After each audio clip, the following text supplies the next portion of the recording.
Historic Events of Colonial Days. By Rupert Sargent Holland. 1. A Puritan Hero. Rhode Island, 1630. The good ship Lion had been 67 days outward bound from the port of Bristol, in England, when she dropped anchor early in February, 1630, at Nantucket, near the entrance of Boston Harbor. In New England. The ship had met with many winter storms, and passengers and crew were glad to see the shores of Massachusetts. On the 9th of February the Lion slipped through a field of drifting ice and came to anchor before the little settlement of Boston. On board the ship was a young man who was to play an exciting part in the story of the New World. Yet this young man, Roger Williams by name, seemed simple and quiet enough, as he and his wife came ashore and were welcomed by Governor John Winthrop. He was a young preacher, filled with a desire to carry his teaching to the new lands across the Atlantic Ocean, and he had been asked to be the minister of the first church in Boston. As it turned out, however, his ideas were not the ideas of the people of Boston, and he soon found that the first church was not the place for him. So after a short stay in Boston, Roger Williams and his wife went to Plymouth, which was then a colony separate from Massachusetts Bay. William Bradford, the governor of Plymouth, and his neighbors made the young preacher welcome, and there Roger Williams stayed for 2 years, teaching and exhorting and prophesying, as ministers were said to do in those days. There his daughter Mary was born. Roger Williams, however, was given to argument and could be very obstinate at times, and presently he fell out with his neighbors at Plymouth, and moved again, this time to Salem. There he was given charge of the church, and there he, like many other free-thinking men, fell under the displeasure of the governor of Massachusetts Bay. For some things he taught he was summoned before the General Court of the Bay, and the court ordered him to leave the colony.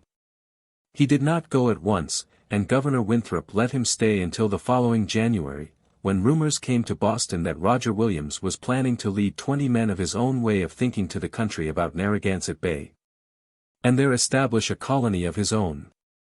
John Winthrop objected seriously to any such performance. The governor sent Captain John Underhill in a sailboat to Salem, with orders to seize Roger Williams and put him on board a ship that was lying at Nantucket Roads, ready to sail for England.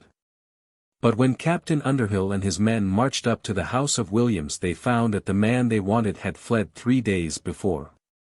There was no knowing which way he had gone, the wilderness stretched far and wide to west and south, and so they gave up the search for him and reported to Governor Winthrop that Roger Williams had disappeared. 5 friends of Williams, knowing that he had been commanded to leave Massachusetts Bay, had gone into the wilderness and built a camp for him on the banks of a river which was called by the 3 names of the Blackstone. For the first settler there, the Seekonk, and the Pawtucket. There Williams joined them, and there they stayed during the winter and planted their crops in the spring. Then a messenger from the governor of Plymouth came, saying that their plantation was within the borders of the Plymouth colony, and asking in a friendly way that Roger Williams and his friends should move to the other side of the river. The settlers did not like to lose the harvest of their new crops, but neither did they want to make enemies at Plymouth, and so they launched their canoe and paddled down the river in search of a new site. As they went down the stream, tradition says that a group of Indians, standing on a great rock near the river's bank, recognized Roger Williams as a man who had once befriended them. They cried their greetings to the white men, and the latter landed and went up the rock and talked with the Indians. Then, taking their canoe again, the white men went on down the river to its mouth, rounded a promontory, and came into an estuary of Narragansett Bay. Here they paddled north a short distance, until they reached the point where the Woonasquatucket and the Moshassuck rivers joined, and there they landed, near a spring of sweet water. Here they pitched their camp, founding what was to be known in time as the Providence Plantations. The little colony of 6 men was soon joined by others, and presently a government was formed, somewhat like those of Massachusetts Bay and Plymouth. There were many Indians along the shores of Narragansett Bay, and Roger Williams made it his concern to be on friendly terms with all of them. When he had lived at Plymouth and at Salem he had met many Indians and had been liked by them. Canonicus and his nephew Miantonimo, chiefs of the Narragansetts, ruled over all this new region. When the 6 settlers reached their new plantation, these chiefs were at odds with a chief to the north named Osamequin. William set to work to reconcile the hostile Indians, and while he did so he made such friends of the Narragansett chiefs that they gave him a large tract of land, stretching from the Pawtucket to the Pawtuxet rivers. In his turn Roger Williams sold the land to his company for £30. Here, as the little colony of Providence plantations grew, Roger Williams tended to the government of it and preached constantly to his people. All was not smooth sailing, however, even here in the wilderness. Men disagreed with the preacher, and he found it hard to keep them from continually fighting with each other. When there was no danger of trouble with the Indians, the settlers stirred up trouble for themselves, and Roger Williams had his hands full trying to keep first the white, and then the red, men in order. Every little while there would be some dispute, usually ending in bloodshed, between Indians and white men. 2 white traders, venturing into the country between the 2 rivers now known as the Pawcatuck and the Thames, were killed by chiefs of the Pequods, who were the strongest tribe in all New England. News of this came to Plymouth, and was sent from there by messenger to the governor of Massachusetts Bay. Not long afterward a settler named John Oldham was killed by a party of Indians as he was sailing his own boat off Block Island. The white men, putting this and that together, decided that the Pequods were planning to kill all the settlers that came into their country, and thought it likely they were trying to get the Narragansett chiefs to join them in this. If these 2 tribes joined forces it would go hard with the white men, and so the people of Massachusetts Bay sent a message to Roger Williams, urging him to see his friends the Narragansetts, and try to keep them from joining with the Pequods. Williams was brave, and he had need to be when he made his visit to the wigwam of the chief, Canonicus. He found men of the Pequods there, trying to induce Canonicus and the other Narragansett sachems to join them in war on the whites. He came as a friend, he showed no fear, and he stayed for several days, sleeping among them at night, as if he had no suspicion that the Pequods might want to kill him, alone and unarmed among so many of them. And the Pequods did not touch him. He had learned something of the Indian tongue while he lived at Plymouth and Salem, and he talked with them and the Narragansetts, urging them to be friends with the white men who had come to live among them. His visit to Canonicus was successful. The Narragansett chiefs renewed their promises of friendship for Roger Williams' men and sent the Pequod envoys away. The disappointed Pequods, however, told the Narragansetts that the English were treacherous folk and warned them that they would not always find these new settlers as friendly as Roger Williams had said. And in part the Pequods were right, for there were white men who were fully as treacherous as any Indians. Not long afterward 4 young men set out from Massachusetts Bay to go to the Dutch settlement on Manhattan Island. Somewhere between Boston and the Providence plantations they sat down to rest and smoke. A Narragansett Indian came in sight, and they called to him to stop and smoke a pipe with them. The Indian accepted their invitation. The white men saw that he was a trader and had a large stock of wampum, and also cloth and beads with him, and so, as he sat with them, they suddenly attacked him, and, robbing him, left him for dead. The Narragansett, though very badly wounded, was able after a while to drag himself back to the wigwams of his tribe. There he told his story before he died. Some of the chiefs set out on the trail at once, and capturing 3 of the whites, took them to the settlers at Aquidneck. They were tried for the robbery and murder, found guilty, and executed, though some settlers murmured against Englishmen being condemned for doing harm to Indians. But wise men such as Governor Bradford and Roger Williams knew that they must use the same justice toward Indians as toward white men if they were ever to live in peace with their neighbors. So the Narragansetts kept peace with the newcomers who were building their homes on the shores of the great bay that bore the name of the Indian tribe, and Roger Williams turned his attention to the needs of his people. He wanted a charter from the King of England for his new colony, and to get it he had to go back to England. Instead of going to Boston or Plymouth to take ship he traveled south to the Dutch seaport of New Amsterdam. The Dutch were also having trouble with their Indian neighbors, and Roger Williams was urged to try to pacify the red men. Governor Winthrop of Massachusetts Bay kept record of most of the important things that were taking place in the English colonies, and this is what he wrote. 1643, Mo 4, 20. there fell out hot wars between the Dutch and the Indians thereabout. The occasion was this. An Indian being drunk had slain an old Dutchman. The Indians also of Long Island took part with their neighbors upon the main, and as the Dutch took away their corn, so they fell to burning the Dutch houses. But these, by the mediation of Mr. Williams, who was there to go in a Dutch ship for England, were pacified and peace re-established between the Dutch and them.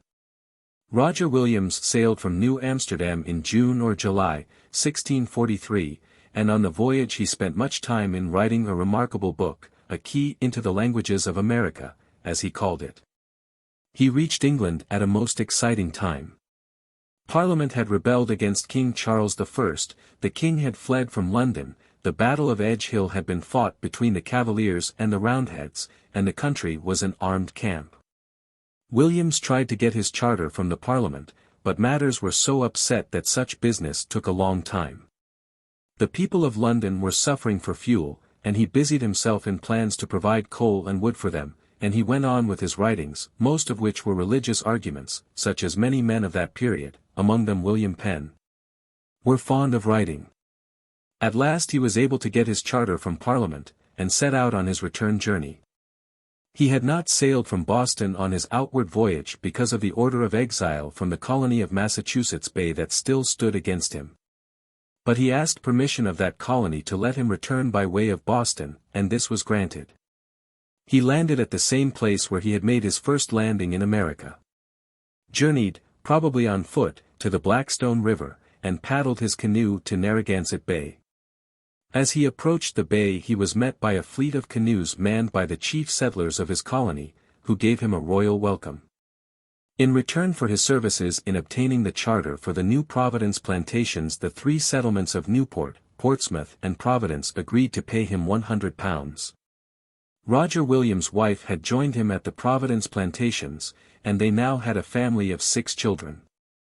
He did not approve of a minister being paid for his services, and so he, like many other preachers of the Puritans, found other means to supply his family with bread and meat.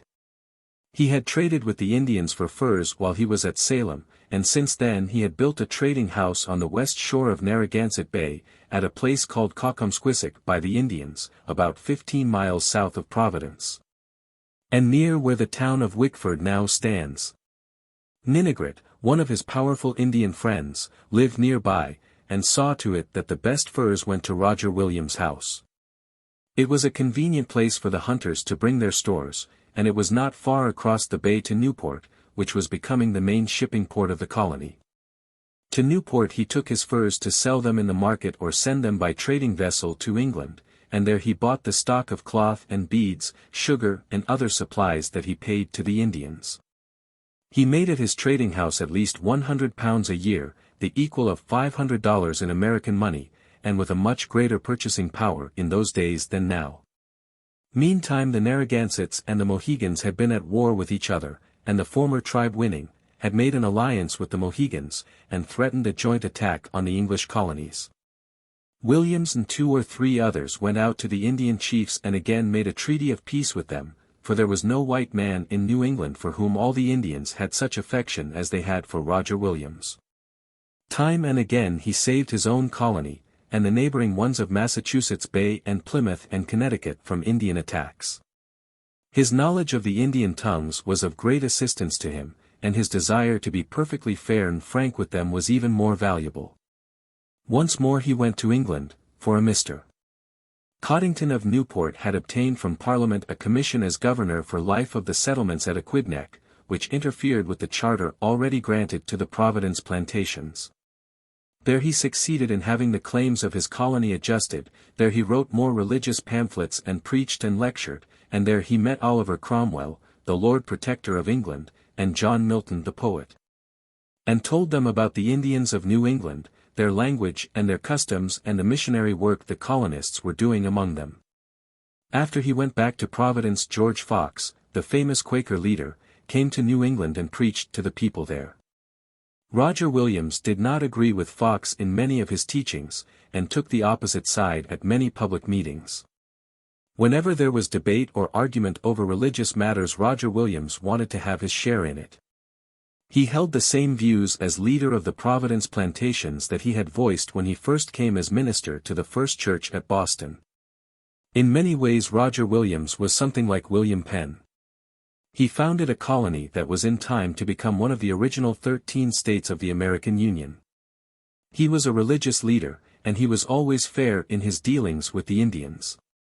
Probably he was greatest as a friend of the Indians, for his little colony was spared the frequent attacks and massacres that made life so hard for many of the small English settlements along the Atlantic coast.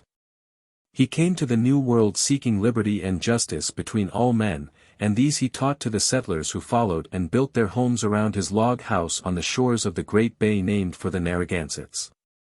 How do you find this book? Any thoughts about the book or the author?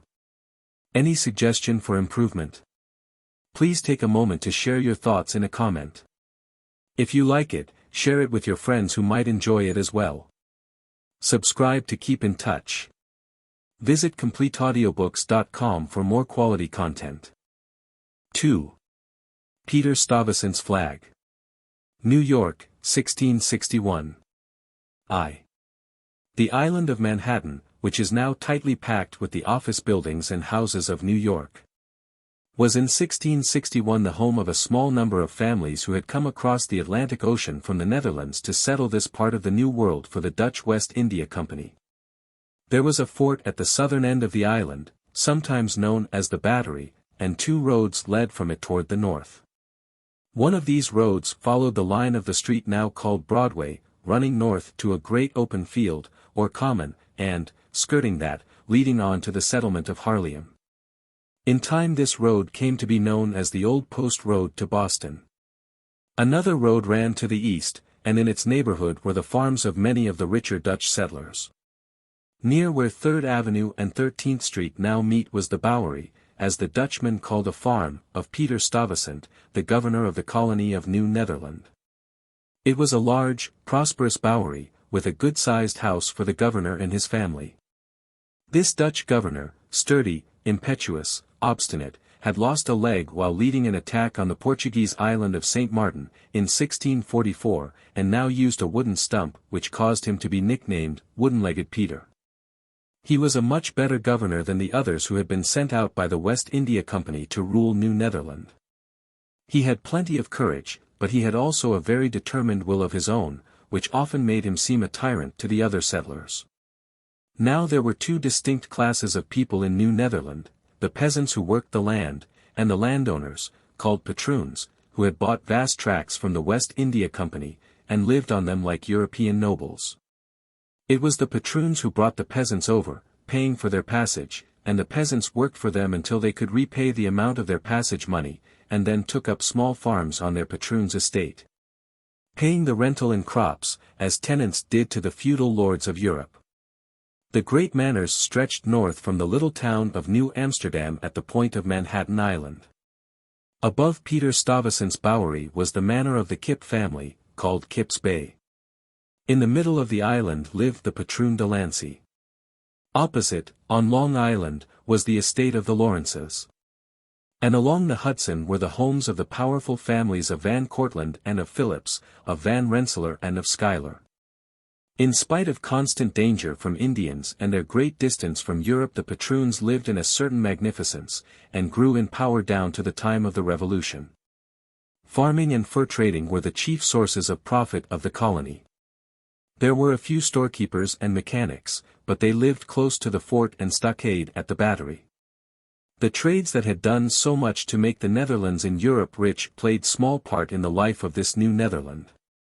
In the year 1661 the West India Company bought Staten Island from its patroon owner, a man named Cornelius Mellon. A blockhouse was built which was armed with 2 cannon and defended by 10 soldiers, and invited the people of Europe who were called Waldenses and the Huguenots of France to settle on the island. 14 families soon came and took up farms there south of the Narrows. The West India Company, however, had broader views on religion than their governor, Peter Stuyvesant, had. John Brown, an Englishman, moved from Boston to Flushing, on Long Island, and, having by chance attended a Quaker meeting, invited the Quakers to meet at his new house. Neighbors told the governor that John Brown was using his farm as a meeting place for Quakers, and Stuyvesant had him arrested. The quiet, unoffending farmer was fined £25 and threatened with banishment, and when he failed to pay, was imprisoned in New Amsterdam for 3 months. Then Governor Stuyvesant issued an order banishing Farmer Brown. John Brown, so ran the order, is to be transported from this province in the first ship ready to sail, as an example to others. Soon afterward he was sent to Holland in the Gilded Fox, but the officers of the West India Company received him kindly, rebuked the haughty governor for his severity, and persuaded John Brown to return to Flushing. When he did go back, Stuyvesant showed by his acts that he was ashamed of what he had done. For the governor, in spite of his headstrong acts, had sense enough to know that his little colony needed all the settlers it could find, no matter what their religion, and that Quakers made as trustworthy settlers as any other kind. Early in 1663 an earthquake shook New Netherland and the country round it. Soon afterward the melting snows and very heavy rains caused a tremendous freshet, which covered the meadow lands along the rivers, and ruined all the crops. Then came an outbreak of smallpox, which spread among the Dutchmen and the Indians like fire in a field of wheat. Over 1,000 of the Iroquois tribe died of the plague. Then, as if these troubles were not sufficient for the colony, Peter Stuyvesant soon heard that there was new danger of an Indian uprising against his people. There had been a truce between the red men and the white, but the former could not forget that after their last attack on the Dutch 15 of their warriors had been sent as slaves to the island of Curaçao. There were many Indians near the prosperous settlement of Esopus, up in the Hudson country, and in the spring of 1663 settlers there sent word to the governor that they needed more protection from their dark-skinned neighbors. Stuyvesant replied that he would come himself soon and try to settle any differences. The Indian chiefs heard of this reply of the governor and in their turn sent him word that if he were coming to renew their treaty of friendship they should expect him to come without arms, and would then gladly meet in a council in the field outside the gate of Esopus, and smoke the pipe of peace with him. This was a friendly message, and the settlers at Esopus who lived within the palisades, as well as those at the little village of Wildwick, which had sprung up a short distance from the fort, decided they had been wrong in suspecting the Indians of intending to harm them, and went on with their farming as usual. Peter Stuyvesant, busy in New Amsterdam, had not yet had a chance to go up to Esopus. On the 7th of June, as on other days, Indians came into the village, chatted with the settlers, and sold corn and other provisions they had grown. Then suddenly a war whoop rang out inside the palisades, and was instantly followed by 100 more within and without the gates. Indian blankets were thrown aside, and tomahawks and long knives gleamed in the hands of the savages. The settlers were taken completely by surprise. Each Indian had marked his man. Men, women, and children were made prisoners or killed. Houses were plundered and set on fire, and the flames, escaping to the farms, soon made havoc of the prosperous village. The settlers fought, and for several hours the savage war whoops were answered by the fire of muskets. The chief officer of the village, called the Shout, Reloff Swartwout by name, rallied a few men around him, and by desperate fighting at last drove the Indians outside the palisades and shut the gates against them. But the outer village was in ashes, the fields were strewn with bodies, and houses smoked to the sky. Within the palisades matters were not quite so bad, for a change of the wind had saved part of the buildings from the flames. 21 settlers had been killed, 9 were badly wounded, and 45, most of them women and children, had been taken captive. All that night the Shout and his men stayed on guard at the gates, while in the distance they heard the shouts of the triumphant red men. The news of what had happened at Esopus spread rapidly through the Hudson country. In the villages the men hurried to strengthen their palisades, farmers fled with their families to the shelter of the nearest forts. The news came to Governor Stuyvesant on Manhattan Island, and he instantly sent 42 soldiers to Esopus, and offered rewards to all who would enlist. Some friendly Indians from Long Island joined his forces, scouts were sent through the woods to find the hostile Indians' hiding places. The Mohawks tried to make peace, and capturing some of the Dutch prisoners, sent them back to the village. The Mohawks also sent word that the Indians who had gone on the warpath felt they were only taking a just revenge for the act of the Dutch in sending some of their chiefs to Curaçao. That they would return their other prisoners in exchange for rich presents, and were ready to make a new peace with the settlers. But Peter Stuyvesant thought it needful to teach his Indian neighbors a lesson. A white woman, Mrs. Van Imbrock, escaped from her captors, and finally reached Esopus after many hardships. She brought word that the Indians, some 200, had built a strong fort, and sent their prisoners every night under guard to a distant place in the mountains, intending to keep them as hostages. When he had heard her account, Stuyvesant sent out a party of 210 men, under Captain Craigier, armed with 2 small cannon, with which they hoped to make a breach in the walls of the Indian fort, which were only bulletproof.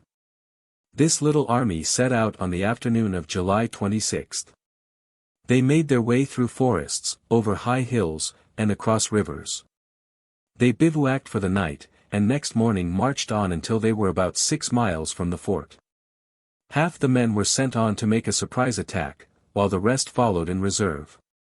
Scouts had brought word to the fort of the approach of the Dutch, and the Indians had gone into the mountains with their prisoners. So Captain Craigier's men went into the fort and spent the night there, finding it an unusually well-built and well-protected place. An Indian woman, not knowing the white men were there, came back for some provisions, was taken prisoner, and told the direction in which the chiefs had gone. Next morning 25 men were left at the fort, and the others followed the trail to a mountain, where the squaw said the Indians meant to camp.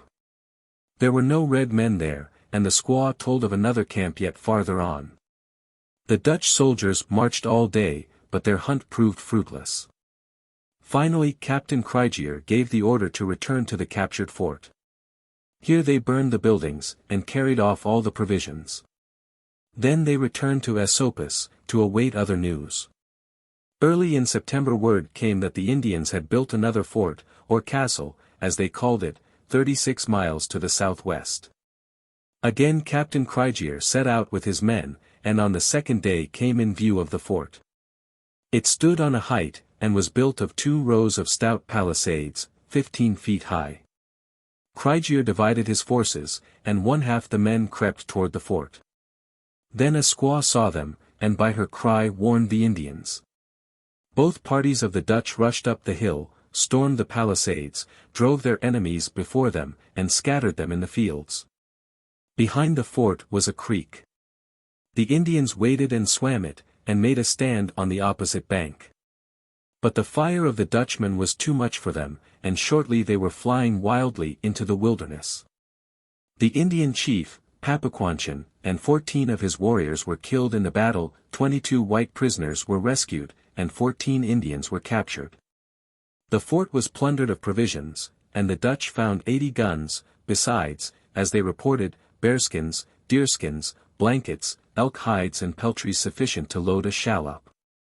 There was great joy at Esopus when the victorious little army returned. Danger from that particular tribe of Indians seemed at an end, but to make the matter certain a 3rd expedition was sent out in the fall. They scouted through the nearby country, but found only a few scattered red men. Those that were left of the Esopus tribe after that last attack on their fort had fled south and finally become part of the Minisinks. Again peace reigned in the Dutch settlements, the farmers went back to their fields, and the soldiers returned to the capital at New Amsterdam. To the north of the Dutch colony lay the English colonies of New England, and the boundary between New Netherland and its neighbors had never been fixed. Many Englishmen had settled along the Hudson and on Long Island, and Governor Stuyvesant thought it was high time to reach some agreement with the New England governors. So he went to Boston in September, 1663. But scarcely had he left New Amsterdam when an English agent, James Christie, arrived on Long Island, and told the people of Gravesend, Flushing, Hempstead and Jamaica that they were no longer under Dutch rule, but that their territory had been annexed to the colony of Connecticut. Now many of the settlers at Gravesend were English, and most of the magistrates and officers. When Christie read his announcement to the people, one of the few faithful Dutch magistrates, Sheriff Stillwell, arrested him on a charge of treason. Then the other magistrates ordered the arrest of Stillwell in turn, and the public feeling against the latter was so strong that he had to send word secretly to New Amsterdam, asking for help. A sergeant and 8 soldiers were sent from New Amsterdam, and they again arrested Christie and placed him under guard in Sheriff Stillwell's house. Rumors came that the farmers meant to rescue Christie, so he was taken at night to the fort on Manhattan Island. Sheriff Stillwell had to fly from his own house to escape the neighbors, and hurried to New Amsterdam, where he complained of the illegal acts of the Gravesend settlers. Excitement ran high. People on Long Island demanded that Christie be set free. But the Dutch council insisted on keeping him a prisoner. The council sent an express messenger to Peter Stuyvesant in Boston, asking him to settle the Long Island difficulties with the English governor there. But the officers of New England would not agree to the sturdy Dutchman's terms. And other English colonists went through the land that belonged to the Dutch, rousing the farmers against the West India Company. Richard Panton, armed with sword and pistol, threatened the men of Flatbush and other villages nearby with the pillage of their property unless they would swear allegiance to the government at Hartford and fight against the Dutch. Such was the news that greeted Stuyvesant when he came back to his capital from Boston. He knew that there were not enough of the Dutch to resist an attack from the English, who had come swarming in great numbers recently into Massachusetts and Connecticut. His only hope lay in argument, and so he sent 4 of his leading men to Hartford to try to arrange a peaceful settlement. The 4 Dutchmen sailed from New Amsterdam, and after 2 days on the water landed at Milford. There they took horses and rode to New Haven, where they spent the night. Next day they went on to Hartford over the rough roads of the wilderness. They were well received, and John Winthrop, who was governor of Connecticut and a son of Governor Winthrop of Massachusetts, admitted that some of the claims of the Dutch were just. But the rest of the officers at Hartford stoutly insisted that all that part of the Atlantic seacoast belonged to the King of England, by right of first discovery and claim. The opinion of the governor, said these men, is but the opinion of one man. The grant of the King of England includes all the land south of the Boston line to Virginia and to the Pacific Ocean. We do not know any New Netherland, unless you can show a patent for it from the King of England. Apparently the Dutch had no rights there at all, the whole tract between Massachusetts and Virginia belonged to Connecticut.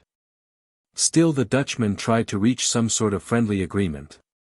They proposed that what was known as Westchester, the land lying north of Manhattan Island, should be considered part of Connecticut, but that the towns on Long Island should remain under the government of New Netherland. We do not know of any province of New Netherland, the Hartford officers replied. There is a Dutch governor over a Dutch plantation on the island of Manhattan. Long Island is included in our patent, and we shall possess and maintain it. So the 4 Dutchmen had to return to Governor Stuyvesant with word that the Connecticut men would yield none of their claims. The state of affairs was going from bad to worse. Stuyvesant called a meeting of men from all the neighboring villages, and the meeting sent a report to the Dutch government in Europe. The report had hardly been sent, however, when more startling events took place in the colony. 2 Englishmen, Anthony Waters and John Coe, with a force of almost 100 armed men, visited many of the villages where there were English settlers, and told them they must no longer pay taxes to the Dutch, as their country belonged to the King of England. They put their own officers in place of the Dutch officers in these villages, and then, marching to settlements where most of the people were Dutch, they tried to make the people there take the oath of allegiance to the English king. A month later a party of 20 Englishmen secretly sailed up the Raritan River in a sloop, called the chiefs of some of the neighboring Indian tribes together, and tried to buy a large tract of land from them. They knew all the while that the Dutch West India Company had bought that same land from the Indians some time before. As soon as he heard of this, Peter Stuyvesant sent Craigier, with some well-armed men, in a swift yacht, to thwart the English traders. He also sent a friendly Indian to warn the chiefs against trying to sell land they no longer owned.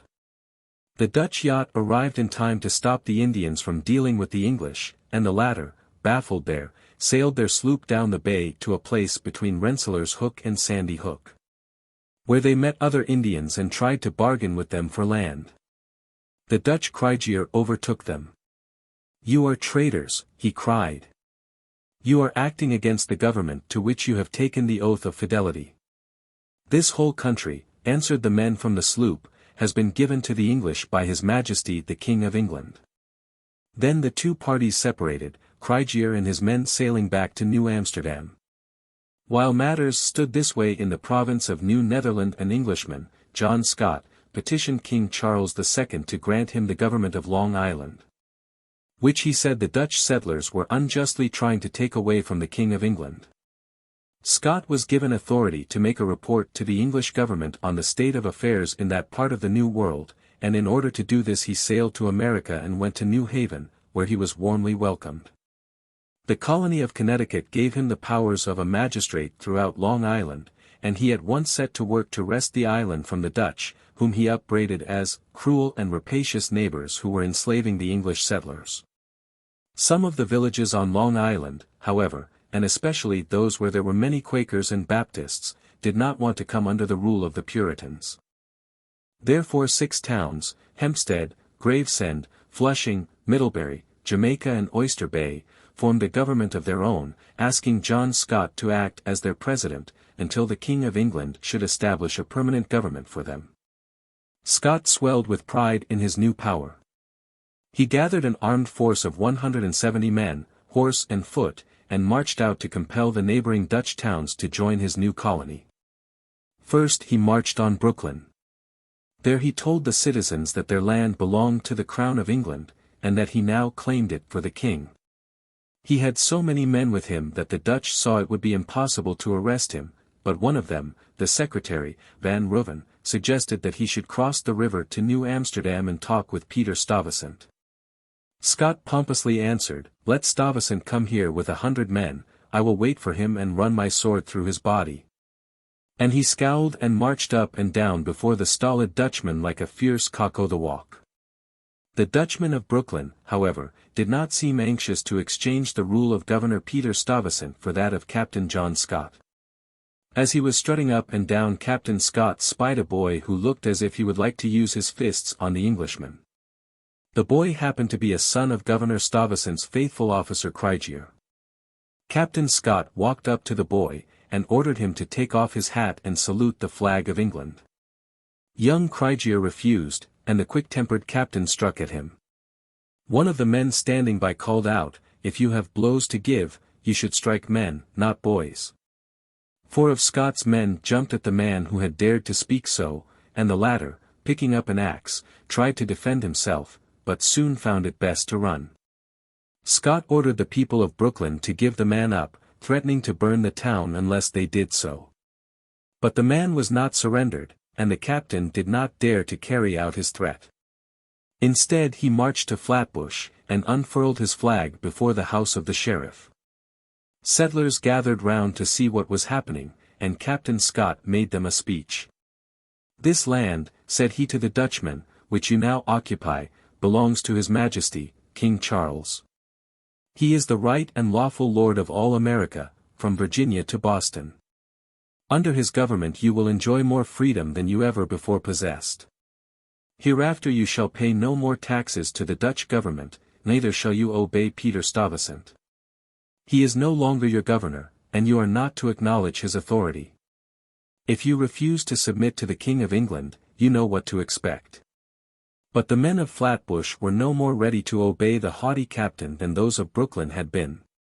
One of the magistrates dared to tell Scott that he ought to settle this dispute with Peter Stuyvesant. "Stuyvesant is governor no longer," he retorted. "I will soon go to New Amsterdam, with 100 men, and proclaim the supremacy of His Majesty, King Charles, beneath the very walls of the fort." The Dutch would not obey him, but neither would they take up arms against him. Such treatment angered the fire-eating captain more and more. He marched his troop to New Utrecht, where the Dutch flag floated over the block fort, armed with cannon. Meeting no resistance from the peace-loving settlers, Scott hauled down their flag and replaced it with the flag of England. Then, using the Dutch cannon and Dutch powder, he fired a salute to announce his victory. All those who passed the fort were ordered to take off their hats and bow before the new banner, and those who refused were arrested by his men, and some were bound and beaten. Peter Stuyvesant, in New Amsterdam, heard of these disturbances on Long Island, and sent 3 of his leading men to meet Scott and try to make some settlement with him. They met the captain at Jamaica, and after much wrangling, at last reached what they thought might be an agreement. But as they left, Scott fired these words at their backs: "This whole island belongs to the King of England. He has made a grant of it to his brother, the Duke of York. He knows that it will yield him an annual revenue of $150,000. He is soon coming with an ample force, to take possession of his property. If it is not surrendered peaceably, he is determined to take, not only the whole island, but also the whole province of New Netherland." This was alarming news. Some of the English settlers were rallying to Scott's command, the Dutch in some of the villages fled to Dutch forts for shelter. Even the prosperous men in New Amsterdam began to fear lest the English captain should attack their homes. Fortifications were hurriedly built, and men enrolled as soldiers. Peter Stuyvesant, fearful lest he should lose his colony, knowing well that the English greatly outnumbered the Dutch, found himself in a very difficult situation. But wooden-legged Peter was a fighter, quite as fiery as John Scott when his blood was up. 2. Peter Stuyvesant saw that he would have to make terms with the English Captain Scott, or more English adventurers might come swarming down from New England and speedily gobble up the whole of Manhattan Island. He went to Hempstead on Long Island, on the 3rd day of March, 1664, and made an agreement with Scott that the villages on the western part of the island, where the settlers were mainly English, should consider themselves under English rule until the whole dispute could be settled by King Charles and the Dutch government. The Dutch had now lost bit by bit most of the colony they had started out to settle. First, the English had taken the valley of the Connecticut River, because there were more English settlers there than Dutch. Then they took Westchester, now the 4 important villages of Flushing, Jamaica. Hempstead and Gravesend were added to their list. Meantime the States General of Holland, receiving appeals for help from Stuyvesant, sent him 60 soldiers, and ordered him to resist any further demands of the English and to try to make the villages that had rebelled return again to his flag. But the governor knew that he could not possibly do this. His people were outnumbered 6-1.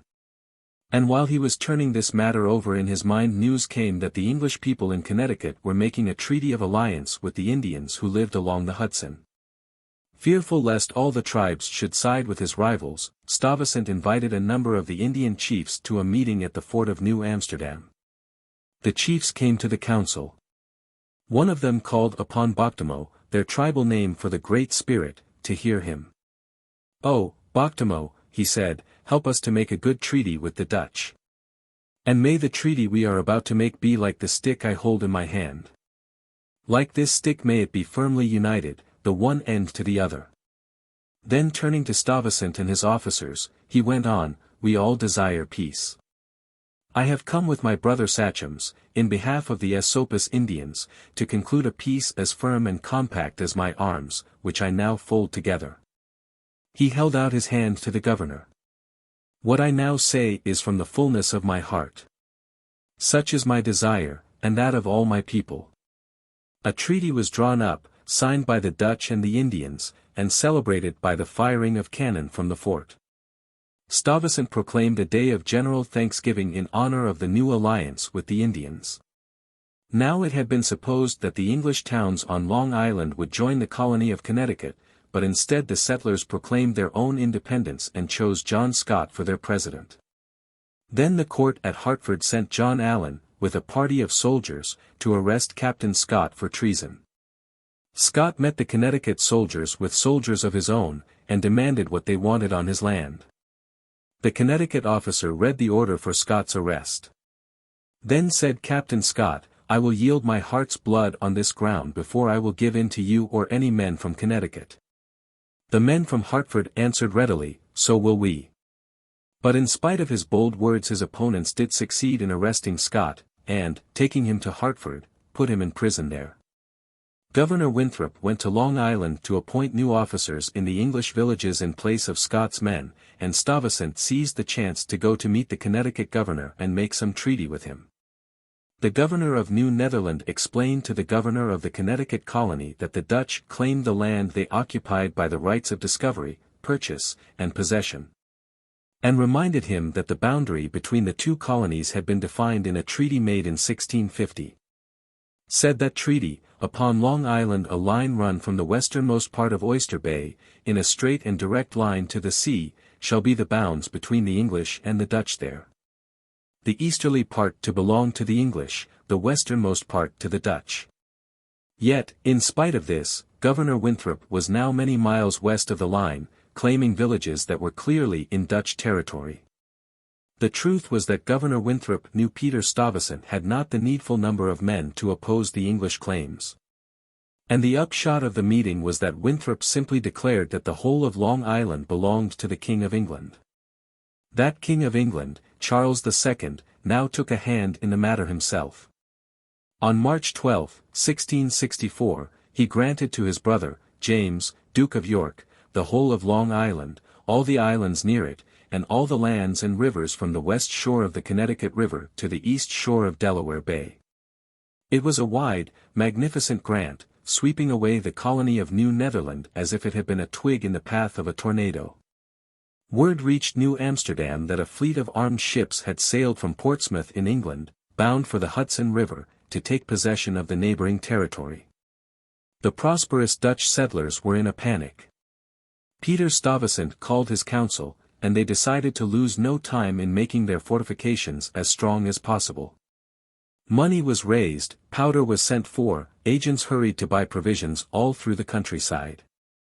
In the midst of these preparations the Dutch government, which had been completely fooled as to the plans of the English king, sent a message to Governor Stuyvesant saying that he need have no fear of any further trouble from the English. This was pleasant word. It relieved the fears that had been raised by the message of the armed fleet sailing from Portsmouth for the Hudson. The work on the forts was stopped, and Stuyvesant went up the river to Fort Orange to try to quiet Indian tribes in that neighborhood who were threatening to take to the warpath. The English fleet, 4 frigates, with 94 guns all told, meantime came sailing across the Atlantic, and arrived at Boston the end of July. Colonel Richard Nicolls was in command of the expedition, with 3 commissioners sent out with him from England. Their instructions were to reduce the Dutch to subjection. They were to get what aid they could from the New England colonies. The people of Boston, however, were too busy with their own affairs, and too content, to be interested in helping to fight the Dutch. But Connecticut was quite ready to help, and so Colonel Nicolls sent word to Governor Winthrop to meet the English fleet at the west end of Long Island, to which place it would sail with the first favoring wind. A friend of Peter Stuyvesant's in Boston sent news of the English plans to New Amsterdam. A fast rider carried the message to the governor at Fort Orange. Stuyvesant hastened back to his capital, very angry at having lost 3 weeks in which to make ready his defenses. He called every man to work with spade, shovel, and wheelbarrow. 6 cannon were added to the 14 already on the fort. Messengers rode through the country summoning other garrisons to come to the aid of New Amsterdam. On August 20 the English frigates anchored in Nyack Bay, just below the Narrows, between New Utrecht and Coney Island. All communication between Long Island and Manhattan Island was cut off. Some small Dutch boats were captured. 3 miles away from the fleet's anchorage, on Staten Island, was a small fort, a blockhouse, some 20 feet square. It boasted 2 small guns, which shot 1-pound balls, and was garrisoned by 6 soldiers. The English, sending some of their men ashore, had little difficulty in capturing the fort and rounding up the cattle that were grazing in the nearby fields. The morning after he dropped anchor Colonel Nicolls dispatched 4 of his men to Fort Amsterdam on Manhattan Island, with a summons to the garrison to surrender. At the same time he sent out word that if any of the farmers furnished supplies to the fort he would burn their houses, but that if they would quietly acknowledge the English flag they might keep their farms in peace. Now Peter Stuyvesant had only 100 soldiers in his garrison, and he could not hope for much real aid from the other men, undisciplined and poorly armed as they were, who lived on Manhattan Island. But he meant to resist these invaders as strongly as he was able, and so called his council together to consider what they might do for defense. The peace-loving Dutch citizens, however, lacked the fiery spirit of their governor, and they too held a meeting, and voted not to resist the English fleet, and asked for a copy of the demand to surrender that Nichols had sent to the fort. Governor Stuyvesant, angry though he was, went to the citizens and tried to persuade them to stand by him. But the citizens, fearful that a bombardment would destroy their little settlement, were not in the humor to agree with his ideas. The English commander sent another envoy, with a flag of truce, to Fort Amsterdam, carrying a letter which stated that if Manhattan Island was surrendered to him the Dutch settlers might keep all the lands and buildings they possessed. Stuyvesant received the letter, and read it to his council. The council insisted that the letter should be read to the people. Stuyvesant refused, saying that he, and not the people, was the best judge as to what New Amsterdam should do. The council continued to argue and threaten, until Stuyvesant tore up the letter and trampled it under his feet to settle the matter. The citizens, however, had heard that such a letter had come with a flag of truce, and they sent 3 men to demand the message from Peter Stuyvesant. These men told him bluntly that the people did not intend to resist the English, that resistance to such a large force was madness, and that they would mutiny unless he let them see the letter Colonel Nichols had sent. Again Governor Stuyvesant was forced to yield to pressure. A copy was made of the letter from its torn pieces, and this was read to the turbulent citizens. When they had heard it they declared that they were ready to surrender. But the governor hated the notion of giving up his province of New Netherland without a struggle, of yielding to highway robbers, as he regarded the English fleet. So he sent a ship secretly from Fort Amsterdam by night, bearing a message to the directors of the Dutch Company in Europe. The message was short. Long Island is gone and lost. The capital cannot hold out long, was what it said. Then he sat down and wrote an answer to the letter of Colonel Nichols. It was a fair-spoken answer, pointing out that this land belonged to the Dutch by right of discovery and settlement and purchase from the Indians. He said that he was sure the King of England would agree with the Dutch claims if they were presented to him. This was the end of his letter. In case you will act by force of arms, we protest before God and man that you will perform an act of unjust violence. You will violate the Articles of Peace solemnly ratified by His Majesty of England, and my lords the States General. Again, for the prevention of the spilling of innocent blood, not only here but in Europe, we offer you a treaty by our deputies. As regards your threats we have no answer to make, only that we fear nothing but what God may lay upon us. All things are at His disposal, and we can be preserved by Him with small forces as well as by a great army. The only answer the English commander saw fit to make to the Dutch governor's letter was to order his soldiers to prepare to land from the frigates. 3. Soldiers, both foot and cavalry, were landed on Long Island from the English fleet, and marched double-quick through the forest toward the small cluster of houses that stood along the shore where the city of Brooklyn now rises. They met with no resistance. For the most part these woods and shores were as empty of men as the day when Henrik Hudson first sailed up the river that bears his name. The fleet meanwhile went up through the Narrows, and 2 frigates landed more soldiers a short distance below Brooklyn, to support those that were marching down the island. 2 other frigates, one of 36 guns, the second of 30, under full sail, passed directly within range of Stuyvesant's little fort, and anchored between the fort and Governor's Island. The English fleet meant to show their contempt for the Dutch claims. What was Peter Stuyvesant doing as the frigates so insolently sailed past under his very eyes? He was a fighter by nature and by trade, as peppery as some of the sauces he had brought with him from the West Indies. The cannon of his fort were loaded, and the gunners stood ready with their burning matches. A word, a nod, a wave of the hand from Stuyvesant, and the cannon would roar their answer to the insolent fleet. And what would happen then? Fort Amsterdam had only 20 guns. And the 2 frigates sailing by had 66, and the 2 other frigates, almost within sight, had 28 more. Stuyvesant bit his lips as his gunners waited. The first roar of his cannon would almost certainly mean the ruin of every house in New Amsterdam. Yet could the governor see the flag of his beloved New Netherland flouted in this fashion? Raging with anger, the word to fire trembling on his lips, Stuyvesant turned to listen to the advice of 2 Dutch clergymen who had hurried up to him. They begged him not to be the first to shed blood in a fight that could only end in their utter defeat. They were outnumbered, outmatched in every way. The governor knew this was so, no one in the colony indeed knew it better than he. "I won't open fire," he said, bitter rage in his heart, but he shook his fist at the white sails of the frigates.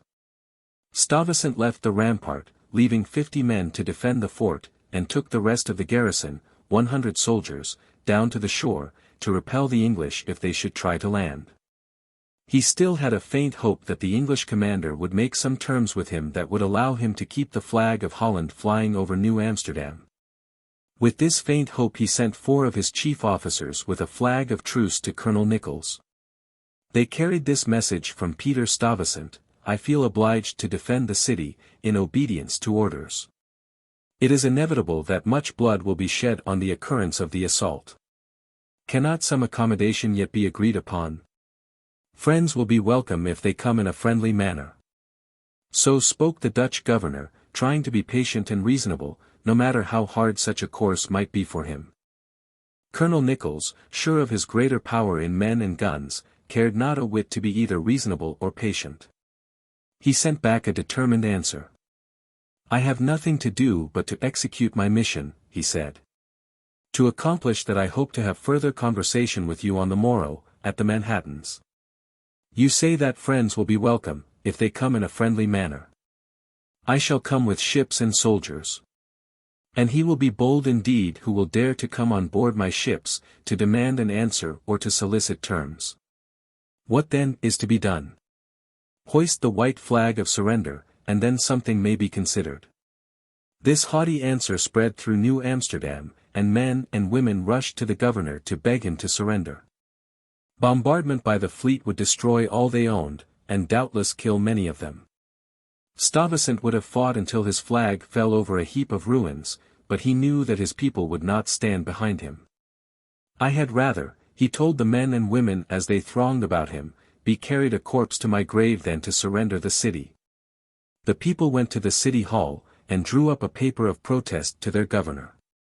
The protest said that the people could only see misery, sorrow, and fire in resistance, the ruin of 1,500 innocent men, women and children, only 250 of whom were capable of bearing arms.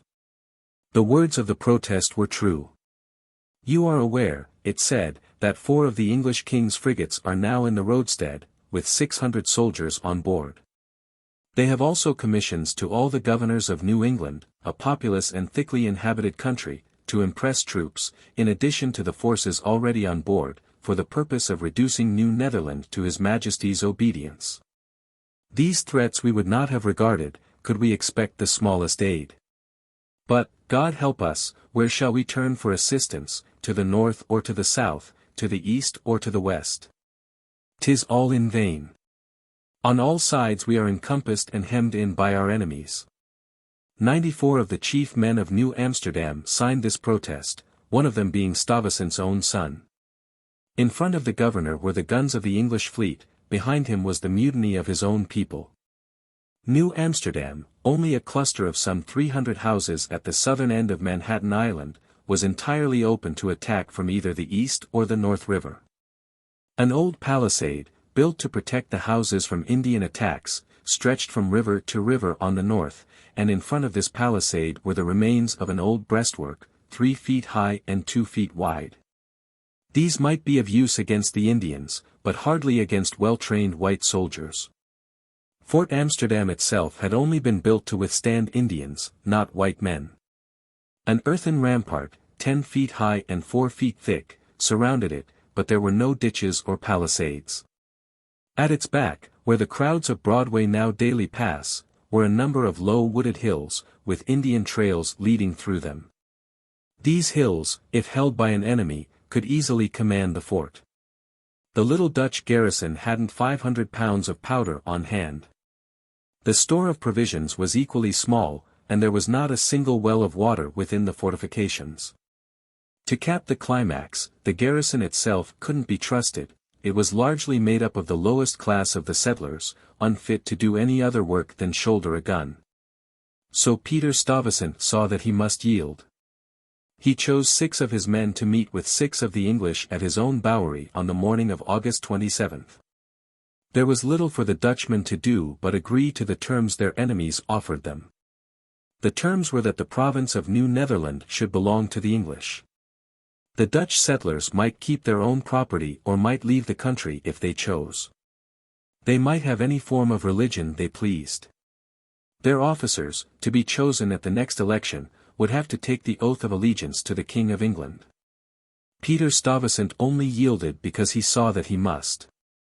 He pulled down his flag that was flying above the ramparts, and the fort and town called New Amsterdam, upon the island of Manhattoes, as the treaty called it, passed from the ownership of the Dutch to that of the English. The officers and soldiers of the fort were allowed to march out with their arms, their drums beating and their colors flying. Most of the soldiers, many of the settlers, cared little what flag flew above their colony, so long as they were permitted a peaceful living, but at least one Dutchman, the governor, wooden-legged Peter, cared much when he saw the flag of the Netherlands come fluttering down. The English Colonel Nichols and his men marched into the fort and took possession of the government. They changed the name of the little settlement from New Amsterdam to New York, in honor of the Duke of York, who was the brother of the King of England. The fort was christened Fort James, the name of the Duke of York. Then Colonel Nichols sent troops up the Hudson to take possession of the Dutch settlement of Fort Orange, and other troops to the Delaware River to raise the English flag over the small Dutch colony of New Amstel. The name of Fort Orange was changed to Fort Albany, the second title of the king's brother, the Duke of York. The settlers there were well treated, and given the same liberty as was given the people on Manhattan Island.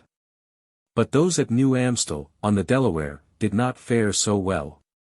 Peter Stuyvesant indignantly reported that, at New Amstel, on the South River, notwithstanding they offered no resistance, but demanded good treatment, which however they did not obtain, they were invaded, stripped bare, plundered, and many of them sold as slaves in Virginia.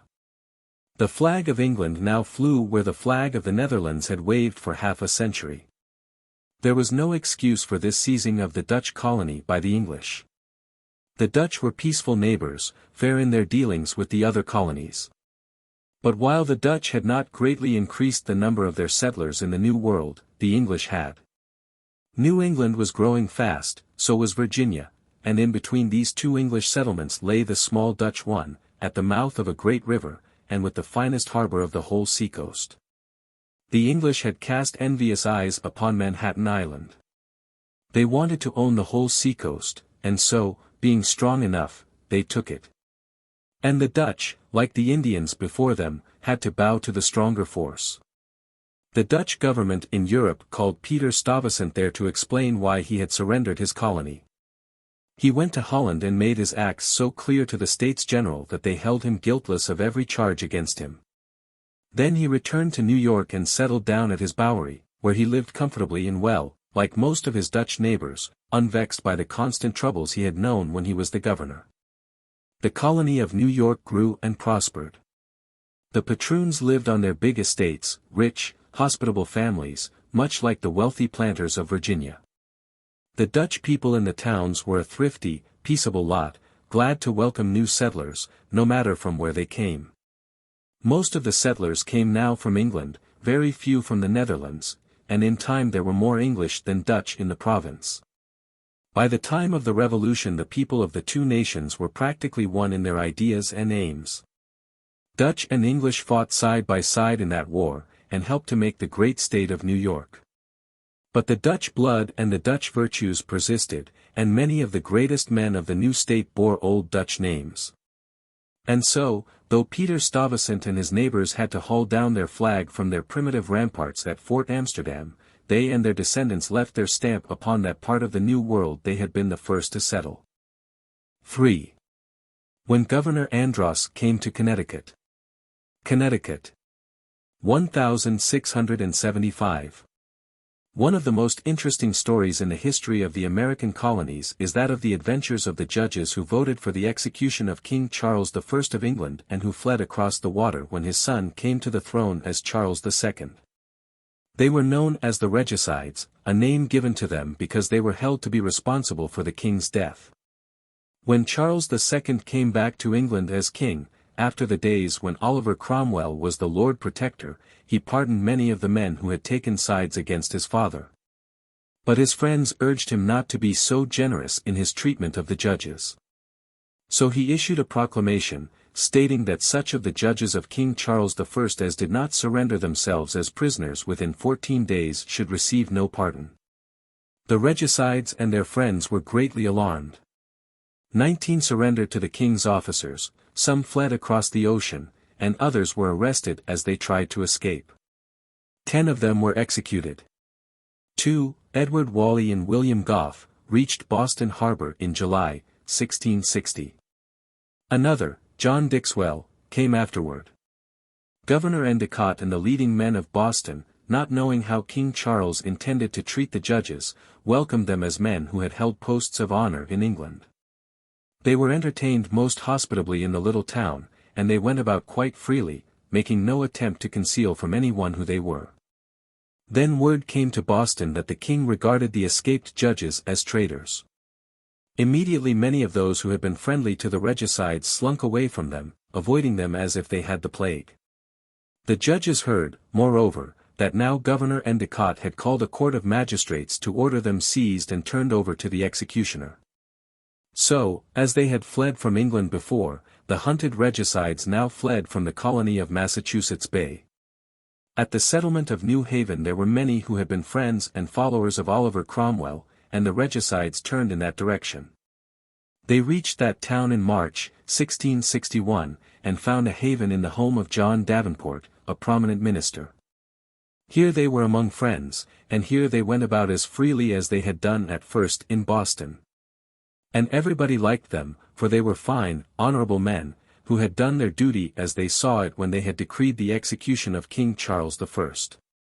There came a royal order to Massachusetts, requiring the governor to arrest the fugitives. The governor and his officers were anxious to show their zeal in carrying out all the wishes of the new king, and so they gave a commission to 2 zealous young royalists, Thomas Kelland and Thomas Kirke, authorizing them to hunt through the colonies as far south as Manhattan Island for the missing judges and to bring them back to Boston. The searchers set out at once, and went first to Governor Winthrop at Hartford. He gave them permission to arrest the regicides anywhere in the colony of Connecticut, but he assured them that he understood that the judges were not in his colony, but had gone on to the colony of New Haven. So they set forth again, and next day reached the town of Guilford, where they stopped to procure a warrant from Governor Leete, who lived there. Governor Leete appeared to be very much surprised at the news the 2 men brought. He said that he didn't think the regicides were in New Haven.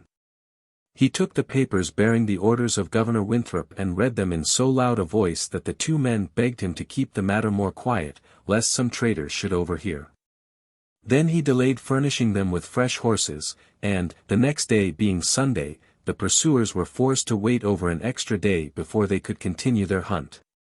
In the meantime an Indian messenger was sent to New Haven in the night, to give warning of the pursuers. Then Governor Leete refused either to give the pursuers a warrant or to send men with them to arrest the regicides until he should have had a chance to consult with the magistrates, which meant that he himself would have to go to New Haven. The upshot of all this was that the pursuers stayed chafing in Guilford while the men they were hunting had plenty of time to escape. John Davenport, the minister at New Haven, preached that Sunday morning to a congregation that had heard the news of the pursuit of the English judges. Davenport knew that the King of England had ordered the capture of the judges and that this colony of New Haven was part of the English realm. Yet, for the sake of mercy and justice, he urged his hearers to protect the fugitives who had taken refuge among them. Not in so many words did he urge it, but his hearers knew what he meant, for the text of his sermon, taken from the 16th chapter of Isaiah, read, "Take counsel, execute judgment, make thy shadow as the night in the midst of noonday. Hide the outcasts, bewray not him that wandereth. Let mine outcasts dwell with thee, Moab, be thou a covert to them from the face of the spoiler." The congregation understood his meaning. Early Monday morning Kelland and Kirke rode into New Haven, where the people met them with surly faces. They had to wait until Governor Leete arrived, and when he did he refused to take any steps in the matter until he had called the freemen together. The 2 pursuers, now growing angry, told the governor flatly that it looked to them as if he wanted the regicides to escape. Spurred on by this, the governor called the magistrates together, but their decision was that they would have to call a meeting of the general court. More exasperated than ever, the two hunters spoke plainly to Governor Leete. They pointed out that he was not behaving as loyally as the governors of Massachusetts and Connecticut had. They warned him against giving aid to traitors, and then they flatly asked whether he meant to obey King Charles or not. "We honor His Majesty," answered Governor Leete, "but we have tender consciences." The pursuers lodged at a little inn in New Haven. There the governor went that evening, and taking one of them by the hand, said, "I wish I had been a plowman, and had never been in office, since I find it so weighty." "Will you own His Majesty or no?" demanded the two men from Massachusetts. "We would first know whether His Majesty would own us," was the governor's guarded answer. The officers of New Haven would not help them, the people were openly hostile, and so Kelland and Kirke left the colony, without having dared to search a single house. They went south to Manhattan Island, where the Dutch governor Stuyvesant received them very politely, and promised to help them arrest the fugitives if the latter came to New Netherland. Then they went back to Boston, baffled of their quarry. Now when the Indian messenger had come to New Haven, the fugitive judges had fled from the town and spent the night at a mill 2 miles away. Then they went to a place called Hatchet Harbor, where they stayed a couple of days, and from there to a cave upon a mountain that they called Providence Hill. This cave, ever since known as the Judge's Cave, was a splendid hiding place. On the top of the mountain stood a group of pillars of trap rock, like a grove of trees. These rocks slanted inwards and so formed a room, the door of which could be hidden with boughs. Here the regicides hid for almost a month. A friend named Sperry, who lived in the neighborhood, brought them food. Sometimes he sent the provisions by his small son, who left the basket on the stump of a tree near the top of the mountain. The boy couldn't understand what became of the food and how it happened that he always found the basket empty when he returned for it the next day. The only answer the cautious father would give him was, "There's somebody at work in the woods who wants the food." That part of the country near the Judge's Cave was full of wild animals. One night the regicides were visited by a panther that thrust its head in at the door of their cave and roared at them. One of the judges fled down the mountain to Sperry's house and gave the alarm, and the farmer and the fugitives hunted the panther the rest of the night. After a while the fugitives decided that it would be better for their friends in the colony, and particularly for Mr. Davenport, if they should give themselves up in obedience to the command of King Charles. They left their cave and went to Guilford to see Governor Leete. But the governor and the other officers did not want to surrender them to the king. The judges hid in the governor's cellar, and were fed from his table, while he considered the best course to adopt. The colony of New Haven decided that it would not arrest them, and so the fugitives moved to the house of a Mr. Tompkins in Milford, where they stayed in hiding for 2 years. The people of Milford did not know that the fugitives were there. One day a girl came to the house and happened to sing a ballad lately come from England, that made sport of the fugitive regicides. She sang the song in a room just above the one where the fugitives were, and they were so amused by the words that they asked Mr. Tompkins to have her come again and again and sing to her unseen audience. Officers came out from England in 1664, charged, among other duties, with the arrest of the fugitive judges, and the friends of the regicides thought it best that they should leave Milford for some new hiding place. So in October they set out for the small town of Hadley, on the frontier of Massachusetts, 100 miles from Milford, and so distant from Boston, Hartford, and New Haven that it was thought that no one could trace them there. They traveled only at night, lying hidden in the woods by day. The places where they stopped they called harbors, and the name still remains attached to one of them, now the flourishing town of Meriden, which bears the title of Pilgrim's Harbor. They reached Hadley in safety, and were taken in at the house of John Russell, a clergyman. He gave them room in his house, and there they spent the rest of their lives, safe from royal agents and spies in the small frontier settlement. So 3 of the men, who, doing their duty as they saw it, had voted for the execution of King Charles I, found a refuge in the American wilderness from the pursuit of his son, King Charles II. 10 years later a very different sort of man came to the colony of Connecticut. King Charles I had made large grants in America to his brother the Duke of York, and among other territory that which had belonged to the Dutch, called New Netherland. The Duke of York made Major Edmund Andross, afterwards Sir Edmund Andross, governor of all his territories, and sent him out to New England. With full powers from the Duke, Andross expected to do about as he pleased, and rule like a king in the New World. By way of making a good start Edmund Andross at once laid claim to all the land that had belonged to the Dutch and also to that part of Connecticut that lay west of the Connecticut River. Unless the settlers in that part of Connecticut consented to his rule he threatened to invade their land with his soldiers. Now the people of Connecticut had received the boundary of their colony in an early grant, and though they already had the prospect of a war with the Indians under King Philip on their hands, their governor and his council determined to resist the cutting in two of their colony. Word came to Hartford that Andross was about to land at the port of Saybrook and intended to march to Hartford, New Haven and other towns, suppress the colonial government and establish his own. At once colonial soldiers were sent to Saybrook and New London, and Captain Thomas Bull, in command at the former place, strengthened the fortifications there to resist the Duke of York's new governor.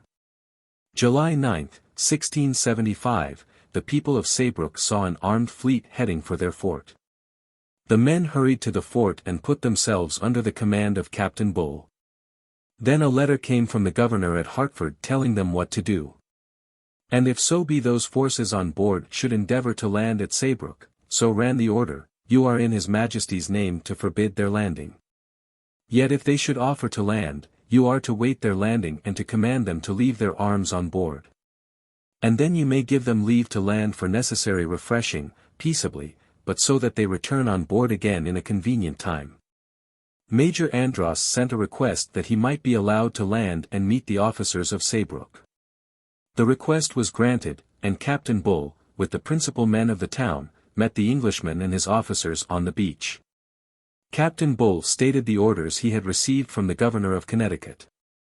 Andross, with great haughtiness, waved the orders aside, and told his clerk to read aloud the commission he held from the Duke of York. But Captain Bull was not easily cowed. He ordered the clerk to stop his reading of the commission. The surprised clerk hesitated a minute, then went on with the reading. "Forbear," thundered the captain, in a tone that startled even Major Andross. The major, however, haughty and overbearing though he was, could not help but admire the other man's determined manner. "What is your name?" he asked. "My name is Bull, sir," was the answer. "Bull," said Andross. "It is a pity that your horns are not tipped with silver." Then, seeing that the captain and his men would not listen to his commission from the Duke of York, Andross returned to his small boat, and a few hours later his fleet sailed away from the harbor. The colony of Connecticut, like those of Massachusetts and New York, now had a checkered career. Governor John Winthrop, who had done so much for his people, died. False reports of the colony were carried to England, the people were accused of harboring pirates and other outlaws. Finally, in 1686, Andross, now Sir Edmund Andross, was given a royal commission as governor of New England. Sir Edmund went to Boston, and from there sent a message to the governor of Connecticut saying that he had received an order from the king to require Connecticut to give up its charter as a colony. The governor and council answered that, though they wished to do the king's bidding in all things, they begged that they might keep the original grants of their charter. Sir Edmund's answer to that was to go to Hartford. October 31, 1687, he entered Hartford, accompanied by several gentlemen of his suite and with a bodyguard of some 60 soldiers. He meant to take the charter in spite of all protests. The governor and council met him with all marks of respect, but it was clear that they were not overpleased to see him. Andross marched into the hall where the General Assembly was in session, demanded the charter, and declared that their present government was dissolved. Governor Treat protested, and eloquently told of all the early hardships of the colonists, their many wars with the Indians, the privations they had endured. Finally he said that it was like giving up his life to surrender the charter that represented rights and privileges they had so dearly bought and enjoyed for so long a time. Sir Edmund listened to the governor's speech attentively. Looking about him at the citizens who had gathered in the assembly hall, he realized that it would be well for him to obtain the charter as quietly as he could, and without waking too much spirit of resentment in the men of Hartford. Governor Treat's speech was long, the sun set, twilight came on, and still the charter of the colony had not been handed over to Sir Edmund. The governor and the people knew that Sir Edmund meant to have the charter. He himself was prepared to stay there until they should hand the paper over to him.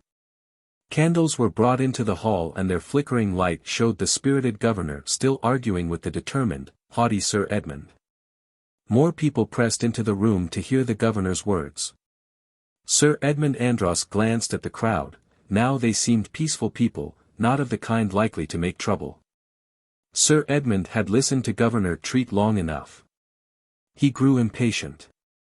He slapped his hand on the table in front of him, and stated again that he required the people of Connecticut to hand him over their charter, and that at once. The governor saw that Sir Edmund's patience was at an end, and whispered a word to his secretary. The secretary left the room, and when he returned he brought the precious charter in his hand. The charter was laid on the table in full view of Sir Edmund and the men of the assembly and the people who had crowded into the hall. Sir Edmund smiled. He had taught these stubborn Connecticut colonists a well-deserved lesson. He leaned forward in his chair, reaching out his hand for the parchment. At that very instant the candles went out, and the room was in total darkness. No one spoke, there were no threats of violence, no motion toward Sir Edmund. In silence they waited for the relighting of the candles. The clerks relight the candles. Andross looked again at the table. The charter had disappeared. Andross stared at Governor Treat, and the governor stared back at him, apparently as much amazed as was Sir Edmund at the disappearance. Then both men began to hunt. They looked in every corner of the room where the charter might have been hidden. But the charter had vanished in the time between the going out of the candles and their relighting. Sir Edmund, baffled and indignant, hid his anger as well as he could, and with his gentlemen and soldiers left the assembly room. Next day he took over control of the colony, and issued a proclamation that stated that by the king's order the government of the colony of Connecticut was annexed to that of Massachusetts and the other colonies under his rule. The orders he gave were harsh and tyrannical, and the people of the colony had little cause to like him. What had become of the charter? When Governor Welleys, a former governor of Connecticut, had come to America, he had sent his steward, a man named Gibbons, to prepare a country home for him. Gibbons chose a suitable place, and was cutting trees on a hill where the governor's house was to stand when some Indians from the South Meadow came up to him and begged him not to cut down an old oak that was there. "It has been the guide of our ancestors for centuries," said the leader of the Indians, "as to the time of planting our corn. When the leaves are of the size of a mouse's ears, then is the time to put the seed in the ground." The tree was allowed to stand, and flourished, in spite of a large hole near the base of its trunk. When the candles had been blown out in the assembly hall, Captain Wadsworth had seized the charter and stolen away with it. He knew of the oak with the hole that seemed purposely made for concealing things. There he took the charter and hid it, and neither Andross nor his men ever laid hands on it. The tree became famous in history as the Charter Oak. As long as James II was King of England, Andross and other despotic governors like him had their way in the colonies. But when James was driven from his throne by William, the Prince of Orange, conditions changed. William sent a messenger with a statement of his new plans for the government of New England, and when the messenger reached Boston he was welcomed with open arms. Andross, however, had the man arrested and thrown into jail. Then on April 18, 1689, the people of Boston and the neighboring towns rose in rebellion, drove Andross and his fellows from their seats in the government and put back the old officers they had had before. They thought that William III would treat them more justly than James II had done, and they were not disappointed. Already, in their protection of the regicides and in their saving of their charter, the people of Connecticut had shown that love of liberty that was to burst forth more bravely than ever in the days of the Revolution. 4. The struggle between Nathaniel Bacon and Sir William Berkeley. Virginia, 1676. I. There was great excitement in that part of the American colony of Virginia where Edmund Porter lived. It was in the month of May, 1676, and the place was the country just below the settlement of Henricus, on the James River, as one went downstream toward the capital city of Jamestown. The Porters had a plantation not very far from Curls, which was the name of the place where their friend Nathaniel Bacon lived, and Nathaniel Bacon seemed to be the center of the exciting events that were taking place. Nathaniel Bacon was a young man, of a good family in England, who had come out to Virginia with his wife, and settled at Curls on the James. He had another estate farther up the river, a place called Bacon Quarter Branch, where his overseer and servants looked after his affairs, and to which he could easily ride in a morning from his own home, or go in his barge on the James. Unless he objected to being rowed 7 miles around the peninsula at Dutch Gap. He was popular with his neighbors, and seemed as quiet as any of them until trouble with the Indians in the spring of that year made him declare that he was going to see whether the governor would protect the farms along the river. And if the governor wouldn't, then he had a mind to take the matter into his own hands. Now Edmund, who was a well-grown boy of 16, wanted to be wherever there was excitement, and so spent as much time as he could at Curls. He was out in the meadow back of the house, watching one of the men break in a colt, when a messenger came with news that Indians had attacked Mr. Bacon's other estate, killed his overseer and one of his servants, and were carrying fire and bloodshed along the frontier. The news spread like wildfire, as news of Indian raids always did, for there was nothing else so fear-inspiring to the white settlers. Edmund jumped on his pony, and rode home as fast as he could to tell his father. Then father and son, each taking a gun, with powder horn and bullet pouch, dashed back to Nathaniel Bacon's. Other planters had already gathered there, armed and ready to ride on the track of the Indians. There was much talk and debate. Some wanted to know whether Governor Berkeley, down the river at Jamestown, would send soldiers to protect the plantations farther up the James.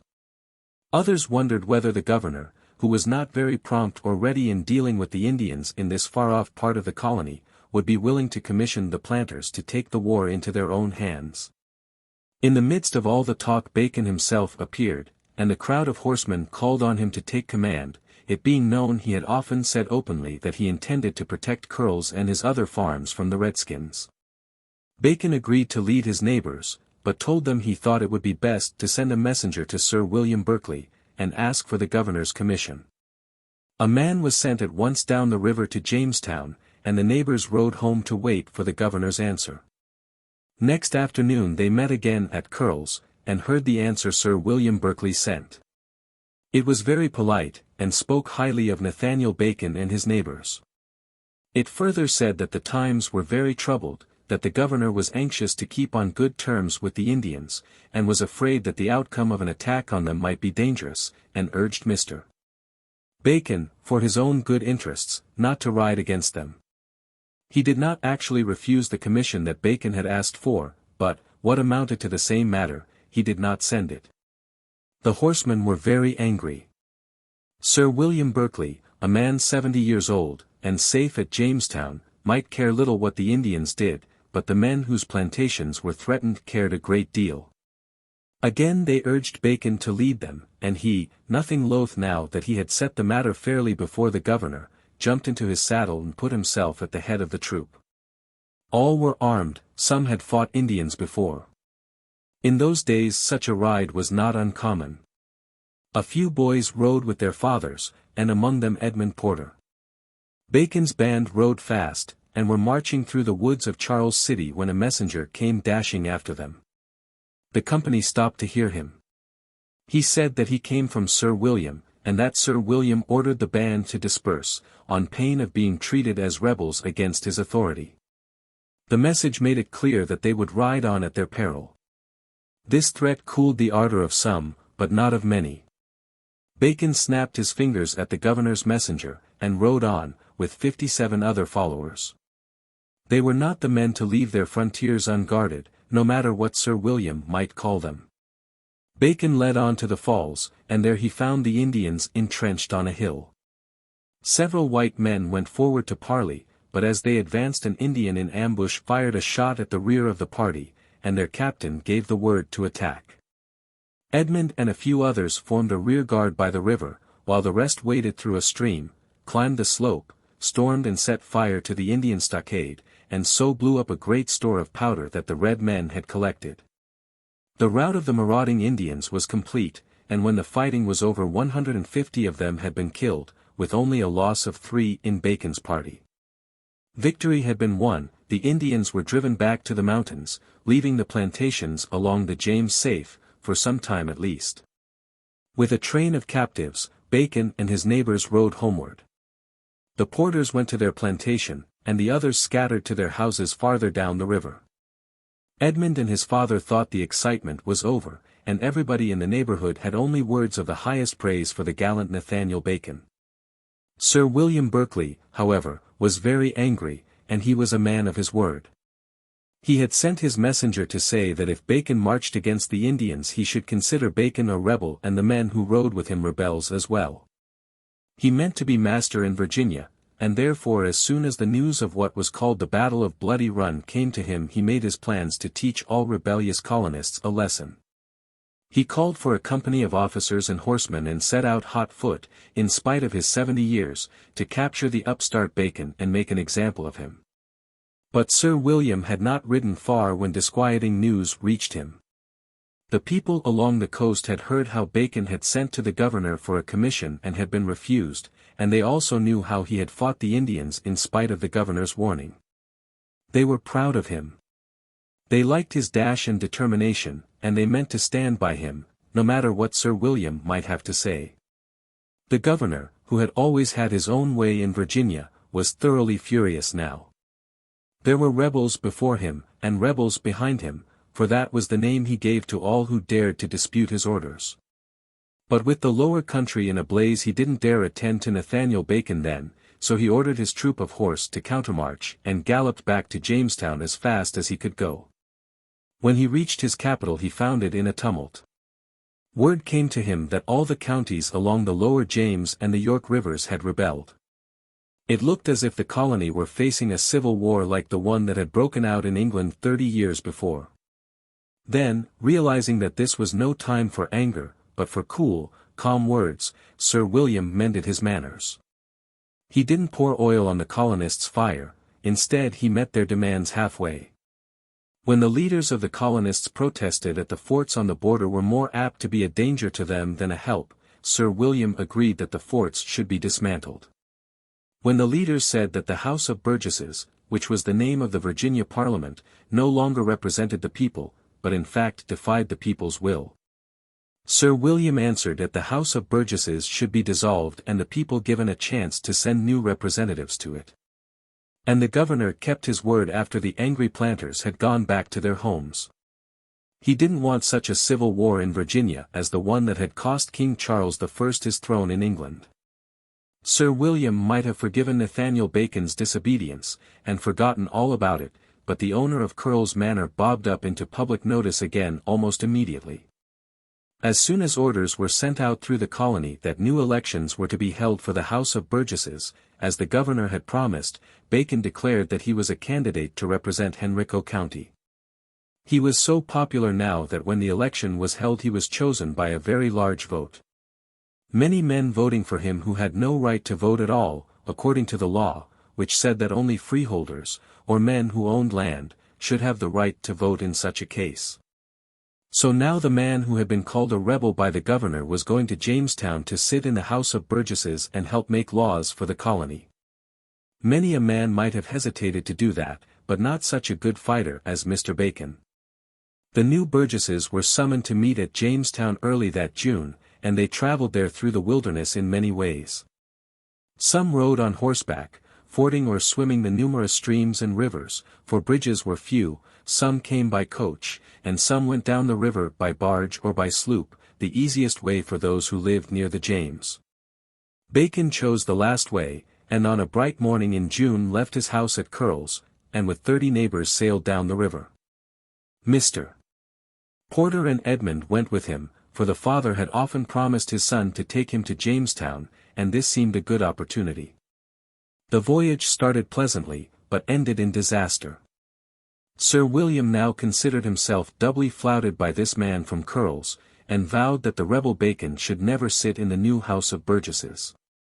As the sloop came quietly sailing down to Jamestown, a ship that was lying at anchor in front of the town trained its cannon on the smaller vessel, and the sheriff, who was on board the ship, sent men to the sloop to arrest Bacon and certain of his friends. There was no use in resisting, the cannon could blow the sloop out of the water at a word. Bacon surrendered to the sheriff's men, and he and the others who were wanted were landed and marched up to the State House, while Edmund Porter and the others rowed themselves ashore, wondering what was going to happen to their friend. Governor Berkeley was at the State House when Bacon was brought in. Each of the two men was quick-tempered and haughty, but they managed to keep their anger out of their words. Sir William said coldly, "Mr. Bacon, have you forgot to be a gentleman?" Bacon answered in the same tone, "No, may it please your honor." "Then," said Sir William, "I'll take your parole." That was all that was said, and Bacon was released on his word as a gentleman that he would do no more mischief. Doubtless the haughty governor would have liked to lodge the other man in jail, but he didn't dare attempt that, for the newly elected Burgesses were reaching Jamestown every hour. Further, almost all of them were known to side with Bacon, and in addition the town was fast filling with planters from the counties along the river that had revolted against the governor. So for the second time that spring Sir William saw the advantage of bending his stiff pride in order to ride out the storm. The governor knew, however, that Bacon would be a thorn in his side unless he could be made to bend the knee to his own authority.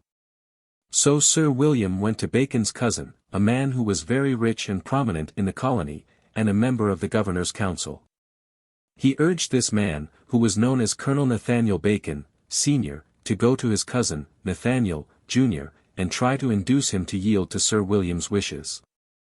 Colonel Bacon agreed, and was so successful with his arguments that the younger man, proud and headstrong as he was, at last consented to write out a statement, admitting that he had been in the wrong in disobeying Sir William Berkeley's orders, and to read it on his knees before the members of the Assembly, which was another name for the House of Burgesses.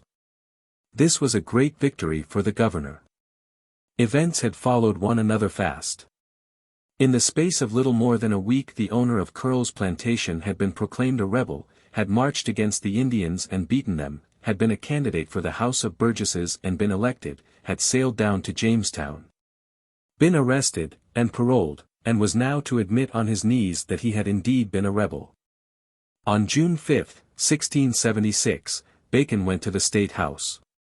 The governor and his council sat with the Burgesses, and Sir William Berkeley spoke to them about recent border fights between Virginians and Indians.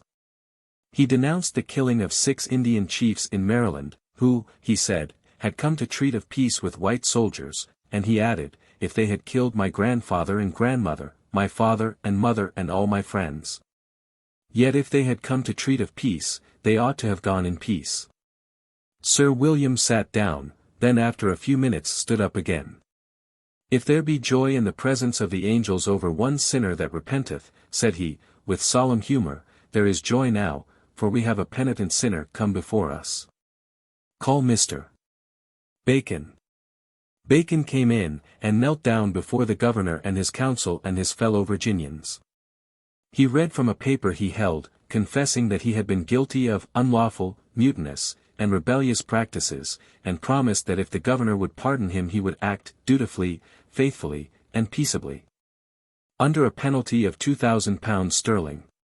He pledged his whole estate for his good behavior for 1 year. When Bacon had finished, Sir William said, God forgive you, I forgive you. And to make the words more impressive he repeated them 3 times. And all that were with him, said Colonel Cole, a member of the council, meaning the men who had rebelled with Bacon and fought the Indians. Yes, and all that were with him, the governor agreed. Then Sir William added, Mr. Bacon, if you will live civilly but till next quarter-day, he repeated the words, I'll promise to restore you to your place there. And he pointed to the seat which Bacon had sometimes occupied during meetings of the council. All was peace again, the black sheep had repented and been allowed to return to the fold. It was generally understood that in return for Bacon's apology the governor would now give him the commission he had asked for before, the commission as General of the Indian Wars, which would allow him to protect outlying plantations against Indian raids. Sir William pardoned the rebel on Saturday, and General Bacon, as many people in Jamestown already spoke of him, took up his lodgings at the house of a Mr. Lawrence, there to wait until his expected commission should be sent him early the next week. Mr. Porter and his son, and many of the friends who had come in Bacon's sloop, took rooms at nearby houses, for their leader might be going back to Curls as soon as he had his commission, and they wanted to go with him. Monday came and Tuesday, but no commission arrived from Sir William. On Wednesday there was no message for Bacon from the governor. Instead rumors began to spread abroad. Mr. Lawrence, who had an old grudge against Sir William, was reported to be busy with some plot against him. Men of doubtful reputation were seen about the house, and it was whispered that possibly there might be further trouble. Edmund heard these rumors. He knew that there were men in Jamestown who wanted Nathaniel Bacon to defy the governor, and he kept his eyes and ears wide open. Then one morning, as he and his father came out from the house where they were staying, they met a crowd of their friends. "Bacon is fled," cried these men. "Bacon is fled." Edmund listened to the excited words. Sir William had been frightened as he heard that more and more planters were flocking into Jamestown. He doubted that Bacon meant to keep his word. He knew that Lawrence's house was a hotbed of disorder. And he determined that he would crush any rebellion before it got a start, and put the popular leader where he could do no harm. Bacon's cousin, the colonel, who was fond of his kinsman, though he disapproved of what he had done, had sent word the night before to Nathaniel, bidding him fly for his life. At daybreak the governor's officers had gone to Lawrence's house. But the man they wanted was gone. He had fled into the country, wisely heeding his cousin's warning. "Bacon is fled," were the words that sped through Jamestown that June morning. And many who heard the words were glad, for now they hoped that the rebel would raise a force and overthrow Sir William, who had made many enemies in his long and strict rule as governor. Men stole away from the capital in twos and threes, some by the river, more on horseback through the country. They were afraid to stay lest Berkeley should put them in irons as partisans of Bacon's. Mr. Porter found a man with horses to sell, bought two, and with his son rode out of Jamestown before noon. West along the river bank they galloped. Bacon would make for Henrico County, and there they wanted to join him. "And I may ride with you and General Bacon, father?" Edmund begged. "I don't know," said the father. "This may be more serious business than looking after the rear guard in a skirmish with Indians." "But I'm almost a man, father," Edmund urged. "And even if I didn't fight, there's other things I could do. I hope there'll be no fighting. It's bad when settlers turn their guns against each other. We'll have to wait till we find Nat, Edmund, and learn what he's going to do. If it's a fight for liberty and the safety of our homes. The governor's wrong, he hasn't treated us fair."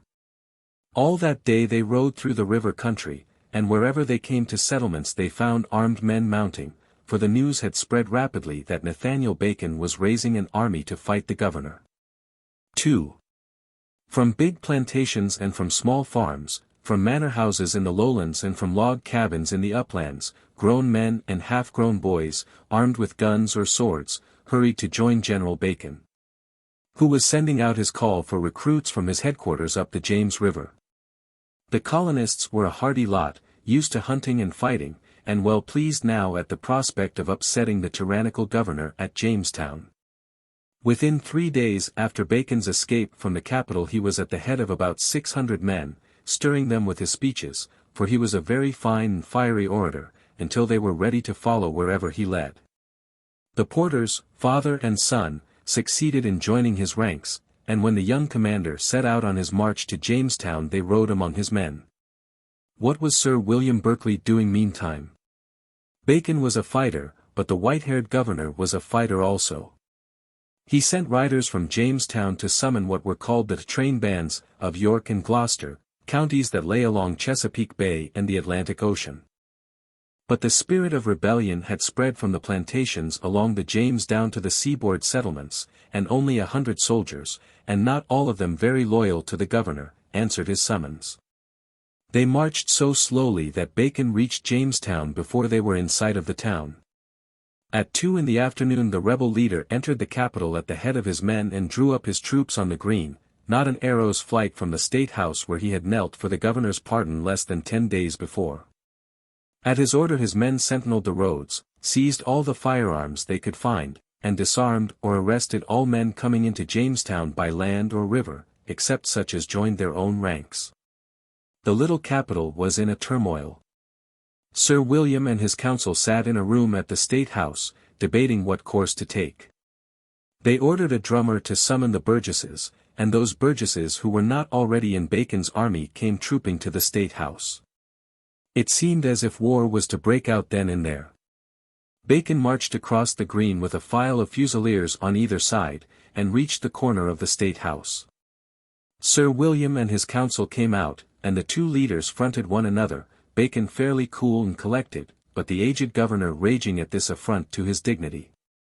Sir William walked up to Bacon, and tearing open the lace at the breast of his coat, cried angrily, "Here! Shoot me! For God, a fair mark, shoot!"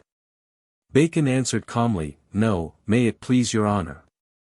We will not hurt a hair of your head, nor of any other man's. We are come for a commission to save our lives from the Indians, which you have so often promised, and now we will have it before we go." But though his words were mild, Bacon was really very angry.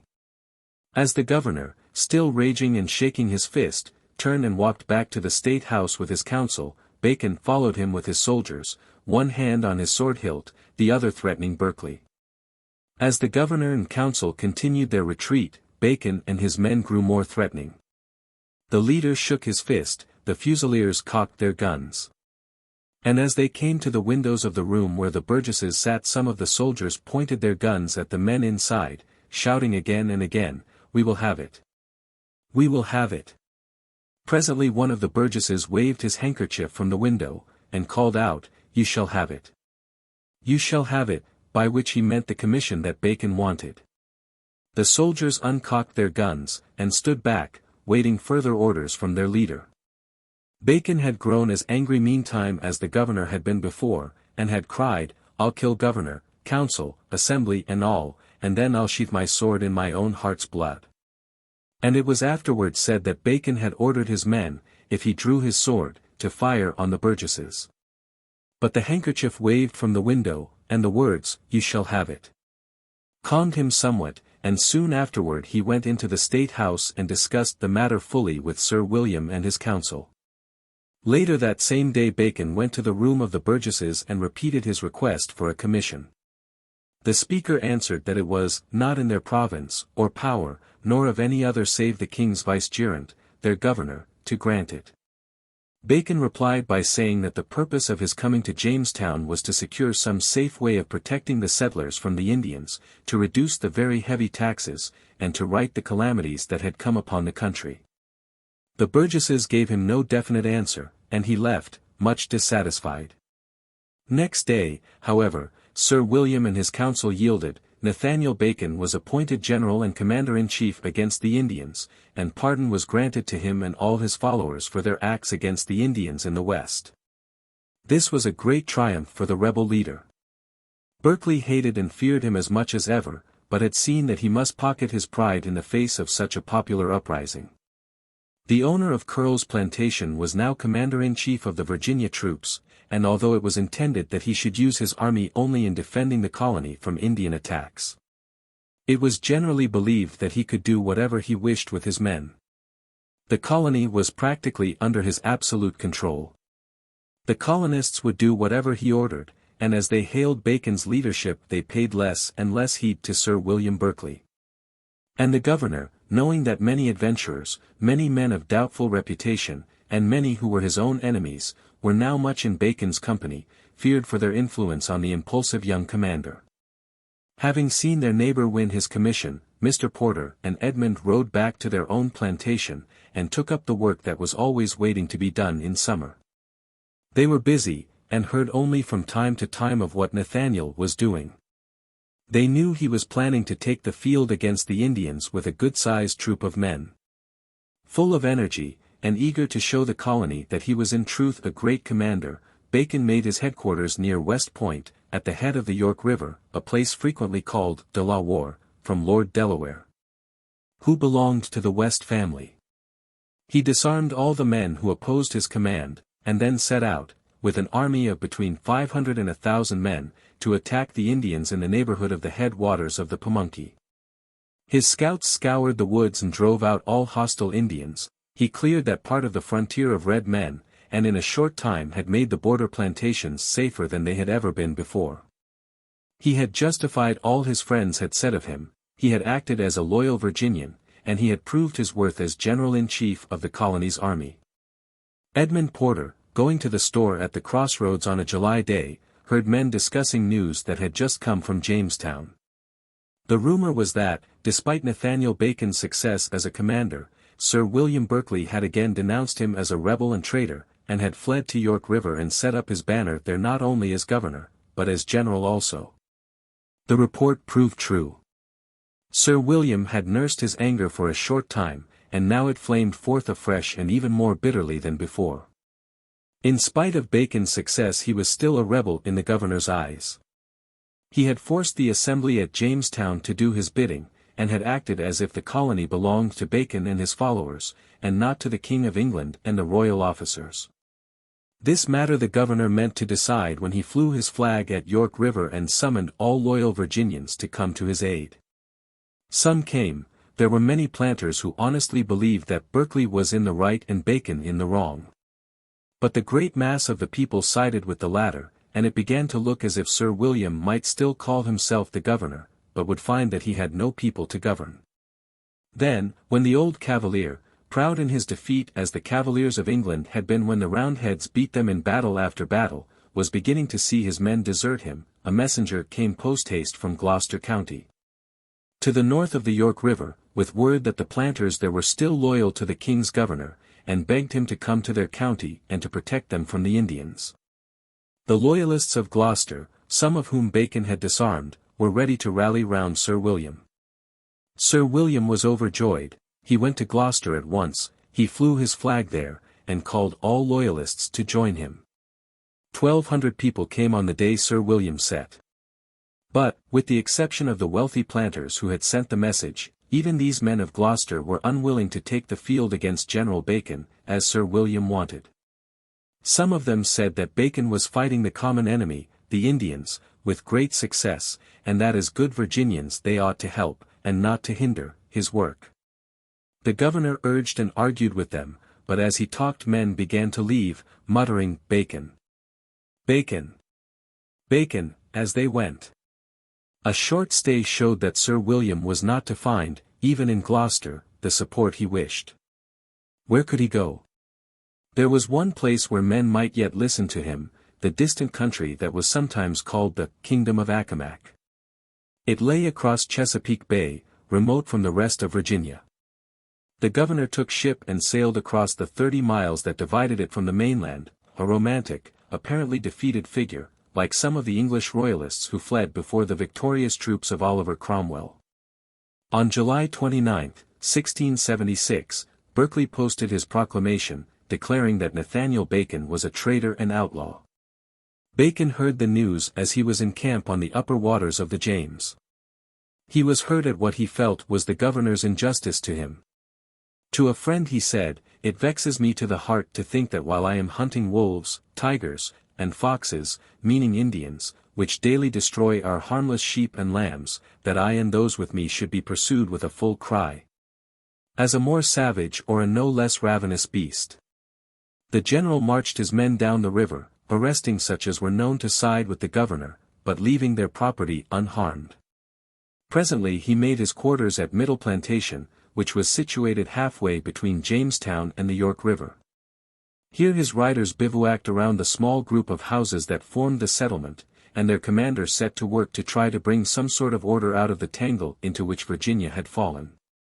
Sir William Berkeley was away in the distant country of Accomac, a country that was hardly looked upon at that time as part of Virginia, and Bacon was to all intents now the governor as well as the general-in-chief.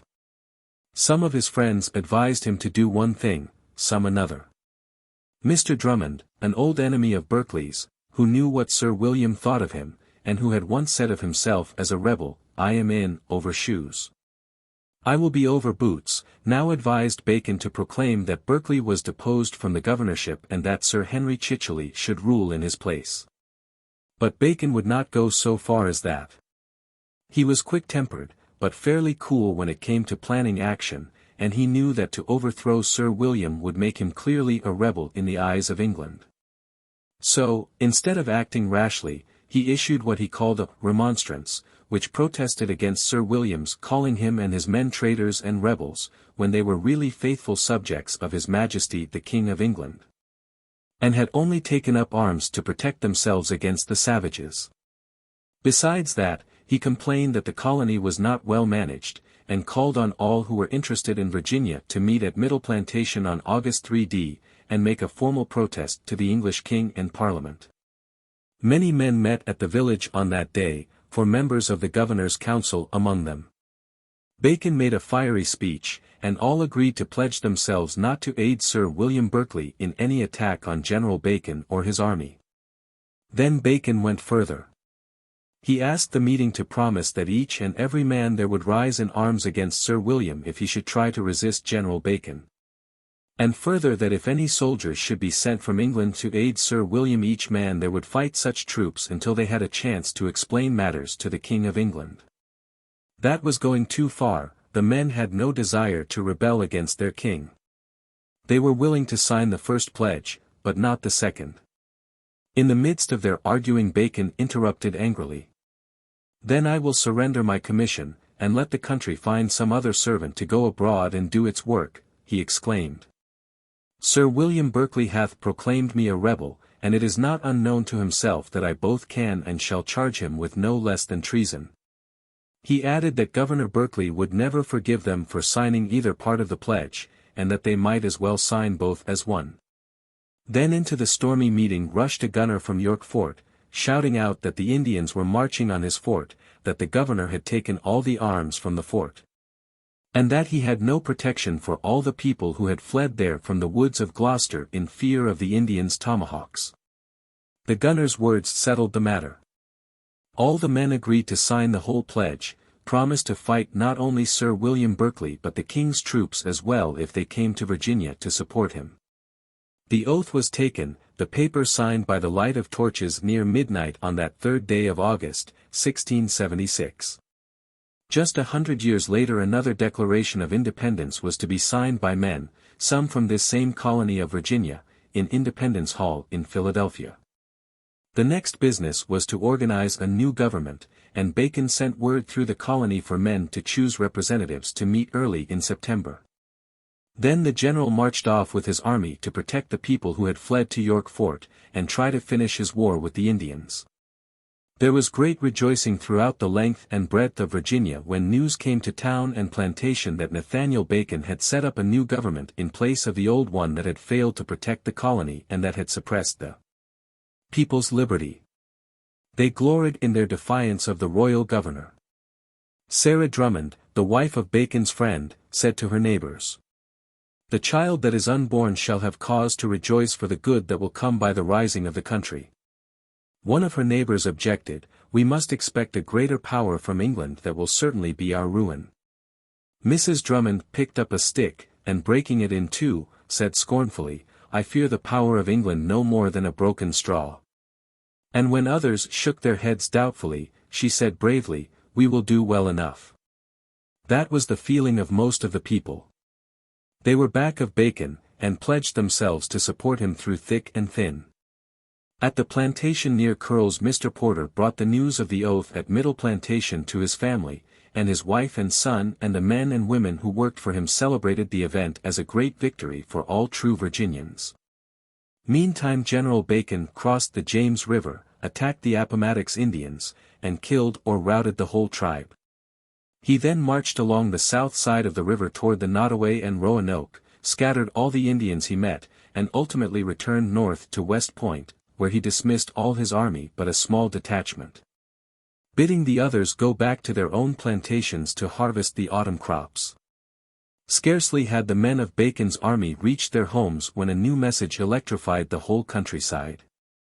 From man to man the news ran that Sir William Berkeley, with 17 ships and 1,000 men, had come back from faraway Accomac, had sailed up the James River, had taken possession of Jamestown, and was now flying his flag above the State House there.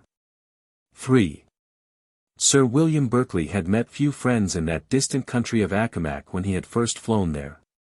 Rebellion was in the air there as it was on the mainland of Virginia, and only a few of the planters of the eastern shore welcomed the king's governor and agreed to stand by him in his fight with Nathaniel Bacon.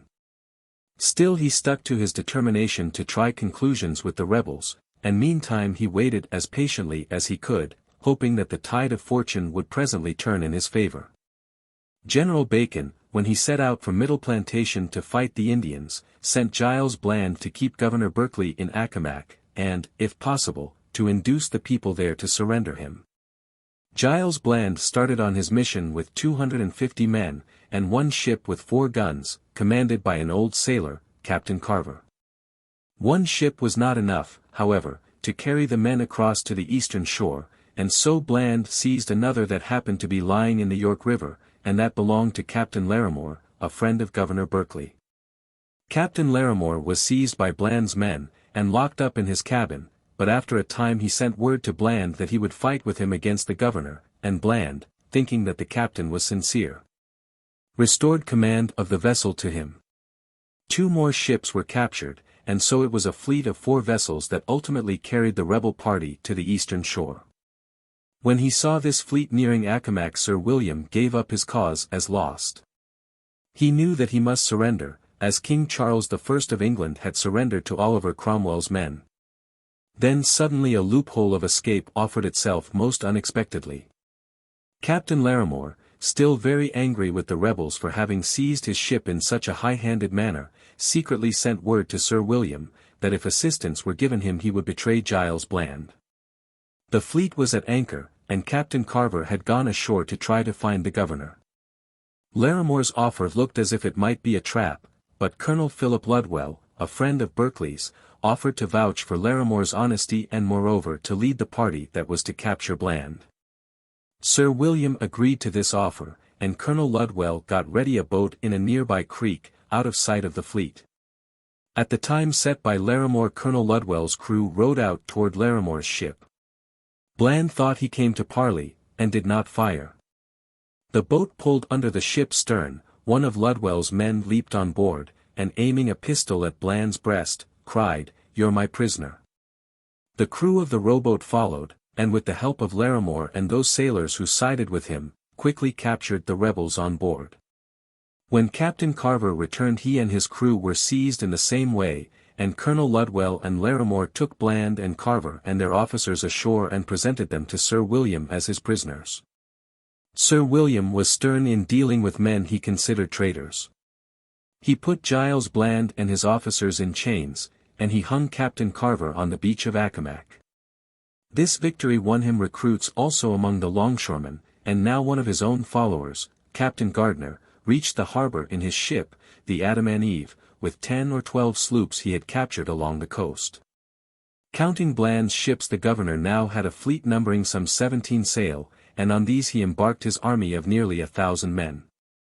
Many of them were merely adventurers, lured by Sir William's promise to give them the estates that belonged to the men who had taken the oath with Bacon at Middle Plantation. Sir William also proclaimed that the servants of all those who were fighting under Bacon's flag should have the property of their masters if they would enlist under the king's standard. The governor set sail for Jamestown, and reached it on the 6th day of September.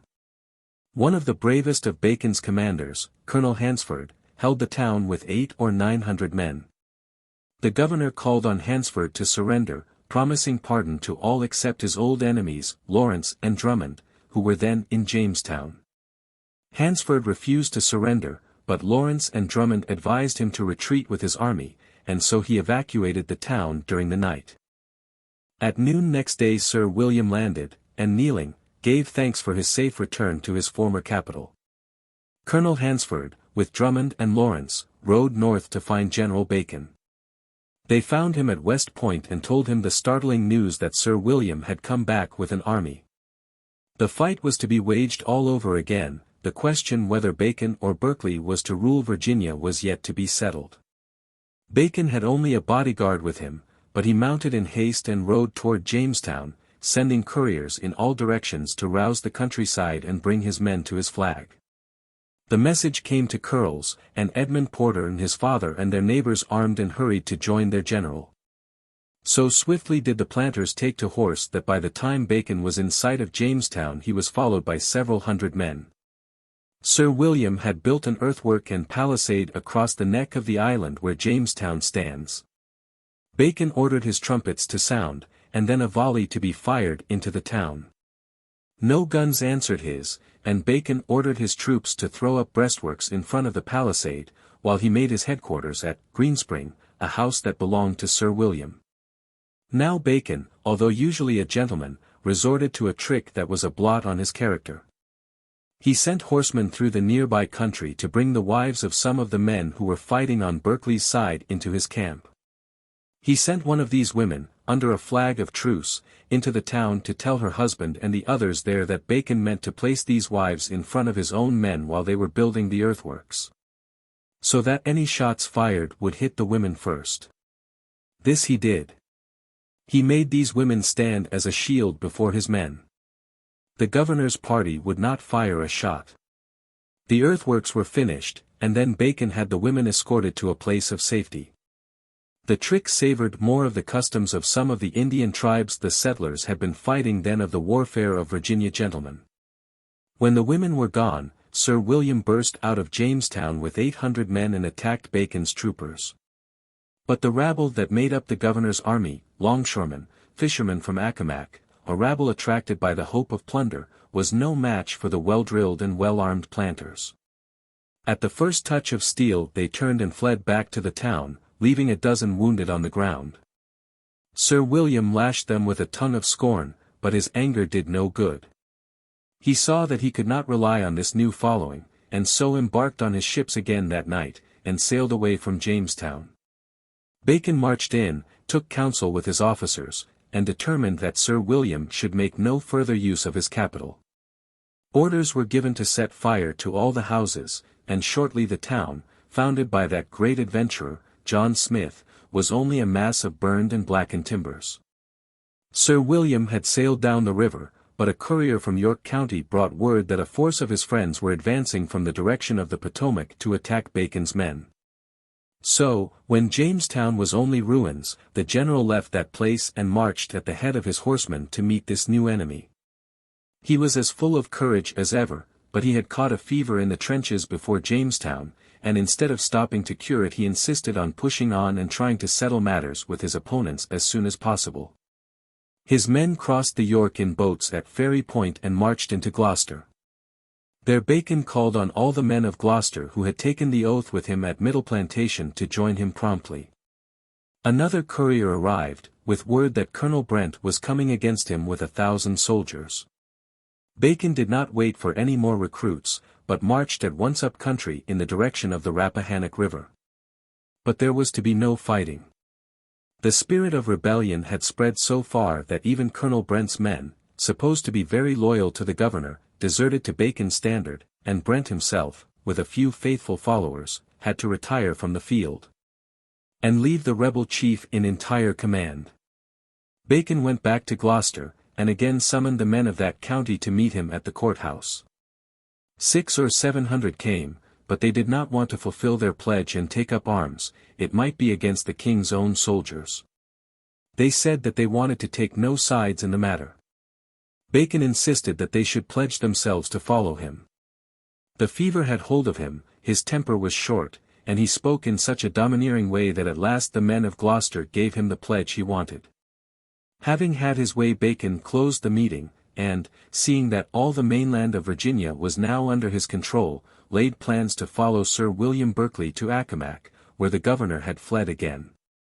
But now Nathaniel Bacon, at the very moment when he had driven all his enemies out of the colony, and had made himself the master of Virginia, fell very ill of the fever he had brought from Jamestown. His old friends, Mr.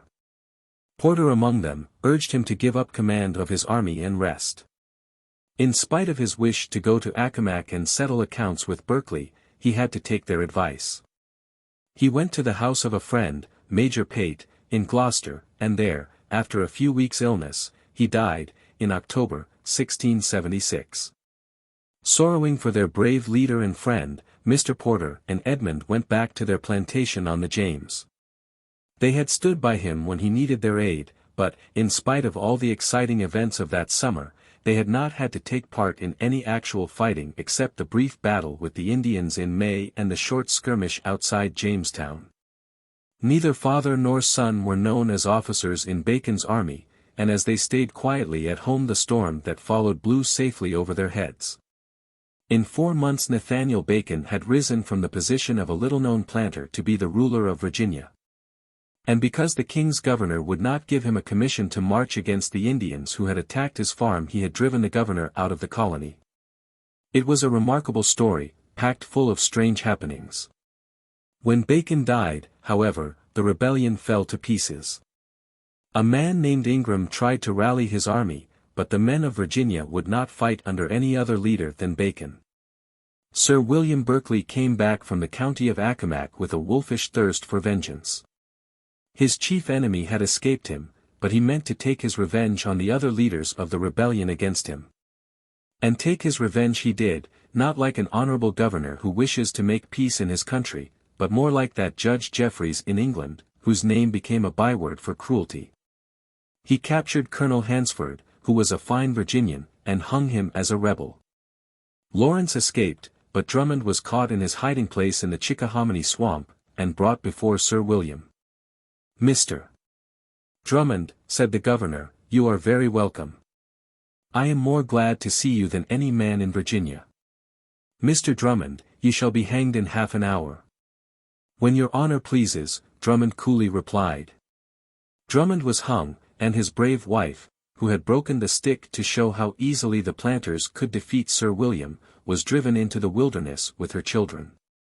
Bland was found in Accomac and executed. Men were hung in almost every county, and the settlers hated the name of Berkeley more than they hated raiding Indians. In all Sir William executed 23 rebels, as he called them, and King Charles II of England, when he heard the report, said indignantly, "That old fool has hanged more men in that naked country than I have done for the murder of my father." At last the assembly begged the governor to stop. He reluctantly agreed that all the rest of the rebels should be pardoned except about 50 leaders. The property of these leaders was confiscated, and they were sent away from the colony. Sir William, however, was no longer popular with any in Virginia. Soon afterward he sailed to England, and never came back again to the colony he had ruled with an iron hand. Salutes were fired and bonfires blazed when he sailed, for the people were all still rebels at heart. Other governors came from England, but they found the Virginians harder to rule since they had tasted independence in that summer of 1676. By many boys of Virginia, like Edmund Porter, Nathaniel Bacon was always remembered as a gallant hero, one who had fought for them against the tyranny of Sir William Berkeley. 5. An outlaw chief of Maryland. Maryland, 1684. "I'm riding south to St. Mary's tomorrow, Michael," said George Talbot. He gave his horse a slap on the flank that sent it toward the stable. "Want to come with me, and see something of the bay?" "Yes indeed," said Michael Rowan. "You know, Mr. George, I always like to ride with you." Talbot smiled at the red-cheeked boy, whose black hair and blue eyes gave proof of his Irish blood. "You're loyal to the chief of the clan, aren't you, Michael?" "Well, if I were warden of the Scottish marches I wouldn't ask for better followers than such as you." Michael flushed. "My father has taught me always to do your bidding, Mr. George. It seems to me the right thing to do. I hope it always will. There's some who don't think as well of me as your father does." Talbot slapped his riding whip against his boot. "But we don't care what they think, do we? A fig for all critics, I say. Each man to his own salvation." He went up the steps to his house, while Michael watched him with frank admiration. George Talbot, Irish by birth, was a prominent man in the province that belonged to Lord Baltimore. He was a kinsman of Sir William Talbot, who was Chief Secretary of Maryland. George had obtained a large grant of land on the Susquehanna River, when Lord Baltimore was anxious to have the northern part of his province settled. 3 years after he staked out his plantation on the Susquehanna he was made Surveyor General of the province. That was in 1683. The next year Lord Baltimore went to England, leaving his son, a boy, as nominal governor. A commission of leading men was chosen to take charge of the actual work of the governorship, and George Talbot was at the head of the commission. In much of that sparsely settled country he ruled like the chieftain of a Scottish clan. He built a fort near the head of Chesapeake Bay, garrisoned it with Irish followers, and sometimes set out from it with his troop to check Indian raids. Sometimes rode into the land that was in dispute between Lord Baltimore and William Penn, and lectured or bullied or drove away some of Penn's settlers. He ruled with a high hand, both at his fort and on his plantation, with the usual result that he was tremendously admired by his retainers, among whom was Fergus Rowan, the father of Talbot's young squire Michael. Next day the adventurous Talbot and the faithful Michael set out south. They rode through a country almost as untouched by men as it was before the first white explorers landed on its coast. Then there had been Indians to hunt game in its woods and marshes, to fish its streams and bay, to plant their crops in its open arable fields. But the Indians were like the birds and beasts, essentially migratory. They built few permanent homes, they wasted little labor on bridges or mills, clearings or farm stockades. When the hunting or the crops grew poor in one place they packed their tents on their ponies or in their canoes and set out for a new, untouched country. The white men were very different. They wanted to own, to fence off, to build, to make travel and commerce easier. But in 1684 there were so few of them that one might ride all day and see no sign of a human habitation. Talbot and Michael had to hunt the streams for fording places, had to push through underbrush that threatened to hide the trails, and to rely on the provisions they carried in their saddlebags to furnish them food and drink. Every now and then the riders caught sight of the blue waters of Chesapeake Bay to the east. Whenever they reached a farmhouse in the wilderness they stopped and chatted with the settlers, giving them any news from the north. They spent one night at a hunter's log cabin, another at a miller's house built on the bank of a river. Many times they had to go far out of the route as the crow flies in order to cross wide estuaries and streams. But they were in no particular haste, and rested their horses often. It took them the better part of a week to reach the Patuxent River and cross into St. Mary's County. Many small fishing hamlets were to be found along this southern shore of Chesapeake Bay, and Talbot stopped at each one, announced who he was, and questioned the fishermen for news. The chief complaint of the settlers was against the tyrannical manners and methods of the revenue collectors, or excise men, who levied taxes for the King of England on all goods coming into the province or going out of it. Men who collect such taxes have almost always been unpopular. In Maryland they were pretty generally hated. To judge from what Talbot was told by the fishermen, some of the collectors had acted as if they were Lord Baltimore himself. They took horses, servants, boats, as they pleased, and dared the owners to complain of them to the king. The most unpopular of the race of collectors appeared to be Christopher Rousby, who lived at the town of St. Mary's, and made trips up and down St. Mary's River and along the shores of the bay to collect taxes from unwilling settlers and threaten them with dire punishments if they dared refuse obedience to his orders. The knave ought to be whipped. Talbot declared to Michael, as they left one of the hamlets. I know him, an arrogant, conceited fool. It's fortunate I'm not one of these folk here, or I might run him through some dark night. Down to St. Mary's they rode, where Talbot took lodgings for himself and Michael. The lodgings were at a tavern known as the Bell and Anchor, where a great anchor lay on the lawn before the tavern door and a bell hung over the porch. Used by the wife of the tavern keeper to inform her guests when their meals were ready for them. The inn faced St. Mary's River, which was wide here, and the beach in front of it was a gathering place for sailors and fishermen and longshoremen, whose boats were pulled up on the sand or anchored in the small harbor to the south of the town. Talbot and Michael went among the men, the chieftain hobnobbing with the simple folk, as he was fond of doing, though he never allowed them to forget his dignity. There were ships lying in St. Mary's River, one of them a ketch belonging to His Majesty's Navy. Men on the beach told Talbot and Michael that the captain of the ketch was very friendly with Christopher Rousby, the tax collector, and the other excisemen. They also told Talbot that neither the captain of the ketch nor Rousby nor his mates paid any attention to Lord Baltimore's officers in St. Mary's. The former treated the latter as if they were stable boys, made to be ordered about, the longshoreman told Talbot. At first Talbot only listened and swore under his breath. Then he began to swear openly, and to look angry and shake his fist at the royal ship out in the bay. "These dogs of sea captains and tax collectors think they own the whole province," he muttered to Michael. "I'd like nothing better than to teach them a lesson." The man and boy happened to be standing near the door of the Bell and Anchor, when a longboat landed passengers from the ketch, and the captain and Christopher Rousby and 2 other men came up to the tavern door. All 4 men glanced at Talbot, whose bearing and dress made him a conspicuous figure. He gave them a curt nod. The captain and one of the other men acknowledged his greeting, but Rousby strode past him with a shrug of the shoulders and a sneer on his lips. George Talbot was not used to such treatment. When he gave a man a nod he expected at least a bow in return. Hot blood flushed his cheeks, and his fingers gripped the hilt of the hunting knife he wore at his belt. Michael could not hear what he murmured, but he could guess at what he meant.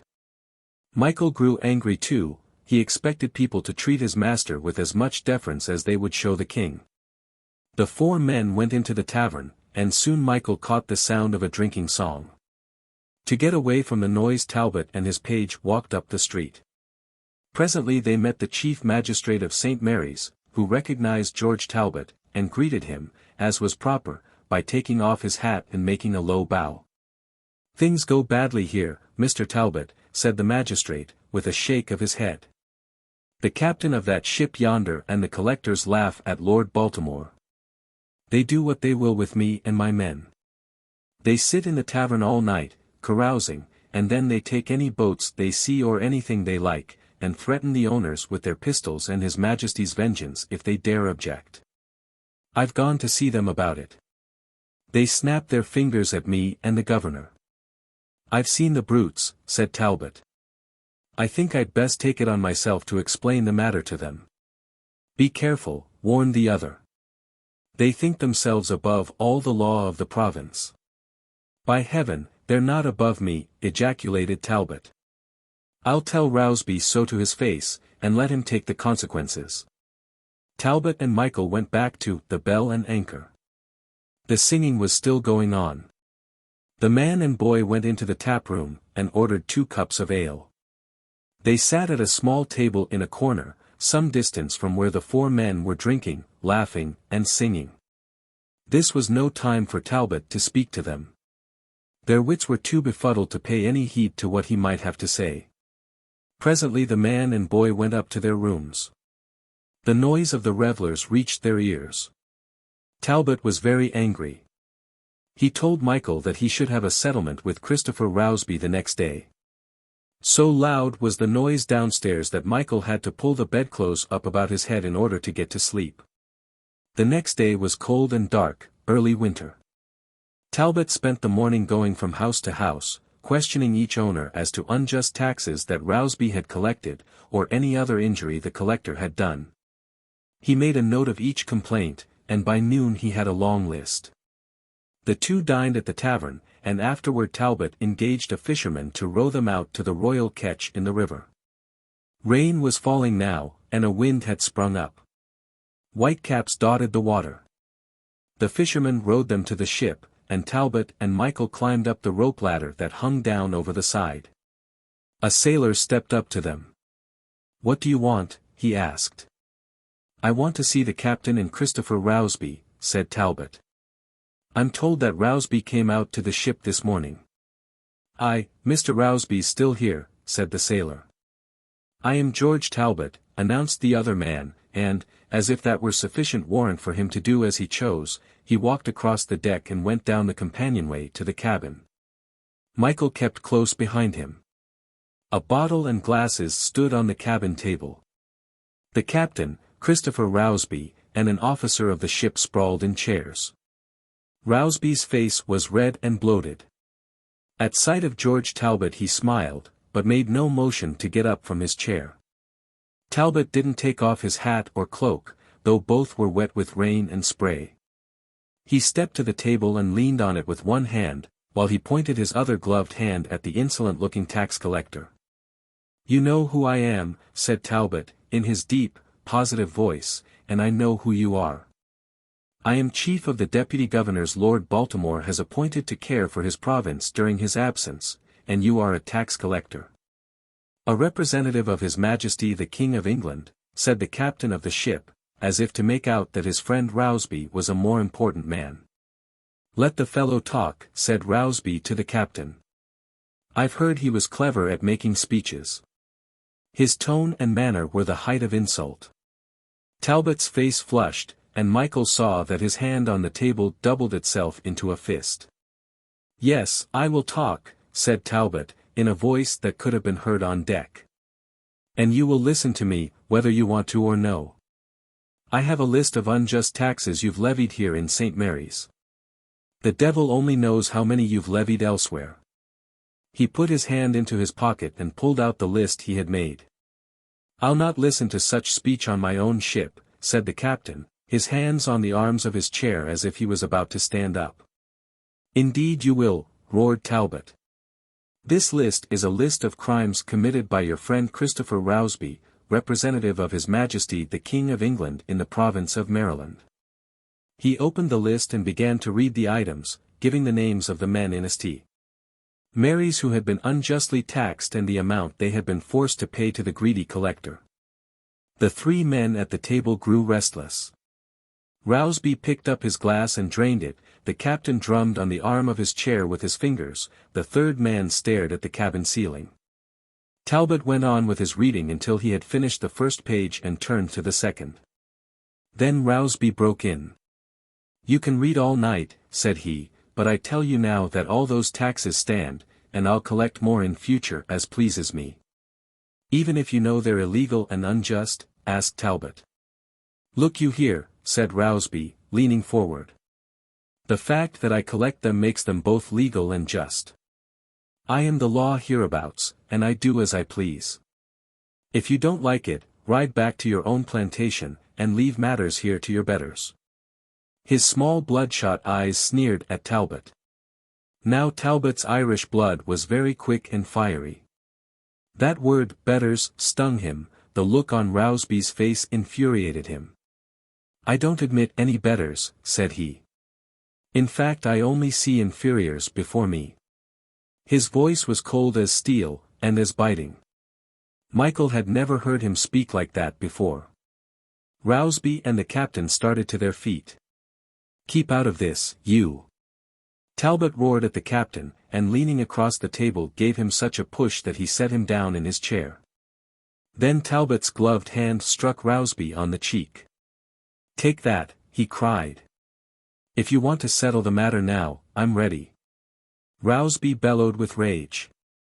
He gave the table a shove that sent it flying, and his fist shot out at Talbot. Talbot caught it and whirled the man around. Then Rousby grabbed the dagger he wore at his side and rushed at Talbot with it. Talbot stepped to one side, and the same instant drew his own knife. Rousby swung round at him again, dagger uplifted, but Talbot was the quicker. He struck with his knife, in the breast, pressed Rousby back and back until he leaned on the table. It had all happened in the twinkling of an eye. Now the captain and the third man sprang forward. Each caught one of Talbot's arms and held it. They were too late to save the collector, however. Talbot had stabbed him in the heart, and Christopher Rousby was dead. The captain seized a pistol from a rack and leveled it at Talbot.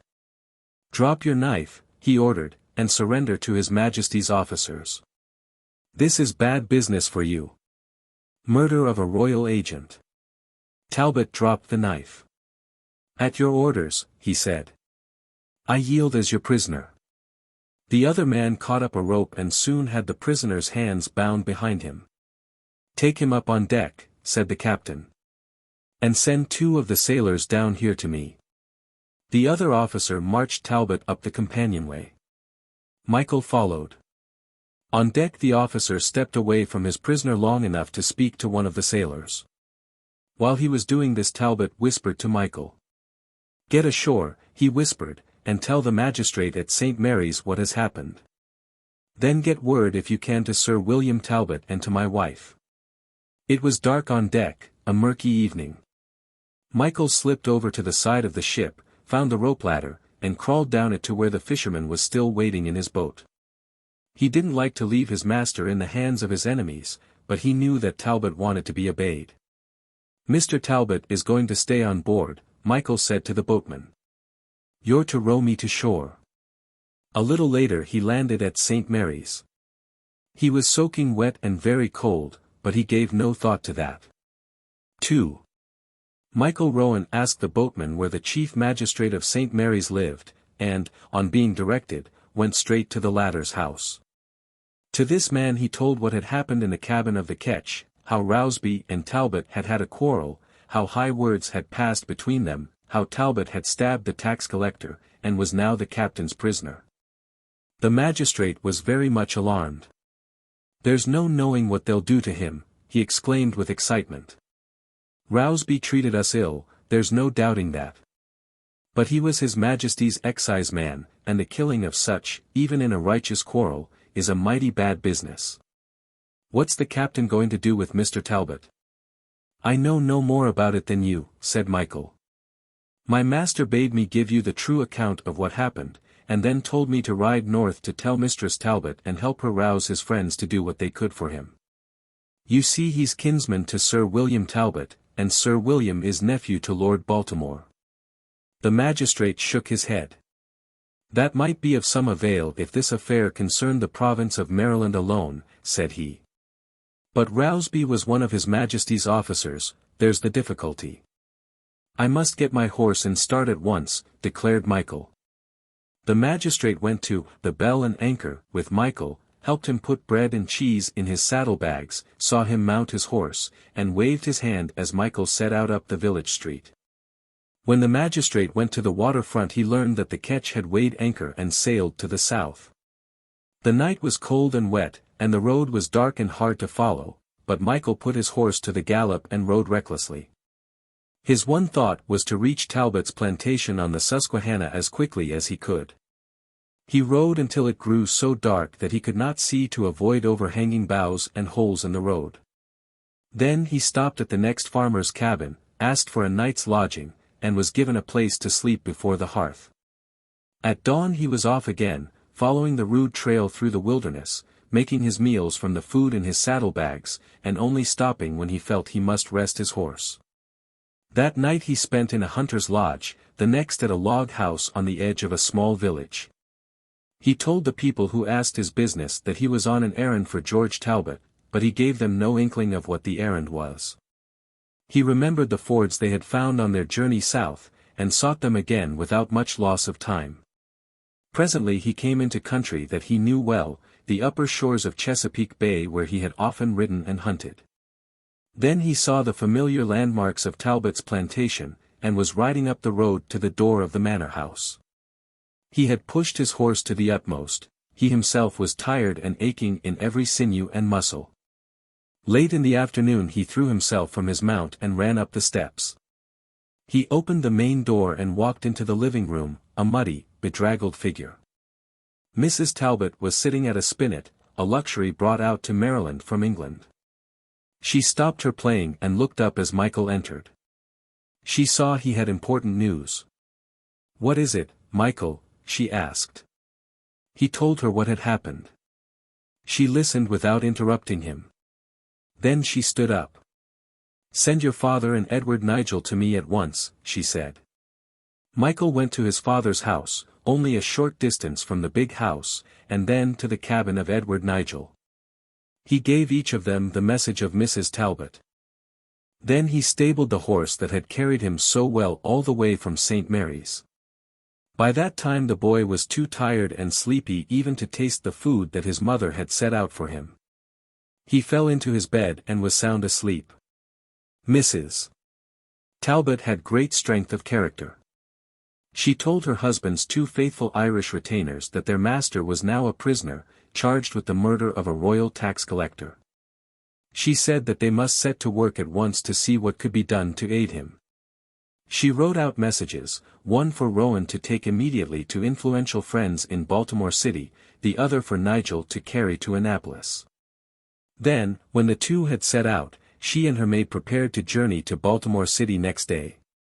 In a very short time the news had spread through the province. Men of influence, the members of the provincial council, met and took action in behalf of George Talbot. They had all disliked Rousby and the other royal excisemen, and almost all of them were close friends of the prisoner. The council sent messengers south to find out what the captain of the ketch had done with Talbot. The messengers returned with word that Talbot had been put in irons, that the captain had landed him in Virginia, and delivered him over to the governor, Lord Howard of Effingham, who had put him in prison at a small town on the Rappahannock River. Lord Howard of Effingham had the name of being a greedy and tyrannical governor. The Council of Maryland sent a request to him that Talbot should be tried by a court in Maryland.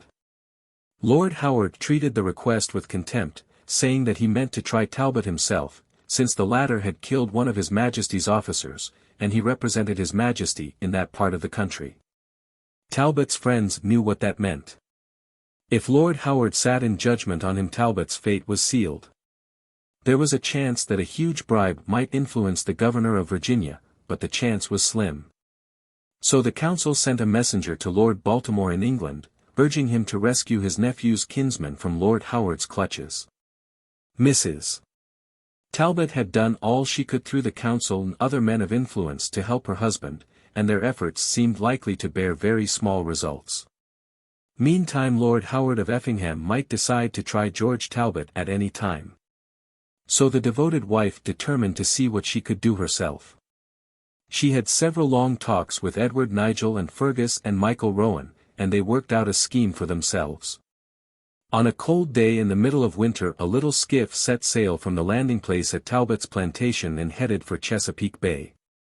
In the skiff were Mrs. Talbot, her 2 friends and retainers, Nigel and Rowan, and the faithful Michael. Fergus Rowan was a skillful sailor, he knew the river and the bay from long experience. He took the tiller, and the others, muffled up for protection from the high wind, watched water and shore as their little boat bobbed up and down on the waves. The wind was favoring, and they made much better time than they would have done by riding through the wilderness. They spent the night at a small fishing village, and were off again in the skiff next day. They sailed past Annapolis, on the River Severn, and went scudding down the bay to where the broad waters of the Potomac flowed into it. Rowan kept fairly close to the shore on their right, and presently changed his course to the west. Now they had come to the Rappahannock, and were sailing up it, keeping a close watch for a good place to land.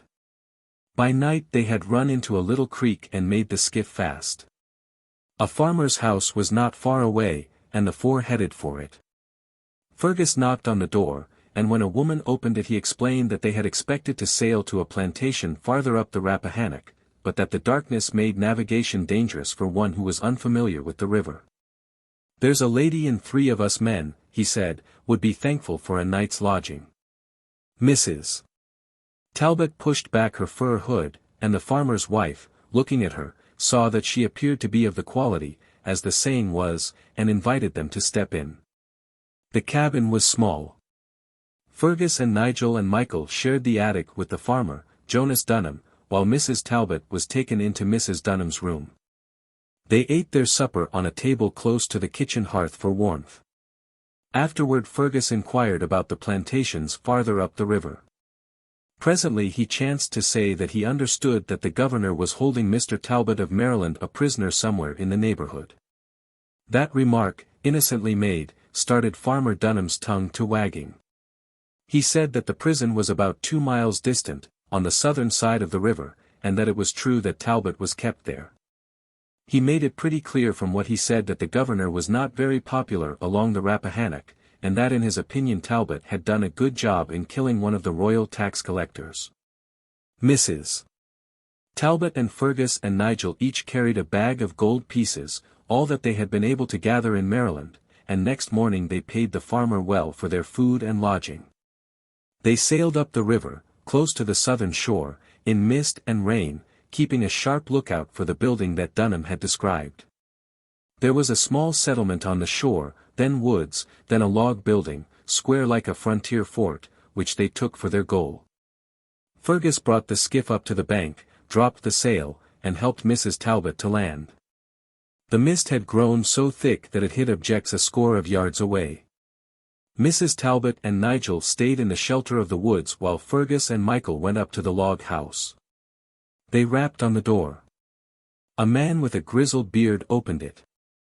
Fergus asked him a few questions about the neighborhood, explaining that they were very wet and cold, and would like to find a tavern or some place where they could get a bottle of ale or brandy.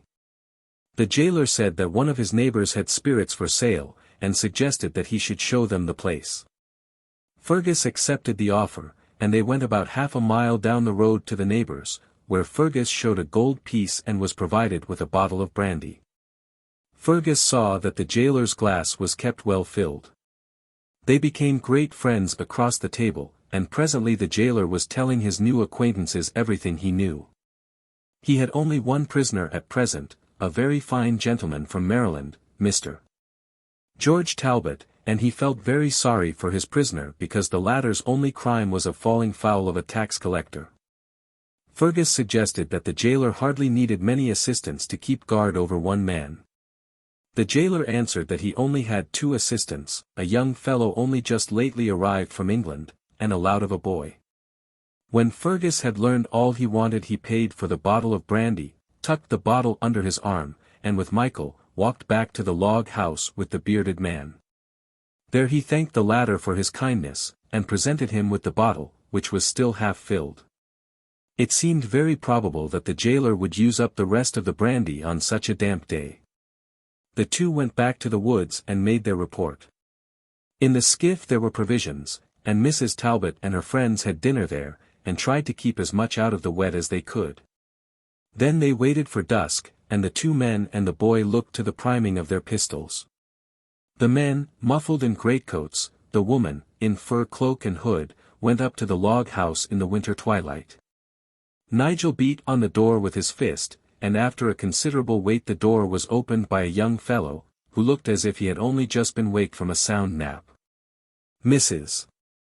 Talbot, slipping her hood back from her head, smiled at the rather dull-looking fellow. "Can you shelter me from the storm?" she asked, in most appealing tones. "I'm wet and cold, and I'm afraid we've lost our way." The boy didn't often see such a fine-looking woman, evidently no farmer's wife, but one of the gentry. "I'll go ask Master Hugh," he said. "Step in from the wet. This is no tavern, but a prison, my lady. Howsomever, I'll go ask Master Hugh." The fellow hurried away, and Mrs. Talbot and her 3 companions stepped in. In a minute the serving lad was back. "Master Hugh'll see you in his room," he announced, jerking his head in the direction of that apartment. He stood aside, while the lady, Nigel and Michael went to the jailer's room. Fergus, hanging back a minute, slipped a gold piece into the fellow's hand, whispering, "A lady of quality. Be sure you speak her fairly." The youth squinted at the piece of money, a coin of greater value than any he had seen. Master Hugh was drinking the last of the brandy as the party entered his room. The candlelight showed that he was far more disposed to be merry than suspicious. "A lady," he exclaimed, getting to his feet and bowing. "'Tis a shame things are so rude here. Be seated, my lady." Then, recognizing Fergus and Michael, he smiled broadly. "Well met, my friends. Sit ye down. 'Tis a raw night. We must make ourselves comfortable." He glanced at the brandy bottle. "If I'd known company was coming, I'd have been more ready to give welcome," he added. Mrs. Talbot loosened her cloak and smiled at the jailer as if she was delighted at his hospitality. "It's very agreeable here, I do assure you, Master Hugh," she said. "Good company is better than wine or food." "So I think," said the jailer, flattered at the lady's graciousness. "If my son and I might go out to the kitchen to dry our feet," suggested Fergus. "George, show them to the kitchen fire," the jailer ordered the boy, who stood staring in the doorway. Mrs. Talbot drew her chair a little closer to Master Hugh. "My skiff met with a mishap as I was on my way to visit friends up the river," she said.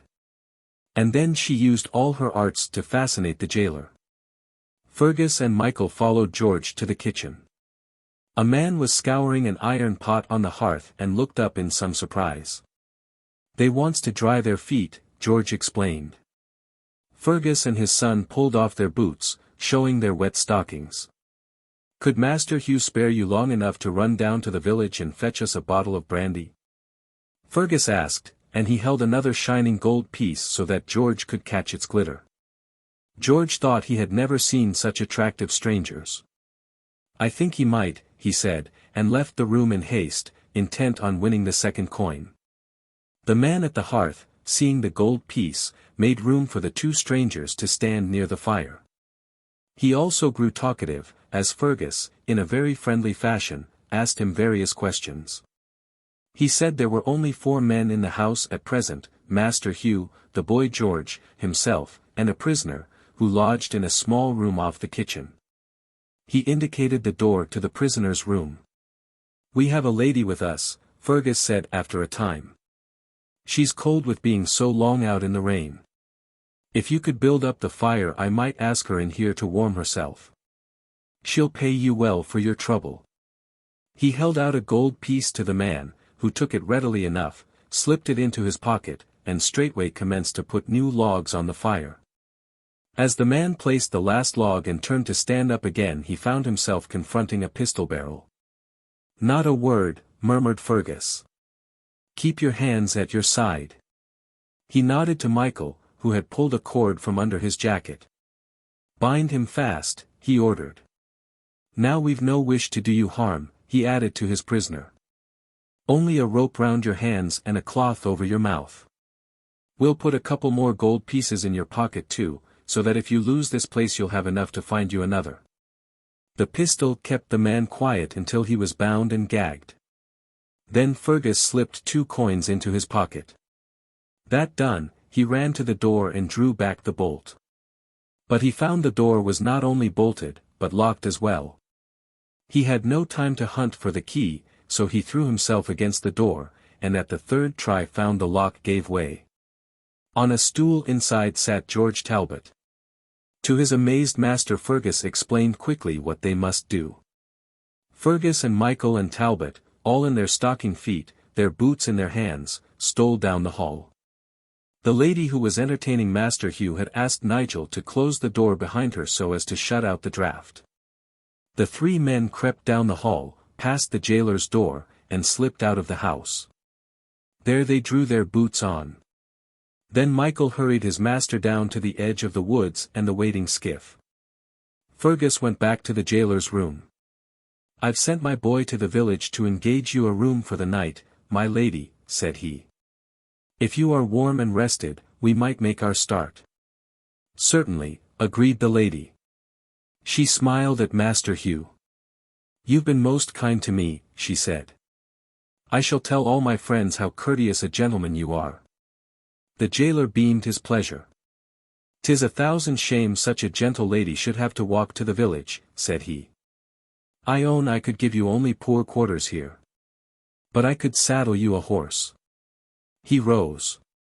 "Where's that rascal George?" "No, no," said Mrs. Talbot.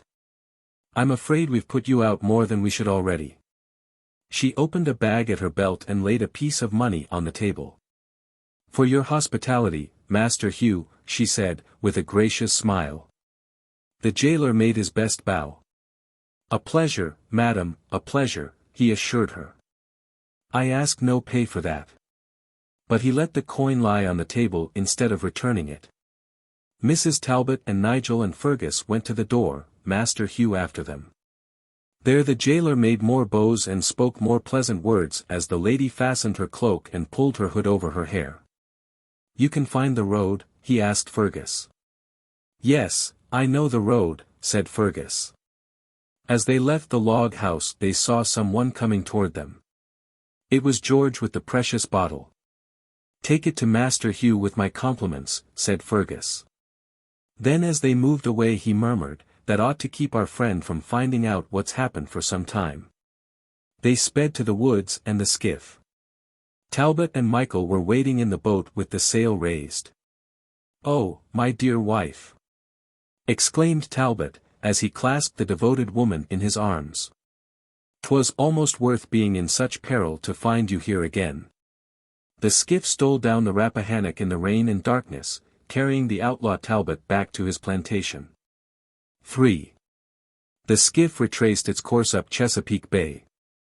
The only landings it made were for food and water, and at such times George Talbot kept closely hidden, while Fergus or Michael or Edward Nigel did the parleying.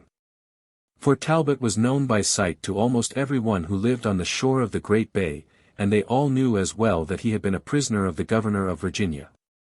News could travel surprisingly fast through the wilderness, and the hunters and farmers, though having the best of intentions toward him, might hinder his escape from Lord Howard of Effingham.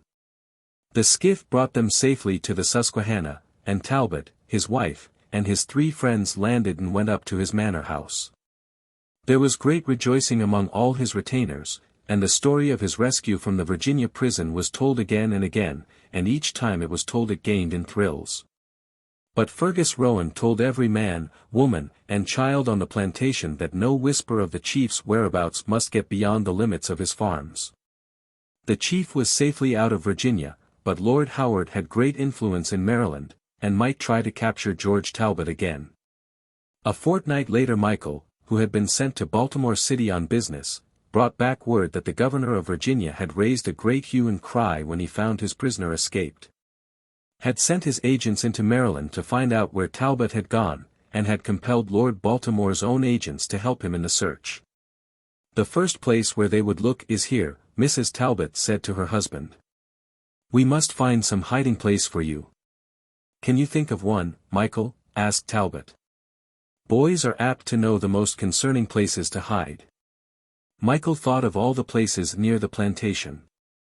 "There's a cave in the river bank up in the woods," he said presently. "I don't think anyone could find you there." So Talbot and his wife and Michael looked for the hiding place. The cave was large, and was surrounded by thickets, and screened by bushes from any one on the river. It seemed just the place that was wanted. Fergus and Nigel were told about it, but no one else. And plans were made to send provisions by a roundabout path. There were wild fowl in the marshes of the river, and Talbot could hunt them almost from the door of his cave. He caught 2 hawks and trained them to catch wild fowl and so helped to stock his larder. While Nigel and Fergus kept watch at the plantation, always on the lookout for any suspicious-appearing stranger, Michael, fowling piece in his hand, would make his way along the Susquehanna, and, joining his master, spend hours with him training the pair of hawks. The outlaw, for that was what Talbot was now, with a price set on his head, had only been in hiding for a few days when officers, both of Lord Baltimore and of the governor of Virginia, came to the plantation. Mrs. Talbot was at the manor house with Fergus. To the officer's questions as to where her husband had fled, she answered with a question: would he come back here, where he would expect his enemies to be certain to search for him? It was clear that neither she nor Fergus would tell the men anything they might know about Talbot. She told them to search the house and the plantation. The officers made their search, while Michael, hunting fowls along the river, kept watch, ready to warn his master to draw back into his cave, in case the searchers should hunt along the bank. The men didn't go anywhere near the cave, and left the plantation without any inkling of where Talbot had gone. But for several days his wife and friends were careful not to go near his hiding place, lest spies might be watching them. Lord Howard of Effingham had had all ships sailing from Virginia and Maryland searched for the fugitive.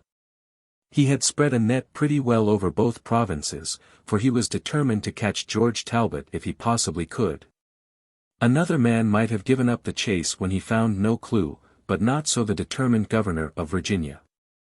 As a result his agents came to the plantation time and again, and Talbot had to stay in his hiding place while winter changed to spring, and spring to summer, and the next autumn came. Michael was his companion much of the time, but idleness was hard for a man of Talbot's nature. The people on the plantation were faithful to their master, and gave no sign that they suspected he might be in hiding not very far away. But such a secret was hard to keep through many months, and at last some of Lord Baltimore's officers got wind in some way of the farmer's suspicions.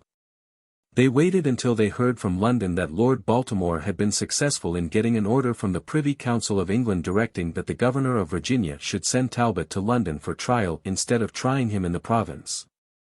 And then they swooped down on the plantation, found Talbot, and forced him to surrender. The outlaw chief rode to Baltimore City a prisoner. His wife went with him, and Michael to wait on her. In the town he learned from his friends that he was to be tried in England, not in Virginia. That was some comfort, and his wife told him that as soon as she learned that he had sailed for Europe she would take ship too, and meet him there. She had friends in London, and they might have much influence with the Privy Council. The Maryland officers handed their prisoner over to the agents of the Virginia governor. These took him to Lord Howard, who had him put in a prison that was more securely guarded than the one on the Rappahannock had been. In prison George Talbot cooled his heels for some time, while his wife and Michael waited in Baltimore City to learn of his sailing for England. Lord Howard of Effingham had grown so arbitrary as governor of Virginia, where he had almost as much power as the king had in England, that, instead of obeying the order of the Privy Council and sending his prisoner to London, he kept him in prison during the winter of 1685, and then in April of that year actually dared to announce that he meant to place Talbot on trial in Virginia for the killing of Christopher Rousby. Word of this came to Mrs. Talbot and her friends in Maryland. Lord Howard was disobeying the law of England in not sending Talbot there for trial, but, notwithstanding that, he might, in his tyrannical fashion, try Talbot, convict him, and even execute him. His wife could do nothing to prevent this if she stayed in Maryland, so, faithful and brave as ever, she took passage in a merchantman for England, and crossed the Atlantic Ocean, with Michael as her squire. Michael, used to the wilderness of the colonies, with only a few scattered settlements to break the stretches of woods and meadows, opened his eyes very wide at the multitude of houses, the throngs of people, that he saw in the city by the Thames. He went with Mrs. Talbot to call on Lord Baltimore, the owner of the province of Maryland. Lord Baltimore listened intently to Mrs. Talbot's story, and grew red in the face with anger when he heard how the governor of Virginia was making light of the order of the Privy Council. "I will at once see the most influential members of the council, madam," said Lord Baltimore. "I will see my friend Tyrconnel, I will go to his Majesty himself, if need be, to secure Mr. Talbot his rights. I knew Lord Howard to be a headstrong knave, I'd not suspicioned him to be a traitor also. I'll bring him to time right soon." "It must be soon, my lord," said Mrs. Talbot. "The governor may bring Mr. Talbot to trial any day." "I'll go at once," Lord Baltimore assured her. "We'll have a message sent to Virginia by the next ship out." Mrs. Talbot and Michael went back to their lodgings, and Lord Baltimore hastened to his influential friend Tyrconnel, who took him to the king, James II. Hot with indignation, Baltimore denounced the illegal act of the governor of Virginia.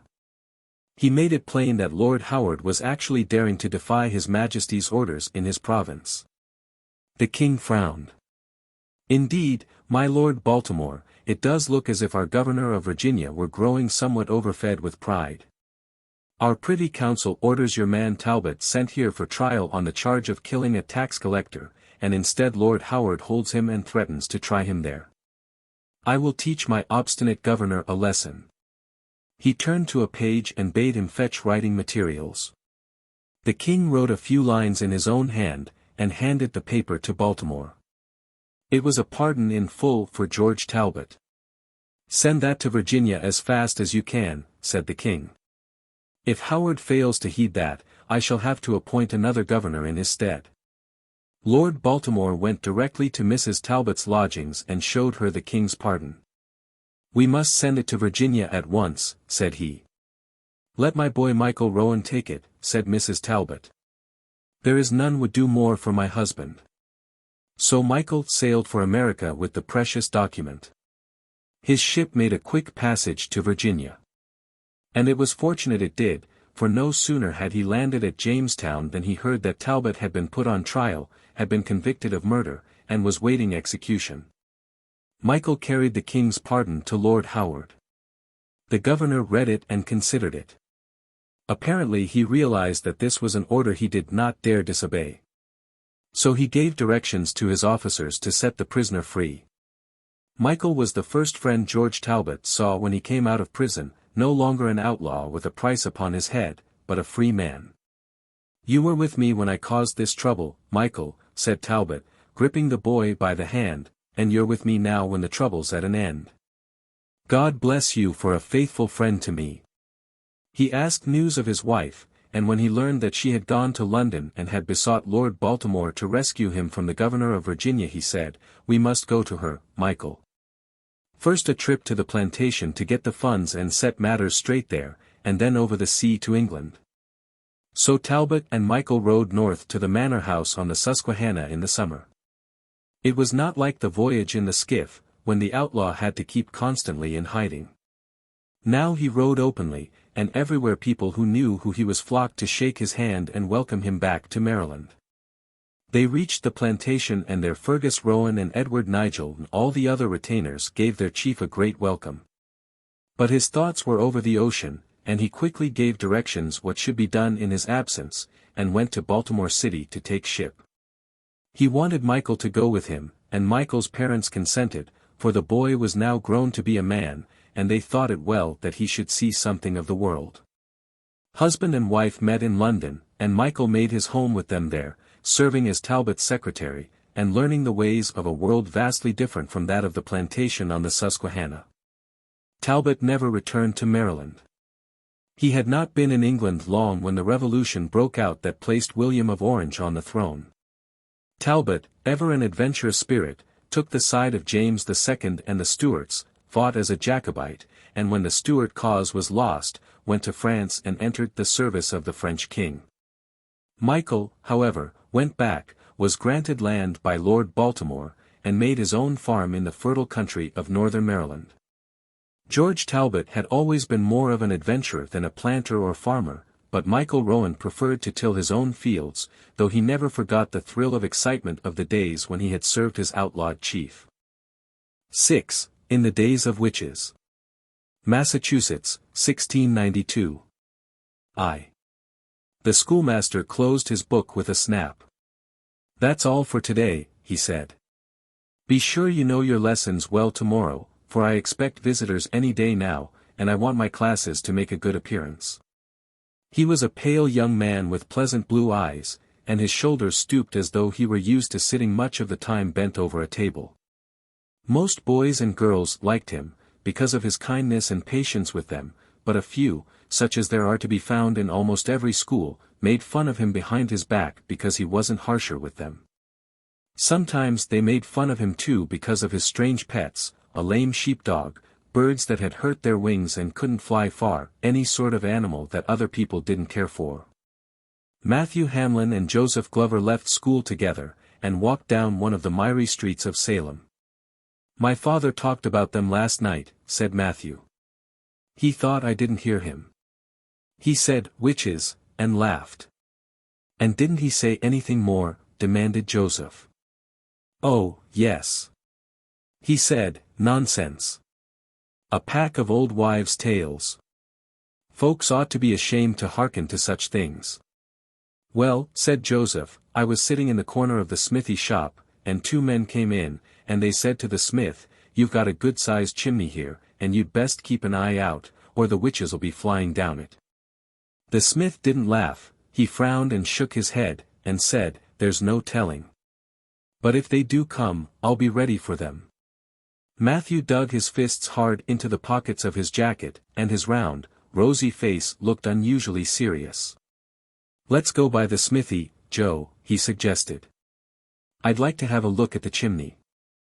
So when they came to the next lane they turned down it, and presently reached the wide doors of the blacksmith's shop, which stood hospitably open. The smith was working at his anvil, striking great sparks with his hammer as he beat a crooked horseshoe. He nodded to the two boys, who threw their schoolbooks on a bench, and walked over to the hearth, as if to warm their hands. "Well, lads," said the smith, after a minute, "and what did you learn today?" He rested his brawny arms on his hammer. "Folks tell me that Master Thomas Appleton is mighty learned and a great teacher. And, faith, he looks it, though I caught him chuckling on the road the other night. And he laughs sometimes in school too, and tells us stories," said Joe. "I like him. Most of us do. Only that John Rowley and Mercy Booth and Susan Parsons don't, because he caught them beating a dog and scolded them for it. But when they talk about him, the rest of us shut them up, don't we, Matt?" Matt, however, appeared to be much more interested in examining the smithy chimney than he was in Master Appleton. He had bent forward and was trying to look up the great sooty throat. "Do you think it's big enough for anyone to come down?" he asked. "And is it clear to the top?" Jacob Titus, the smith, rested his hammer on the anvil, and slowly wiped his hands on his leather apron. "Some might come down it, or fly up it," he answered. "Witches." The word carried a thrill. Matt stood up straight again, facing the smith. Joe stopped warming his hands at the blaze. Titus nodded his head slowly. "Witches might," he said. "And they wouldn't need it clear to the top, they wouldn't." Joe laughed. "But there aren't such things as witches, Mr. Titus. They're like fairies. People tell stories about them to frighten children." "People tell stories about them right enough," agreed the smith, "but it ain't so sure they only do it to frighten children. They've found witches, and proved them witches, and not so very far from Salem. A man from Boston was in here yestereve, a likely-looking man, too, and he stood there by the fire, where you be standing, and he gave me facts and figures. Seems he was well acquainted with the matter.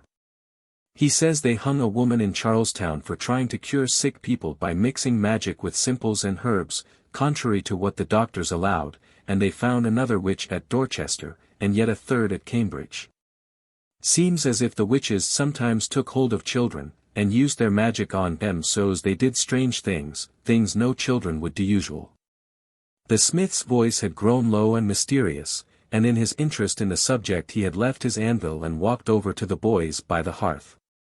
He was gazing at them when there came a sound at the door and the boys saw a man's figure appear against the winter dusk that had settled on the lane.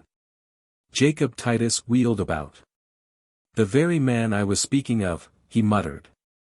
And in a louder voice he added, "Good evening, sir, good evening." The stranger came into the shop. He was very tall, and his black clothes seemed to increase his height and the darkness of his face. He took off his high-crowned hat and ran his fingers through his long, uncombed hair. Then he flung his cloak back over his shoulders as if he found the smithy warm. "Good evening to you, friend Smith," he said, "and to you, young men." His voice was deep and oily, with a fawning sound to it. "Don't let me disturb your talk. I'll rest a few minutes with your kind permission." Titus drew a stool near the hearth. "Sit here, sir. It happens I was telling these boys about you, and about your talk of yestereve, about the witches," he added. The stranger sat down, stood his tall hat on the floor, and spread out his fingers, fan-like, on his knees. "About the witches?" he repeated in his deep voice. "Hardly a pleasing subject. And yet one that concerns folks everywhere. Moreover, unless I'm mistaken, it concerns the people of Salem very particularly." Matt and Joe could not help being impressed. There was something very mysterious in the man's voice and manner. He seemed to carry a strange, uncanny atmosphere about with him, and to give the impression that, if there were such creatures as witches, he would be precisely the person who would know most about them. As for the smith, it was very evident that he held his visitor in great awe. "I told you of Goody Jones, of Charlestown," said the stranger. "I hadn't told you of the strange case of the woman Glover, who was laundress for John Goodwin of Boston. One day Martha, John Goodwin's oldest daughter, who was 13, told her parents that the laundress was stealing pieces of linen from the family washing. They spoke to her about it, and the woman dared to answer them with many strange threats and curses. Thereupon the little Martha fell down in a fit, and soon the same thing happened to the 3 other children, who were 11, 7, and 5 years old. Afterward they all plainly showed that the laundress had bewitched them. They became deaf and dumb for stretches of time, they said they were being pricked with pins and cut with knives, they barked like dogs and purred like cats, they could even skim over the ground without touching it, or, in the words of the worthy Cotton Mather, seemed to fly like geese. This lasted for several weeks. "Saints above," murmured the smith. "To think of that." "Yes," went on the stranger.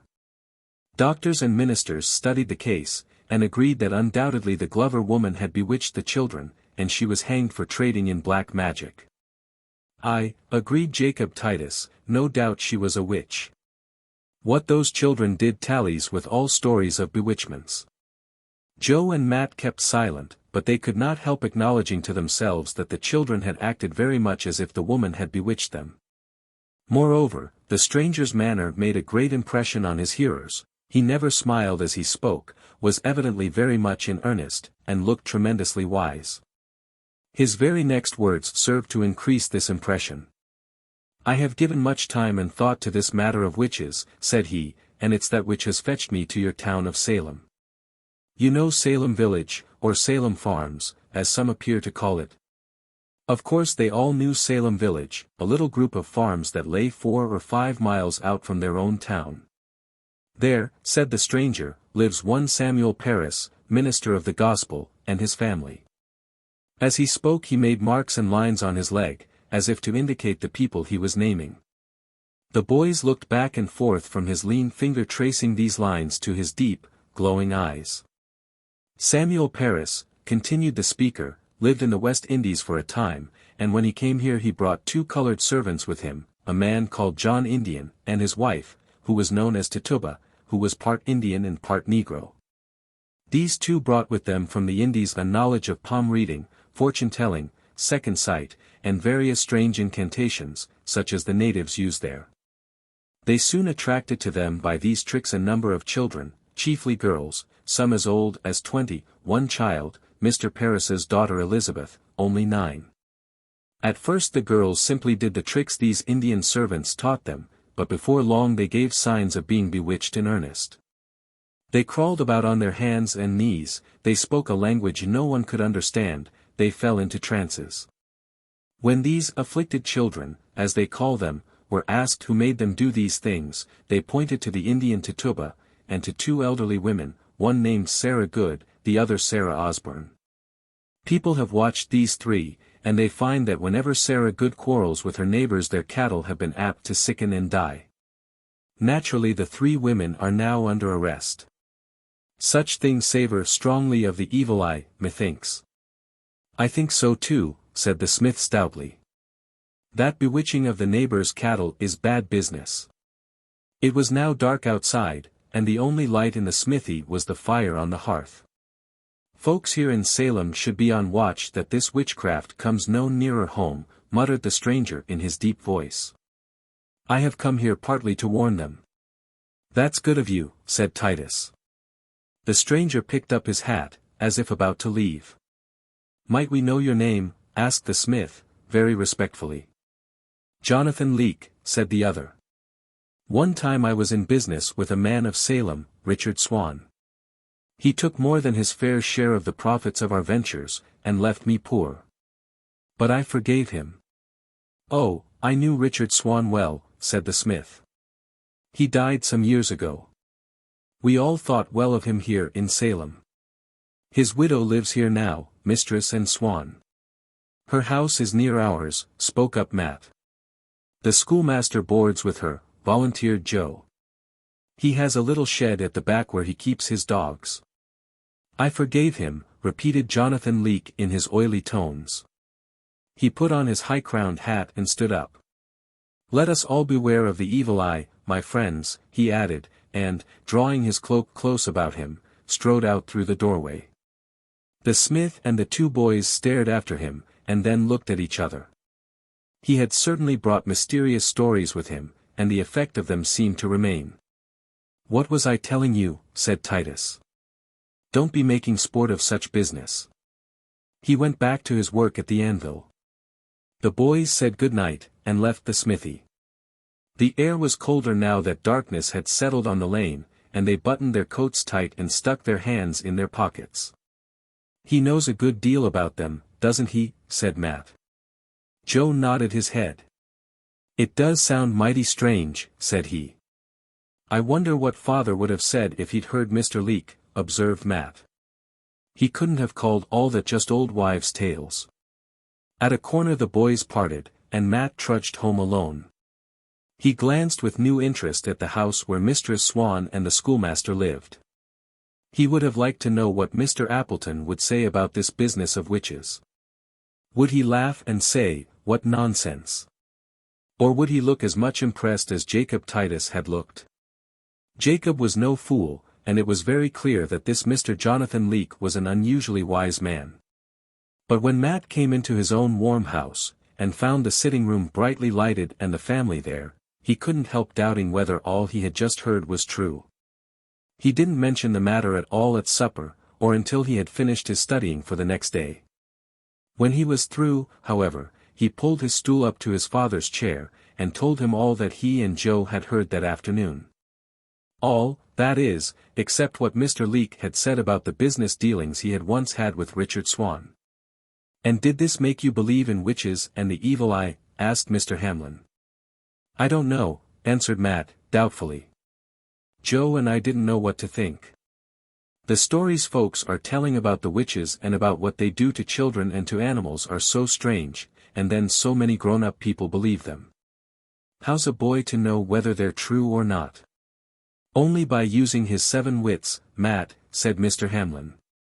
"Before you believe any of these unnatural things, see them happen with your own eyes.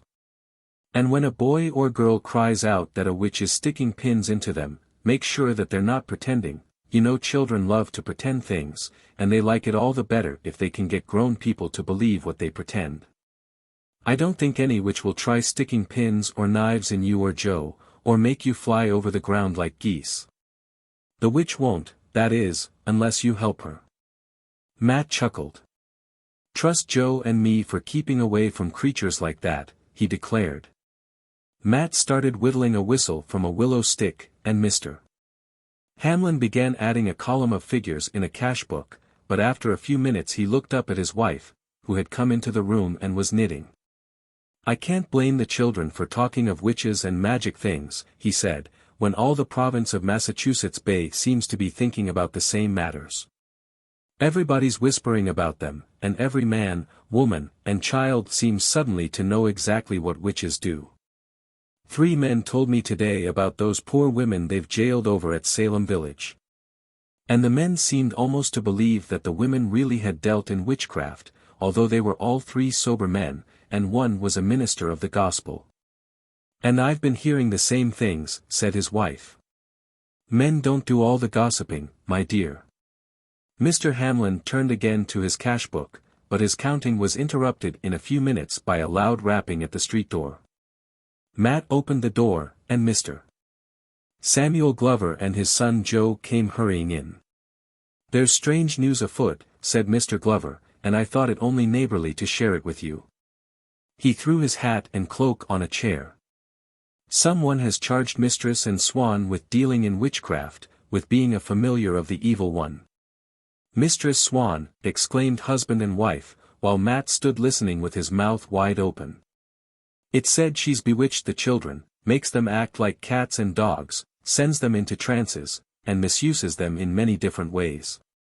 She's a most kind-hearted woman, and loves children dearly," said Mistress Hamlin. "She always gives them sweets when they come to see her." "Aye," agreed Mr. Glover, "so the children say, but they add that she gives them the sweets so she may have a chance to work her evil on them." "What children say this?" demanded Mr. Hamlin. "Mercy Booth and Susan Parsons and John Rowley," answered Mr. Glover. "They're the main ones." Matt looked at Joe. "Serves 'em right," said he. They're mean enough to be bewitched. They stone dogs and cats, put in Joe. And the schoolmaster caught Em at it, and gave Em a good scolding. But who started the story? Asked Mr. Hamlin. Did the children tell these things themselves? A man who's lately come from Boston took the matter to the town clerk, answered Mr. Glover. It seems the children had told their strange stories to him. His name is Jonathan Leake. Matt gave a long whistle. Jonathan Leake, he echoed. Why, he's the man Joe and I met at the smithy. Yes, said Joe, nodding vigorously. And he knows all about witchcraft. I should think he did, agreed Matt. Poor and swan, said Mistress Hamlin. As fine a woman as ever lived. And to be charged with being a witch. That's what I say, assented Mr. Glover. And I'm doubtful if the matter stops there. There's talk already that another had some part in mistreating the children. Who? Demanded Mr. Hamlin. Who but the man who lives in the house with her, Mr. Appleton the schoolmaster. And what can they say against him? Asked Mr. Hamlin. He's as straightforward a man as ever I met. He has a little shed back of the house where he keeps some dogs, explained the other. The children say that he cures these dogs of broken bones by magic. They say they've seen him do it. Take a stray cur who limps and say a few words they can't understand, and soon the dog doesn't limp any more. And the 3 afflicted children say that he makes them suffer instead of his wounded pets. They've been put up to this, exclaimed Mr. Hamlin. They'd never have thought of all this for themselves. Maybe, agreed Mr. Glover. But you know how such matters go. Speak a word or two against a man or woman, never mind how honest they may be, and folk seize on it, and before you know it they have a dozen ill stories to tell against them. The schoolmaster a witch. I'll not believe it, declared Matt. Nor will I, said Joe. Mr. Hamlin smiled. That's right, boys. Stand to your guns. Mr. Appleton has some skill at setting broken bones, probably, and that's how he mends these wounded animals. It's those who believe these charges of witchcraft who are crazy, in my opinion, not the folks they charge with having dealings with the evil one. As for calling Mistress Swan a witch because of what those children said, any woman might accuse a neighbor of being a witch because her milk wouldn't churn into butter while that neighbor happened to be chatting with her. That's about what they have said of some of their witches in Boston, put in Mr. Glover. Yet, absurd as this may seem to us, it's likely to prove fairly serious to Mistress Swan and Mr. Appleton. People don't stop to use their wits in such affairs nowadays. Call man or woman a witch, and you're 2/3 of the way to proving him or her one. But the schoolmaster, protested Matt. He looked at Joe. In trouble because those 3 little rats don't like him. Well, you and I'll stand by him, won't we, Joe? We'll show people that he's no more a witch than the minister is, or than Jonathan Leake himself. We will, assented Joe. I didn't like that Mr. Leake much anyway. And I'll help you, said Mr. Hamlin. Mr. Glover nodded his head. Here's 4 of us at least who'll stand by the schoolmaster, said he, and by Mistress Swan too, he added, for she's likely to be as guiltless as Thomas Appleton. 2. There were a great number of people in Massachusetts in 1692 who believed in witches, and quite as many in Salem as in any other town. Usually there was some old enmity under each charge of witchcraft, though not always, for in some cases people made their charges recklessly, apparently enjoying the prominence it brought them, and thinking little of their victims. In those cases where there was some old score being paid off, however, the populace usually gave little attention to that side of it, but were only interested in the facts brought out to prove that the accused person was a dealer in the evil arts. As Mr. Glover said, call a person a witch, and you were 2/3 of the way to actually proving that he or she was a witch. There was school next day, as usual, and Thomas Appleton tried to appear unconcerned about everything but his scholars' lessons. The 3 afflicted children, the 2 girls and the boy, were not there, having been kept at home by their parents.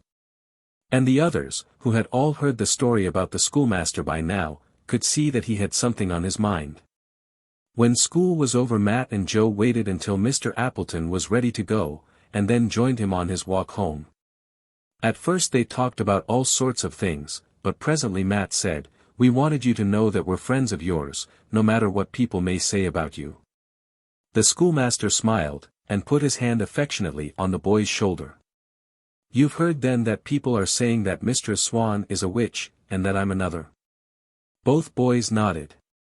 "It's the most absurd story in the world," the man went on. "Mistress Swan is kindness itself to every one, and especially to children. When she hears of any boy or girl who's ill, she takes them jellies and puddings. I know 1,000 things she's done that shows how much she loves them." "And we know how you care for dogs and cats and birds," put in Joe. "And every one in school, except those 3, would follow you anywhere." Just then 2 women, coming along the lane, saw the schoolmaster, and deliberately crossed to the other side so as to avoid meeting him. Thomas Appleton reddened, and looked hurt. Then he snapped his fingers, and muttered, "I'd like to play on my pipe, like that Pied Piper of Hamelin town we hear of, and dance away, taking all the children and animals after me. It would serve you right, you evil-minded folk of Salem." Presently they came to Mistress Swan's door. "Might we see the shed where you keep your dogs?" asked Matt. "Certainly," said the schoolmaster, and he led them to the little building back of the house. Inside were 6 dogs, and those who could leaped up about Appleton, licked his hands, and showed their devotion to him. "These 2, said he, pointing to a couple of collies, "need exercise. Would you boys like to go for a walk with the 3 of us?" The boys said they would, and soon they were out in the open country back of Salem, master and boys and dogs racing along in the nipping air. They passed some of their schoolfellows playing in a field, and these joined them, so that presently there was quite a crowd tramping with the schoolmaster and his dogs, and all enjoying themselves. The schoolmaster whistled and sang and laughed as if he had quite forgotten what people were saying about him in Salem, but when they were back at Mistress Swan's gate, and all but Joe and Matt had left, he frowned. "Poor Mistress Swan," he said.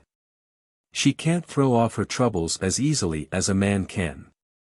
And I doubt if any of the neighbors have come in to see her." "We'll come in," said Joe, and as soon as the dogs were housed again they went in with Mr. Appleton. They found Mistress Swan, a pink-cheeked woman with soft gray hair, working on a sampler at a window. "I'm right glad to see you, Matt, and you too, Joe," she said. "Thomas, will you fetch some apples from the pantry?" The schoolmaster brought the apples, and the boys sat near the window, eating them, and told her of their tramp in the country. Neither Matt nor Joe could see anything that made them think of a witch in this sweet-faced woman. While they were chatting a resounding thump came at the front door, and when Mr. Appleton opened it, 3 grim-faced men walked in. One was the town clerk, and the other 2 were constables of Salem. They marched into the room, with never a bow or, "by your leave," or smile of greeting. Mistress Swan grew a trifle pale, and the boys stood up. "What do you want?" demanded the schoolmaster in a low voice. "We want Mistress Swan," answered the town clerk, his eyes very stern and forbidding. "She stands accused of dealing in black arts and other evil business. She must go with us to the jail, there to await examination of the charges brought against her." "It's an infamy," cried the schoolmaster, "and a lie. You've known Mistress Swan for years, and you know her to be as innocent as your own wives." The town clerk glowered at Thomas Appleton. "Have a care," said he, his voice like steel scraping on iron.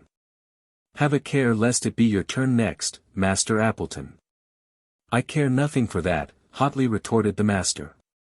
"Gladly would I go with you in Mistress Swan's place. But to think that you charge her, the soul of gentleness and kindness to every one, with such an infamous thing. What can you be thinking of? How can any man or woman or child in Salem bring such charges against Mistress Swan?" "They have been brought, nevertheless," responded the clerk.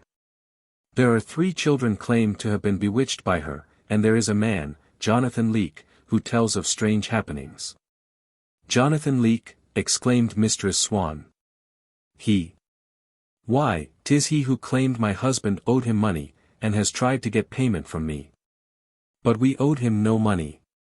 He's an evil, tale-bearing man, but he knows I am not guilty of such wicked things as these. All that you can answer to the court, said the clerk. My business is only to see you taken into custody. Is there no way by which she may stay here? Asked Appleton. I will promise that she will be here when you want her. Or take me as hostage for her. She must come, said the clerk. There's been enough talk, and to spare. Get your cloak and come. Mistress Swan rose, folded the sampler and put it away in a closet, and got out her cloak and hood. She held out her hand to the schoolmaster. You've stood by me like an honest man, Thomas. God grant they don't drag you into this. He took her offered hand and his eyes glowed as he looked into her face. If they do you a wrong they shall suffer for it, said he. There are honest men in Salem as well as knaves. She smiled at the two boys, who were taking in every incident of the strange scene, and walked out through her doorway, followed by the three grim-looking men. Mr. Appleton paced the floor. Infamous, he exclaimed. The lies of three wicked children and a villain to stand against the spotless life of such a woman as she. What is Salem coming to? It should hide its head in the ocean for very shame of such a crime. Witchcraft. Yes, there must be witchcraft to make people believe such lies. He stopped and looked at the boys. What was the name of this man who brought the charges? Jonathan Leake, answered Matt. Joe and I heard him talking yesterday at the smithy. A tall black man from Boston, who seemed to know a great deal about witches. I will find him, said Appleton. I will make him take back these words about Mistress Swan, or I will cram them down his throat. But, Master Appleton, said Joe, suppose he should make the same charges against you. He's a dangerous man. And then you would be arrested, and couldn't be of any help to Mistress Swan. The schoolmaster stared at Joe. That's true, he answered slowly. I must keep my head, and tread right warily. Yes, I must not tell these rascals what I have in my mind about them. But Mistress Swan must be saved. And, to speak the truth, I don't know where I can go for help to save her. Joe's father and mine will help, said Matt eagerly. They both know Mistress Swan. And the children at school will help, and perhaps their fathers too. We'll go home now, and tell what has happened. He picked up his hat, and ran out of the house, Joe at his heels. They went straight to Mr. Hamlin's house, and, finding him and his wife at home, told them of the arrest of Mistress Swan. I expected as much, said Matt's father. All Salem is talking witchcraft today, and they tell the most outrageous stories of Mistress Swan, and worst of all, half the people seem to believe them. I heard a woman say today that an Swan gave her baby the croup last December, said Mistress Hamlin. They're laying every ache and pain their children ever had at her door now.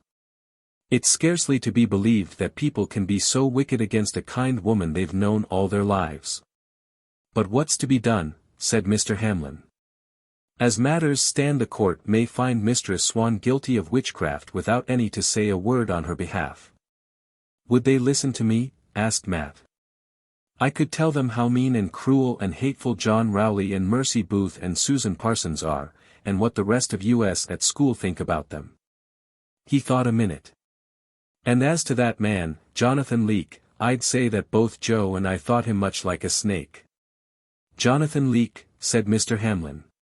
Tell me all you know about him, Matt. Matt, aided by Joe, told what he had heard Mr.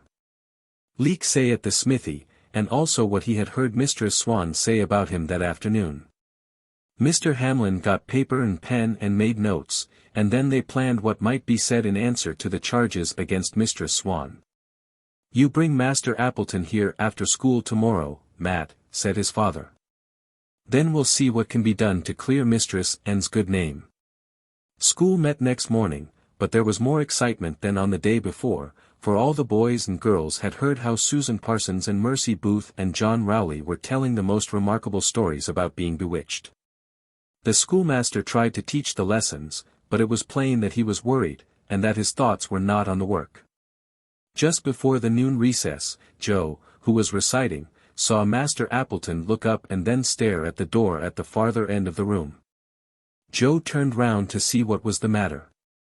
In the doorway stood the town clerk, with the same two men who had been at Mistress Swan's. The clerk walked down the passageway between the benches, while all the children stared. He went up to the master's desk, stepped up on the low platform, and laid his hand on Master Appleton's shoulder. He was smiling, as though he took a certain pleasure in the work on hand.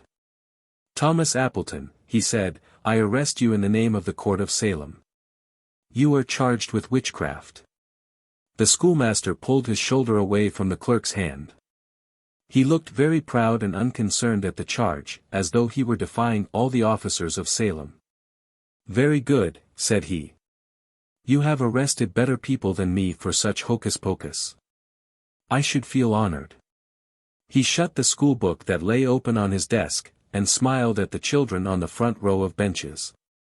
"I suppose, Master Clerk," he said, "that you chose this hour, when you knew I would be busy with my scholars, to come to arrest me, so that they might all see the entertainment, and thus make my arrest as public as possible." "It is some of your own scholars who bring part of the charges against you," retorted the clerk. I know," said Master Appleton. "But they are not here now. Those who are here know me better."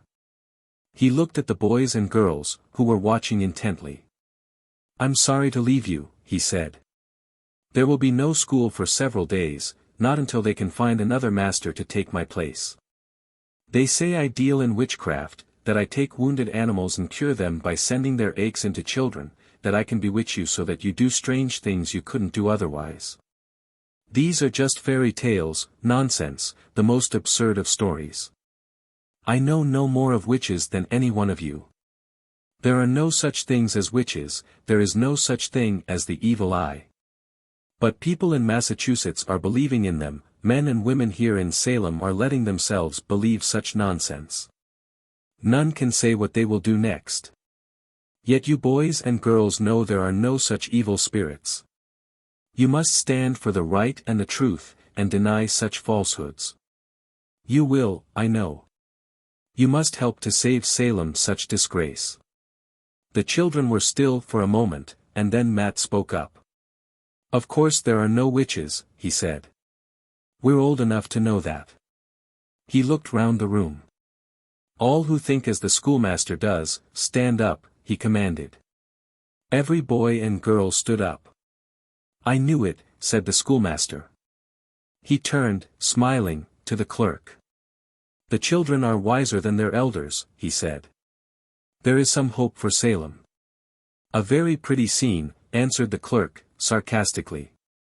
"But the court may take a different view of it.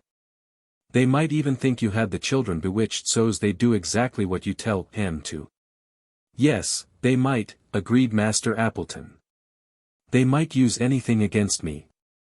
To some minds innocence is always the best proof of guilt. Yet I didn't bewitch the children, I have only taught them their lessons, as I was paid to do." He took his hat and cloak from the peg behind his desk. "I am at your service." Smiling at his scholars, Master Appleton walked down the aisle to the door. As he passed Matt he said, "See to the dogs for me, will you? I shouldn't like them to go hungry." Matt bobbed his head. The schoolmaster went out into the lane, with his 3 guards, while the children crowded to the door and watched until he turned the corner. 3. The fear of witches, like the fear of the plague in the Middle Ages, spread over Massachusetts with amazing rapidity in that winter and spring of 1692, and found one of its chief centers at Salem. Men and women of standing and education were arrested, as well as those who had few friends and little learning, and the wildest and most improbable stories about their actions were told and were believed.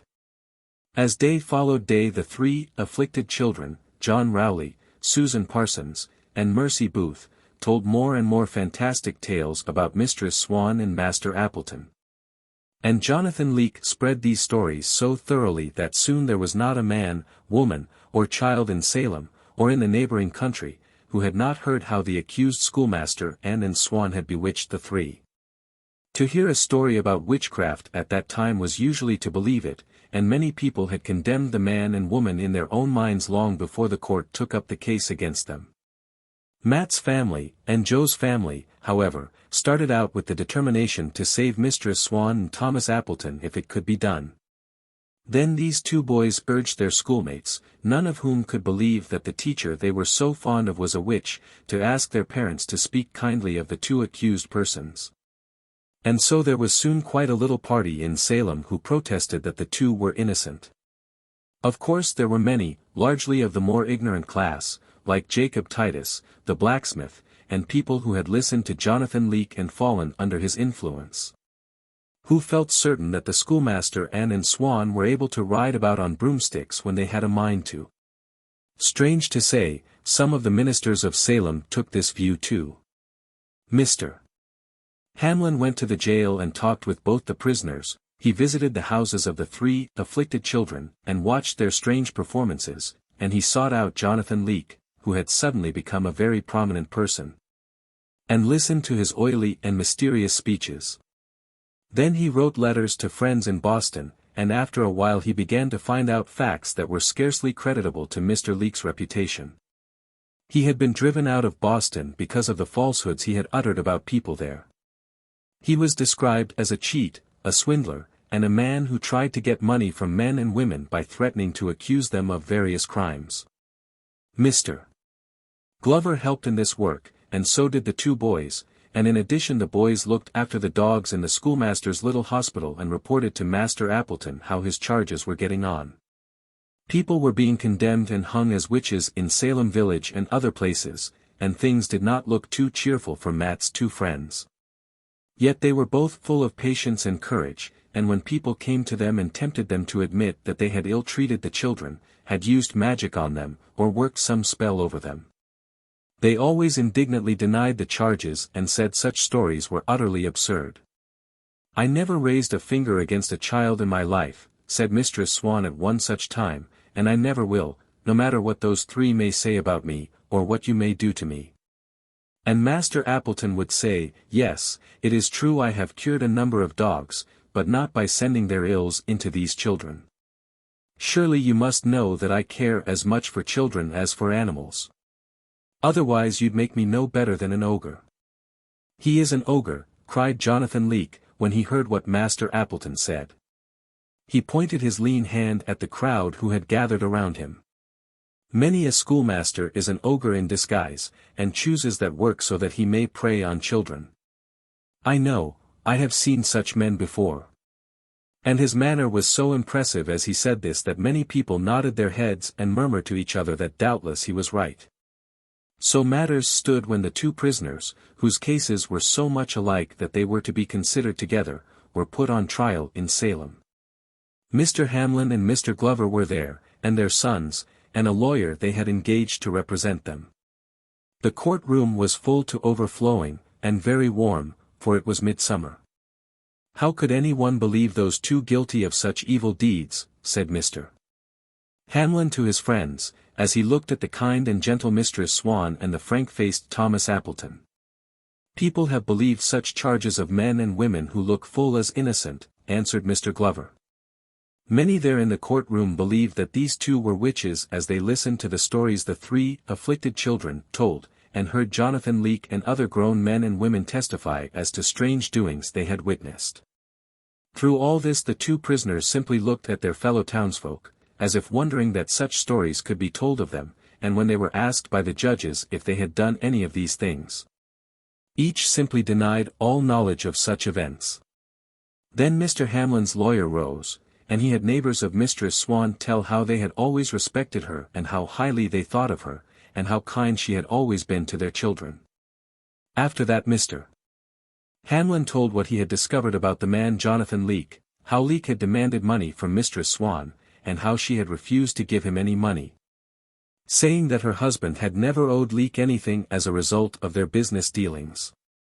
Here the lawyer presented an account book that showed that, as an actual fact, Jonathan Leake had owed Richard Swan money, instead of the account standing the other way about. Leek looked very angry and indignant as Mr. Hamlin and the lawyer related all these affairs to the court, and when the account book was shown he jumped up, protesting loudly, saying, "Figures have nothing to do with the fact of this woman's being a witch." But the lawyer retorted very quickly, "These figures have much to do with the reason why you charged this woman with witchcraft." When Mr. Hamlin told what he had learned of Jonathan Leek's leaving Boston, the man in black squirmed in his seat, and grew so yellow of face that Matt whispered to Joe, "He looks like a witch himself now, doesn't he?" There wasn't much left of the stranger's character when Mr. Hamlin had finished with him, and even those people who had believed most implicitly in him began to murmur their doubts to each other. Then came the chance for Matt to tell what he knew of Mistress Swan and Master Appleton. He told how the other children in school had never liked the 3 afflicted children. "Those 3 liked to hurt animals," said he. "They stoned cats and dogs, they caught young birds, and hurt them, and when Master Appleton told them not to be so cruel they made faces at him and told false stories about him behind his back. Sometimes he would rescue birds and dogs from them, and try to mend their hurts, and he has a lot of dogs now in a shed back of Mistress Swan's house, poor dogs that nobody else would look after, and most of them he's cured of some hurt. None of us boys in school would believe a word those 3 others would say, least of all about Master Appleton, and we'd all expect them to say ill things about him whenever they got the chance." Matt said more about the schoolmaster, and Joe followed him, and then other children, and they were all so evidently sincere, and showed such affection for the teacher that people began to look more kindly at him. And to whisper that they'd always heard he was popular at school. Against the word of 1 boy and 2 girls, who had their own reasons for disliking this master, we have the witness of these other children, who all respect and admire him, said the lawyer. True it is that he has an almshouse for maimed and neglected animals in his yard, but should that not rather speak to his credit than against his honesty? He may know more than most of us about curing sores and broken bones. But would you accuse a physician of dealing in witchcraft or evil arts because he helped the suffering who came to him? If you would, then there must be evil in all men who help their neighbors.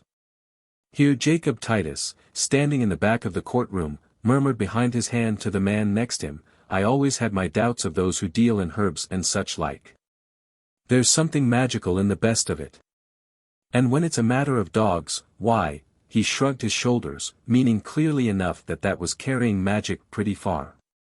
There were others who thought as the blacksmith did, for many, having once got the notion that Mistress Swan and Master Appleton were witches, couldn't find any way to get that idea out of their heads. Others were wavering in their opinions, however, and thinking that there might perhaps be as much truth in the words of this woman whom they had always known and this schoolmaster of such former good repute as in the words of 3 spoiled children and a man who had been driven out of Boston for misdeeds. "There may be witches," the lawyer said, "though it happens that I've never met with any such myself.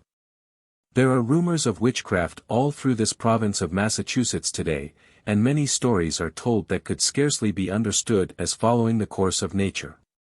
But if we let ourselves suspect such evil things of our neighbors so readily, who knows when others may suspect such dealings of us as easily? You," he said, and by chance he was looking at a stout man in front of him, "may be accused tomorrow because your neighbor's cow sickened on the day you helped him harvest his crops. You," he looked at a forbidding-featured woman in a great grey bonnet, "may be called a witch next week because your suet puddings were too rich for the stomach of your maid. Or you," and his glance fell on a minister, who sat with a Bible clasped in his hand, "may be charged with dealings with the evil one because your chimney smoked and the sparks frightened a horse upon the road so that he ran away. This is how such easy suspicions go. Within a month we may all be witches and warlocks, each man and woman accusing their nearest neighbors." A murmur of protest rose. The idea was not to be put up with. And yet everyone there knew that there was much truth in the speaker's words. It happens that 3 children and a man from Boston have hit upon these 2 prisoners as their victims, went on the speaker, now looking at the judges, instead of aiming their shafts at you or me. Yet are you or I any more honest than this woman who has befriended others, or this man who teaches and cares for maimed dogs? Are we to be their judges? Then, as we consider the charges against them, let us remember that men might bring charges of evil against us also, and consider whether we know ourselves to be more innocent than they. Look at Mistress Swan. Look at Thomas Appleton. Are these two witches? Why, men of Salem, the very children laugh at such a charge. The speaker sat down amid a tense silence. The judges withdrew, considered the matter in private, and then, returning, announced that in their opinion the charges of witchcraft against Mistress Swan and Master Appleton had not been proved by the evidence, and that the two prisoners might return to their homes. There was a buzz of excited talk for a few minutes, then neighbors and friends crowded round Mistress Swan and the schoolmaster and said they had never really believed the evil reports of them. So these two innocent people returned to their home. And men and women who had been in doubt before as to whether they should believe the tales of magic now said they had always considered the three afflicted children mischievous brats and wondered that their parents hadn't whipped them for telling such monstrous falsehoods. As for Jonathan Leake, when he found that he had no chance to injure Mistress Swan, and knew that people in Salem were beginning to hear the true story of his earlier career in Boston, he departed from Salem in haste. Probably to carry his ready-made charges of witchcraft to other towns, where there might be people against whom he cherished grudges. Thomas Appleton returned to his school, and the children liked him better than ever, and brought him so many lame and footsore dogs to care for that he said he should have to take the largest building in town to house them all. The three afflicted children didn't go back to school, though no one knew whether that was because their parents thought they wouldn't be popular there after what had happened, or because they still considered that the schoolmaster might bewitch them. Naturally enough, it took Mistress Swan and Master Appleton some time to forgive their townsfolk for treating them so badly. But the people did their best to show them how sorry they felt that they had ever suspected them of evil dealings, and in time the two returned to their old attitude of friendliness toward all their neighbors. Neither of them was the kind to cherish a grudge. Other people in Massachusetts, however, who were charged with being witches were not so fortunate as Swan and Thomas Appleton. Some were found guilty and were executed for witchcraft. Then, when this strange and inhuman superstition had run its course, popular feeling changed quickly. Men and women became ashamed of what they had said and done. The fear of witches passed into history and became only a strange delusion of the past. But it had been a very real fear in Massachusetts in 1692. 7. The Attack on the Delaware. Pennsylvania, 1706. Jack Felton, coming back to his home from the woods that lay north of the town of Philadelphia, on a day in May, 1706, stopped at his friend's, Gregory Diggs, the shoemaker, to ask for a bit of leather for a sling he was making. There was an amusing stranger there, a round, red-faced man, lolling back in his chair, one knee crossed over the other. Small, sharp-featured Gregory was driving pegs into the sole of a boot while he listened to the others talk. The stranger nodded to Jack. "Howdy do, my fine young Quaker lad," said he. "Do your boots need mending?" "I want a piece of leather for my sling," said Jack. "Oh ho, so you're playing David, are you? Well, I tell you what, this settlement of Penn's is going to need all the Davids it can muster one of these fine days. And that day's not so far off, my friends." "What do you mean?" asked Jack, sitting down in the doorway. "I mean," said the stranger, "that you simple folk along the Delaware are like fat sheep that the wolves have sighted. Sea wolves, they are." He leaned forward, resting his elbows on his plump knees. "Have you ever heard of a Frenchman named de Castris?" "I have," said Gregory. "I haven't," said Jack. "Well, the Frenchman has 4 fast frigates, and he's been cruising up and down the coast between Long Island and the Chesapeake Capes, looking for English prey.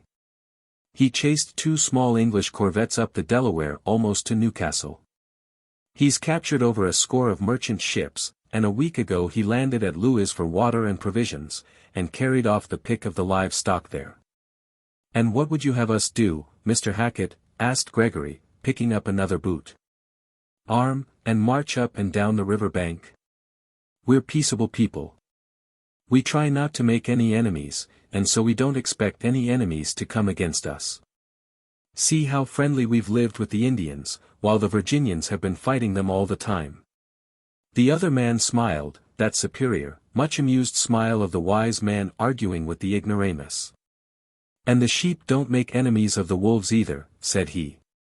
"The sheep are peaceable beasts, tending to their own concerns.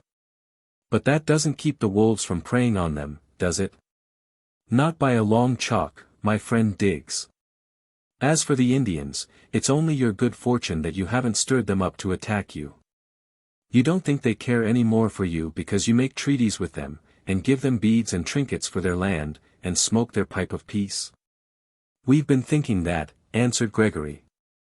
"We thought we'd been treating them as good Christians should." "Oh, you foolish Quakers," said Hackett.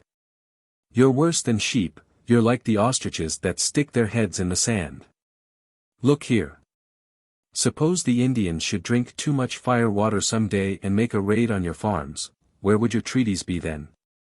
Or suppose, what's much more likely, that this French privateer captain should take it into his head to sail up the Delaware and levy a ransom on your prosperous people, and maybe carry off some of your fine Quaker gentlemen as prisoners. What would you do then?" Gregory scratched his head. "I suppose we'd try to fight them off," he concluded. "But you wouldn't be ready. You wouldn't have enough guns, and powder and shot. And you wouldn't know what to do with the guns if you had them." "Well," the shoemaker repeated patiently, "what would you have us do, Mr. Hackett?" "I want you to prepare, Diggs, I want you to prepare. That's what His Majesty's other colonies have done. I want you to make sure you have enough guns and ammunition on hand, and know how to use the muskets. I want you to set sentries along the river and outposts through the country to give you warning of any possible attack. And above all I want you to get rid of this Quaker notion that you can go on getting rich and prosperous without rousing envy in your neighbors. You don't see much riches right here," said Gregory, glancing round at his simple, meagerly furnished shop. "No, not here, my honest old friend," agreed Hackett, and he got up and slapped the shoemaker on the shoulder in a friendly fashion. "But most of the Philadelphia people aren't like you. They're fat and easygoing, and they wear good clothes and live in fine houses. They like their comfort, these people of William Penn." "They look more like you than like me," said Gregory, smiling. The stout man laughed. "Why, so they do, so they do. But don't put me down for one of them. I'm no Quaker, Diggs. I'm a good Church of England man, and I believe in musket and powder horn." He picked up his walking stick, which leaned against his chair, and flourishing it round his head shot it forward toward Jack Felton as if it had been a dueling sword. "There, my young friend," said he, "how would you parry that? But I forget, Quaker lads aren't taught how to fence." Jack laughed at the attitude the stout man had struck. "I know how to shoot with a bow, even if I can't fence," he retorted. "Shoot with a bow, faugh, that's Indian warfare. Sword and musket's what we want, master, I don't know your name." "Jack Felton," said Gregory. "And he's the son of one of those very prosperous Quakers you were speaking of, Mr. Hackett." "So?" said Hackett. "Well, I trust, Master Felton, that you see the common sense of my argument, and will persuade your father that it's not unlikely this French buccaneer de Castris may take it into his head to visit Philadelphia some day." He put on his hat and picked up his cloak. "I'm on my way to visit my old friend Governor John Evans, and tell him of the reports I bring from Chesapeake Bay." Jack stood up to let Mr. Hackett pass him, and then stepped into the shop. "Is what he says about Philadelphia and the Quakers true?" he asked the shoemaker. "I hardly know, Jack. The Friends don't believe in fighting, and maybe we're not as well prepared for defense as most of our neighbors. We've kept peace with the Indians by treating them fairly. Charles Hackett comes from Maryland, where they've had lots of trouble with Indians and every man goes armed. Suppose that French captain came up the Delaware and did what Mr. Hackett thought he might," suggested Jack. Gregory shook his head. "I don't know what we'd do. I take it I'm like most of the others, I don't like to borrow trouble, Jack." Jack got the leather for his sling and started home. The stranger's words stuck in his mind, however. He didn't like to think an enemy might come up the Delaware and do as he pleased with Philadelphia. It seemed to him that Mr. Hackett might be right, that the people ought to be prepared to defend themselves. Mr. Felton lived in a big house at the corner of 2nd and Pine Streets. He was a well-to-do Quaker and a friend of John Evans, the deputy governor who represented William Penn in the province. After supper Jack told his father what he had heard at the shoemaker's. "That's idle talk," said his father. "The Frenchman wouldn't think of coming to Philadelphia, and if he did we've plenty of men here to protect the town." "But how do you know they'd do it?" Jack asked. "Friends don't believe in fighting," the stranger said.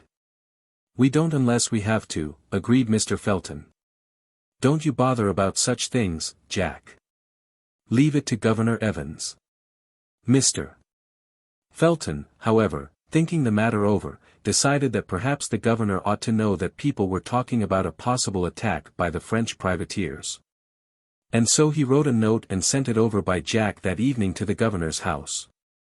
Jack thought he would like to speak to the governor himself, so he gave the servant his name, but not his father's note. The servant reported that Governor Evans would be glad to see Master Felton in his private office. In the office sat the governor and Mr. Charles Hackett. The governor read Mr. Felton's note. When he looked up he saw that Hackett was smiling at Jack. "So you've met before, have you?" he said. "It's odd that this note should be on the very matter we were discussing, Charles." He handed it to his guest, who read it rapidly. "So you told your father of our little chat at the shoemaker's, did you?" said Hackett. "What did he say to it?" "He didn't say very much," Jack answered. "He told me not to bother about it." "You see," said Hackett, looking at the governor. "He said not to bother. That's what all your good Quaker folks will say, I dare venture." Governor Evans looked very thoughtful.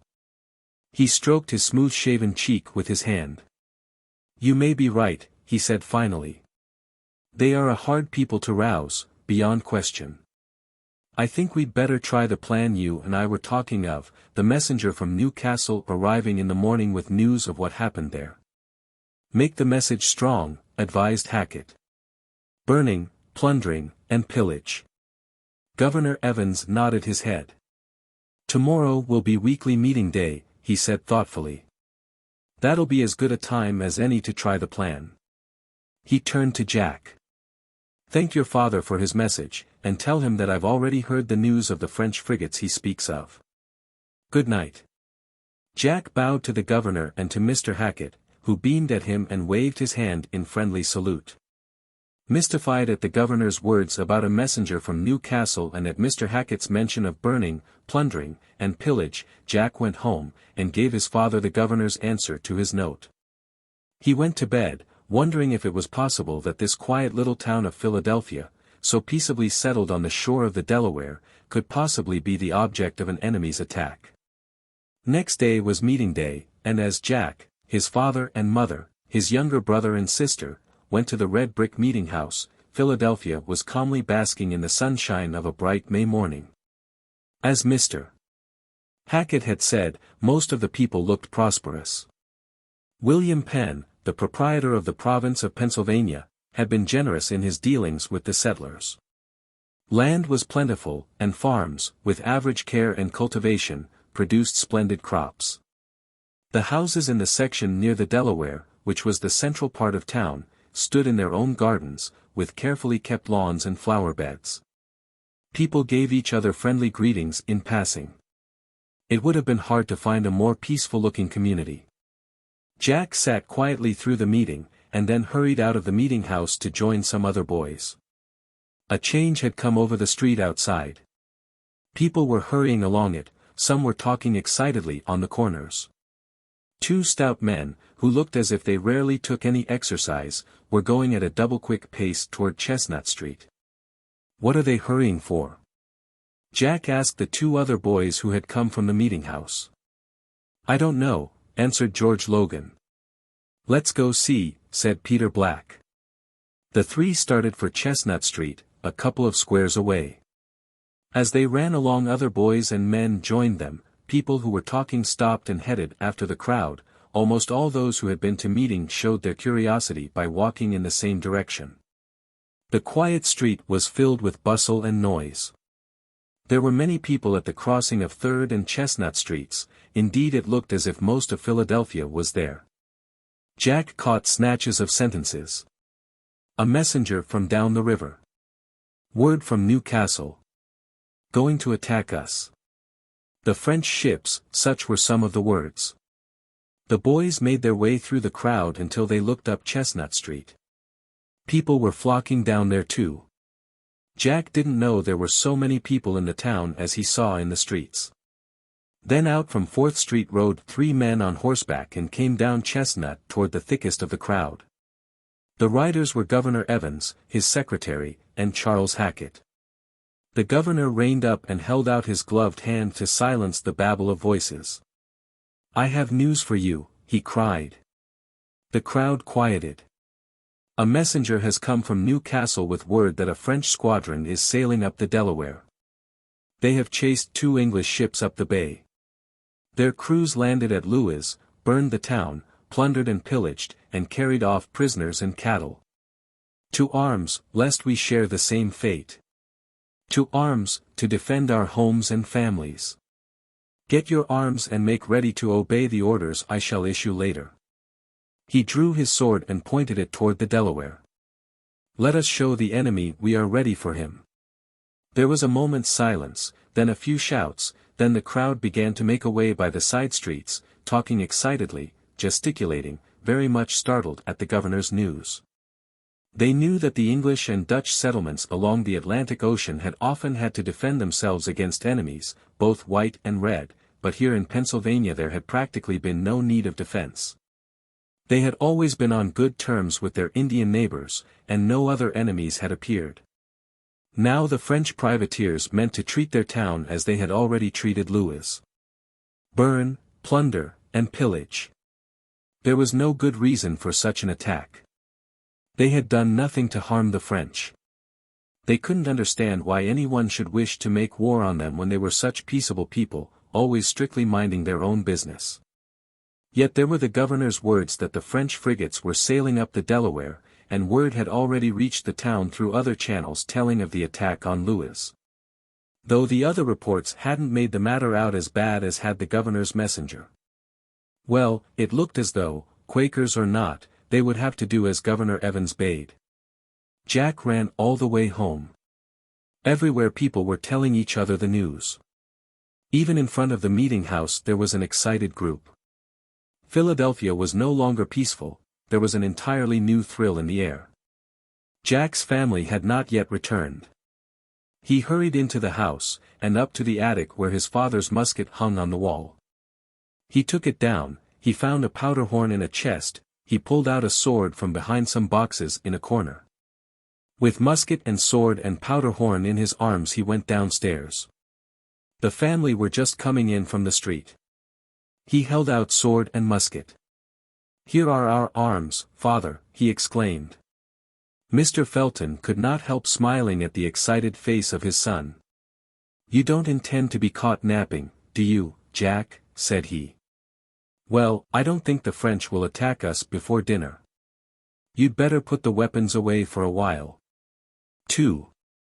There were not many people in Philadelphia who took the governor's call to arms as lightly as did Mr. Felton.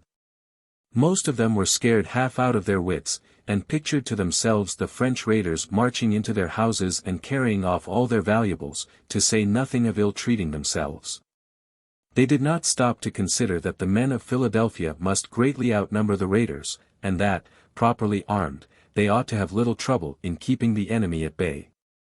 All they appeared to think of was that the enemy were fierce, fighting men, and that they must hand over their precious household goods at the pirates' demand. Many households had no firearms at all, for the province had had small need of them. But even where there were muskets the men seemed very little disposed to make them ready for use. The Quakers didn't want to fight, that was the long and short of it. Wherever men did get out their muskets and prepare to obey the governor's summons to defense, they were in almost all cases men who were not Quakers. But the Quakers did not intend to hand over their valuables if they could possibly help it. Some bundled their silver and other prized possessions into carriages and wagons and drove their families out into the country, far from the Delaware. They took shelter in farmhouses and even in barns, intending to stay there until the French frigates should have come and gone. Others simply took their possessions out of town and hid them in the woods, returning to their homes in town. Everyone seemed to be busy hiding whatever they could, much more concerned about that than about preparing for defense, as Governor Evans wanted. Though his father was inclined to go slowly both in arming and in hiding their valuables, Jack Felton was not. The boy who lived in the next house, Peter Black, had a talk with Jack right after dinner. Peter Black's mother was a widow, and Peter felt that it was his duty to save the family heirlooms, as he saw the neighbors planning to save theirs. So Peter and Jack hurried out into the country north of Philadelphia. Since the French ships would come from the south, they thought the northern country would be the safer. Their road took them by Gregory Diggs' shop, on the outskirts of town, and they stopped there for a few minutes. The little shoemaker had his gun lying on the table. "Well, Master Jack," he said, grinning, "I hear the governor's given the alarm.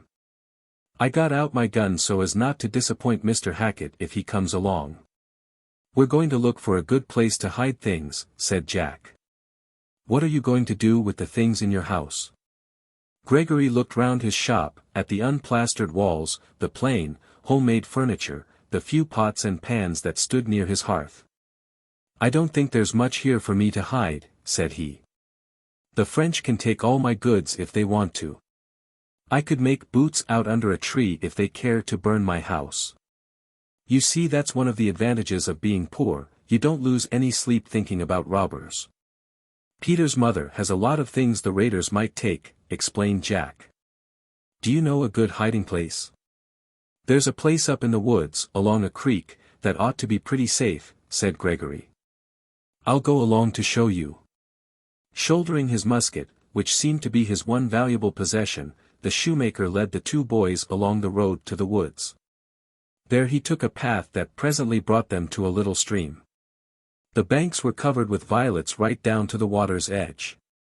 "There's a cave in the bank a little farther upstream," he said. "I'll show you some stepping stones." They crossed by the stones and found the place where the bank revealed an opening. It was quite large enough to hold all that Peter wanted to stow away. "I'll make a door so no one will suspect it's there," said Gregory.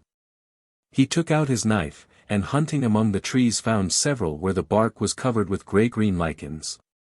Stripping off these pieces of bark, he brought them back to the cave. Then he took some narrow strips of leather from his pocket, such strips as shoemakers use for lacing, and making eyelets near the edges of the bark, he fastened them together with the lacings. This made a bark cover more than big enough to close the opening in the bank. Gregory set it in place, then trimmed the edges so that it fitted neatly.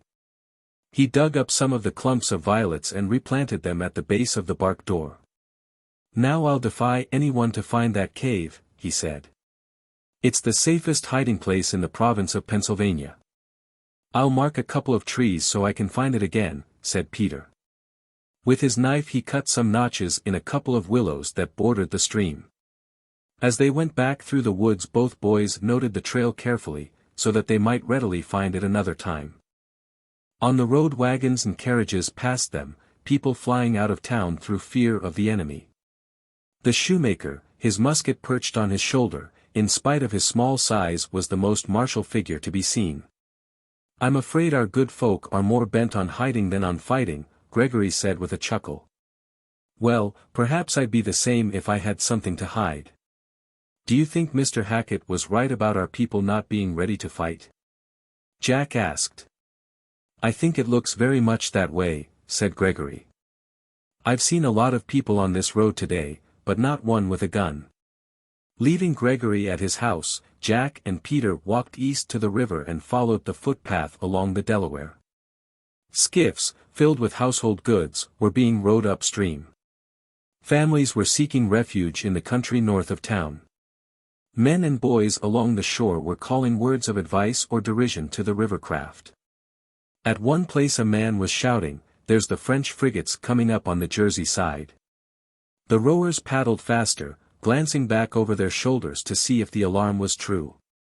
The man who had shouted and the others within hearing on the bank laughed at the rowers.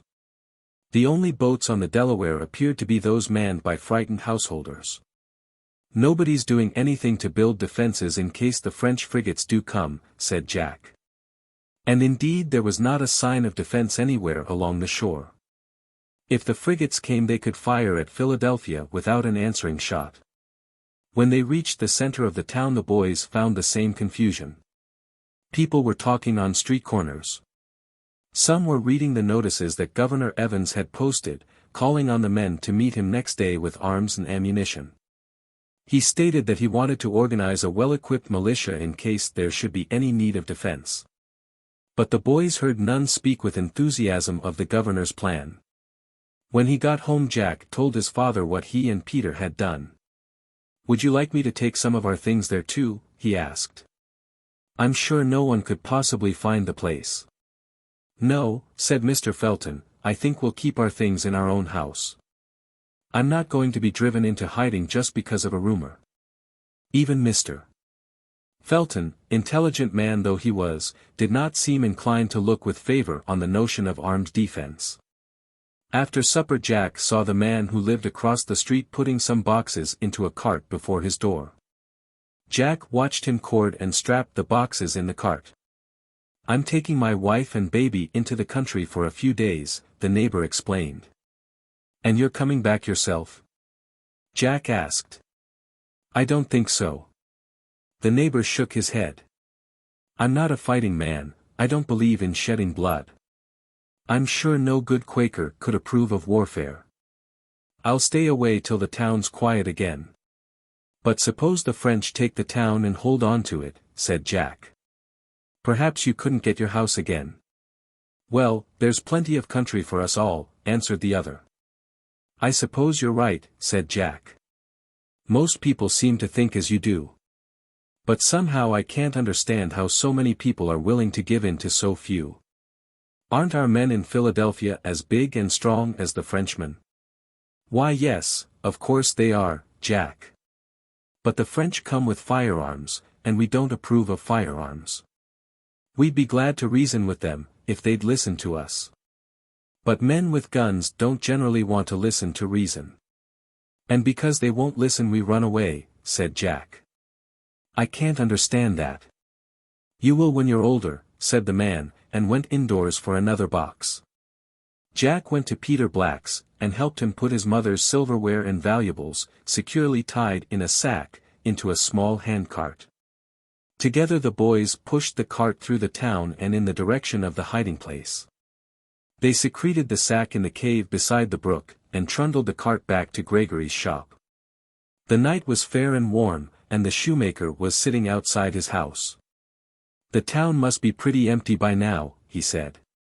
"I've seen so many people hurrying away. Soon there'll be nothing left there but the governor and some stray cats and dogs. All our good citizens seem to prefer to spend the spring in the country." "Come down to the Delaware with us, Mr. Diggs," urged Jack. "We wanted to leave Peter's cart here and go back by the river. It's fine at night." "I know what you want," said Gregory, nodding very wisely. "You want to catch the first sight of the French frigates. Very well, I'll go along with you. Only you must let me get my pistol. I'm not going to be caught unarmed by the enemy." The shoemaker, his pistol stuck in his belt, and the two boys struck across for the river. The sky was full of stars, and when they reached the bank they could easily make out the low-lying Jersey shore across the Delaware. All shipping, except a few small skiffs, had disappeared. "The big boats have run before the storm," said Gregory, "and the little ones are ready to make for the creeks at the first alarm. The French won't find any shipping here at any rate." They went along the shore until they came to the southern end of the town. Even on the wharves there were very few men. "I think we'll have to be the lookouts," said Gregory, with a chuckle. "Here's a pile of logs. Let's sit here and watch for the frigates. Down the three sat, the little shoemaker in the middle. I think, said Jack thoughtfully, that you're the only person in town who'd want to fight the enemy, unless perhaps Governor Evans would. I think I'd hate to run away as soon as we saw his ships. Wouldn't you hate to, Peter? Now we've hid those things, said Peter, I'd like to stay and see the fun. Of course you would, agreed Gregory. I'll tell you how it is, my lads. There aren't many adventurers in this sober town of ours, only a few boys and an old shoemaker. Jack glanced at the little man, and caught the glint of starlight on the barrel of his pistol. I shouldn't think you'd care for adventures as much as some other people would, well, as my father would or the man who lives across the street from us. Gregory clapped his hand on Jack's knee. That's just the puzzle of it, he said. You never can tell who are the real adventurers. Most boys are, but when they grow up they forget the taste and smell of adventure. They don't want to think of any pirates stealing up the Delaware. They don't want to have any pirates anywhere. I like pirates, announced Peter. Of course you do, said Gregory, clapping his free hand on Peter's knee. So do I. I like to think there's a chance of those frigates pointing up the river any minute. But most of the people in town would say I was mad if I told them that. They'd say it was because I hadn't anything to lose. It's riches that make folks cautious. I see a light down there, exclaimed Peter, pointing down the shore. All three jumped up and peered through the darkness. The light proved to be a lantern in the bow of a small skiff skirting the bank. That's not the frigates, said Gregory. I almost hoped it was.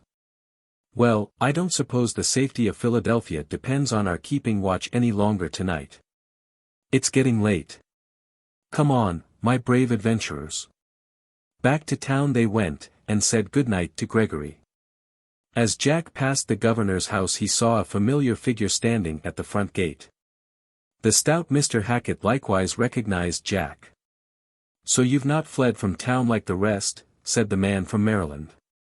The governor's called the men to meet him tomorrow in the field on Locust Street, but I misdoubt if there'll be many left to join him.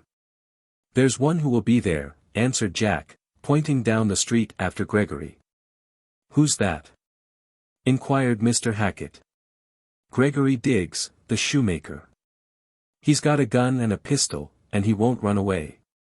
The little shoemaker, said Mr. Hackett. So he's a fighting man, is he? I've always liked him, but I didn't know he had so much spirit. He's a real adventurer, declared Jack. He thinks it may be because he's poor and hasn't any family, but I don't think that's it. I think he couldn't help being that way anyhow. I want to be like him when I grow up. Good for you, exclaimed Mr. Hackett. Then I suppose we may count on having you at the governor's muster tomorrow. I'll be there, said Jack. I'm big enough to handle a gun. I'll be there too, put in Peter, who had been listening to the talk with the greatest interest. Good enough, said Mr. Hackett. Gregory and you boys ought to put some of these smug people to shame. I'll look for you at the meeting in the morning. 3. Jack and Peter were at the meeting place on Locust Street next morning, although each only brought a heavy stick as his weapon of defense. Jack's father had refused to let his son have the musket, saying that he would be much more apt to harm himself with it than to injure an enemy. Mrs. Black had not only forbidden Peter to handle anything that would shoot, but had intimated that she thought Governor Evans and all the people who went to his militia meeting were behaving much more like savages than like good Christians. So the boys had to put up with the hickory sticks for weapons, though each carried a sling and a pocketful of pebbles, which might be useful for long-distance fighting. Gregory was there with his gun, and the three friends stood under the shade of a maple and waited for the rest of the volunteer army to appear. A few men and boys were lounging out in the road, apparently more interested in watching what was going to happen than in taking part in it. "Where are our gallant soldiers?" said Gregory, with a grin. Jack counted the men who had come, with their muskets, into the field. 6 besides us, he announced. "That'll make a good-sized army," said Gregory, a twinkle in his eye. There were only the 6 others at the meeting place when Governor Evans, his secretary, and Mr. Hackett arrived. The governor looked disgusted. He muttered to his 2 companions. Then he beckoned the 7 men and the 2 boys toward him. "So this is Philadelphia's volunteer militia, is it?" he said. "These are the troops I could count on to defend our homes from an enemy?" Then his angry brow softened. "I don't blame you, my good friends. You are doing your best. But I shouldn't like to express my opinion of your fellow townsfolk." The governor turned to Hackett. "I might as well disband the militia, eh? The night watchmen of the town will furnish as good defense. Unless you choose to keep your army of 7 men and 2 boys to shame the worthy citizens," suggested Hackett. "You can't shame them," snorted Governor Evans. "Their heads are made of pillow slips stuffed with feathers. And goose feathers at that." He looked again at the volunteer soldiers. "My secretary will take your names," he said, "and I'll know who to call on if I need help. Many thanks to you all." As they were leaving the field, Hackett came over to Gregory and the 2 boys. "I suspected your good people would act like this," said he. "Though I'd no idea that only 7 men would put in an appearance. I'll have to wash my hands of your Quaker colony. I never saw anything to equal it. The saints keep you from trouble. I doubt if you'll be able to keep yourselves out of it." Now Gregory was a little nettled at the other's superior manner. "We've been able to keep out of it so far," he retorted, "and I don't see but what charity toward others mayn't keep us out of it in the future. William Penn is a just man, and has bade us act justly toward all others. We hope to leave fighting and all warlike things behind us when we left Europe. Because there's been fighting in Massachusetts and Virginia is no reason why there should be such matters here." "So you think Penn's colony is different from the others, do you?" asked Hackett. "I think you and your Cavalier friends in Maryland are more eager to draw your swords than we are here," said the shrewd shoemaker. "Now, by Jupiter, I think you're right," agreed Hackett, with a laugh. "Every man to his own kind.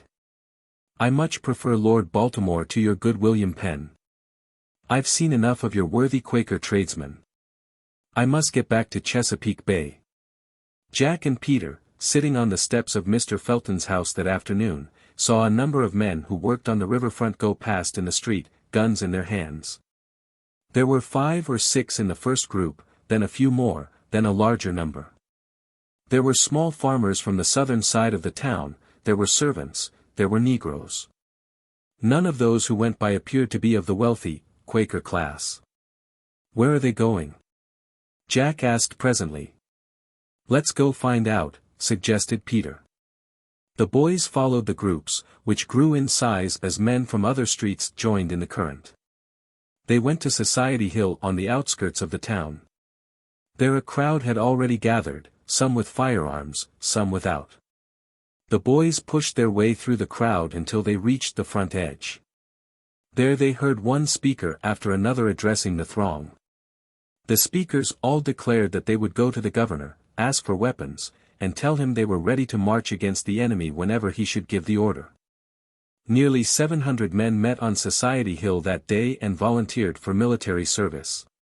Perhaps the word had gone around that the leading men of the colony had failed to meet the governor, and these men meant to show that there were some at least he could rely on.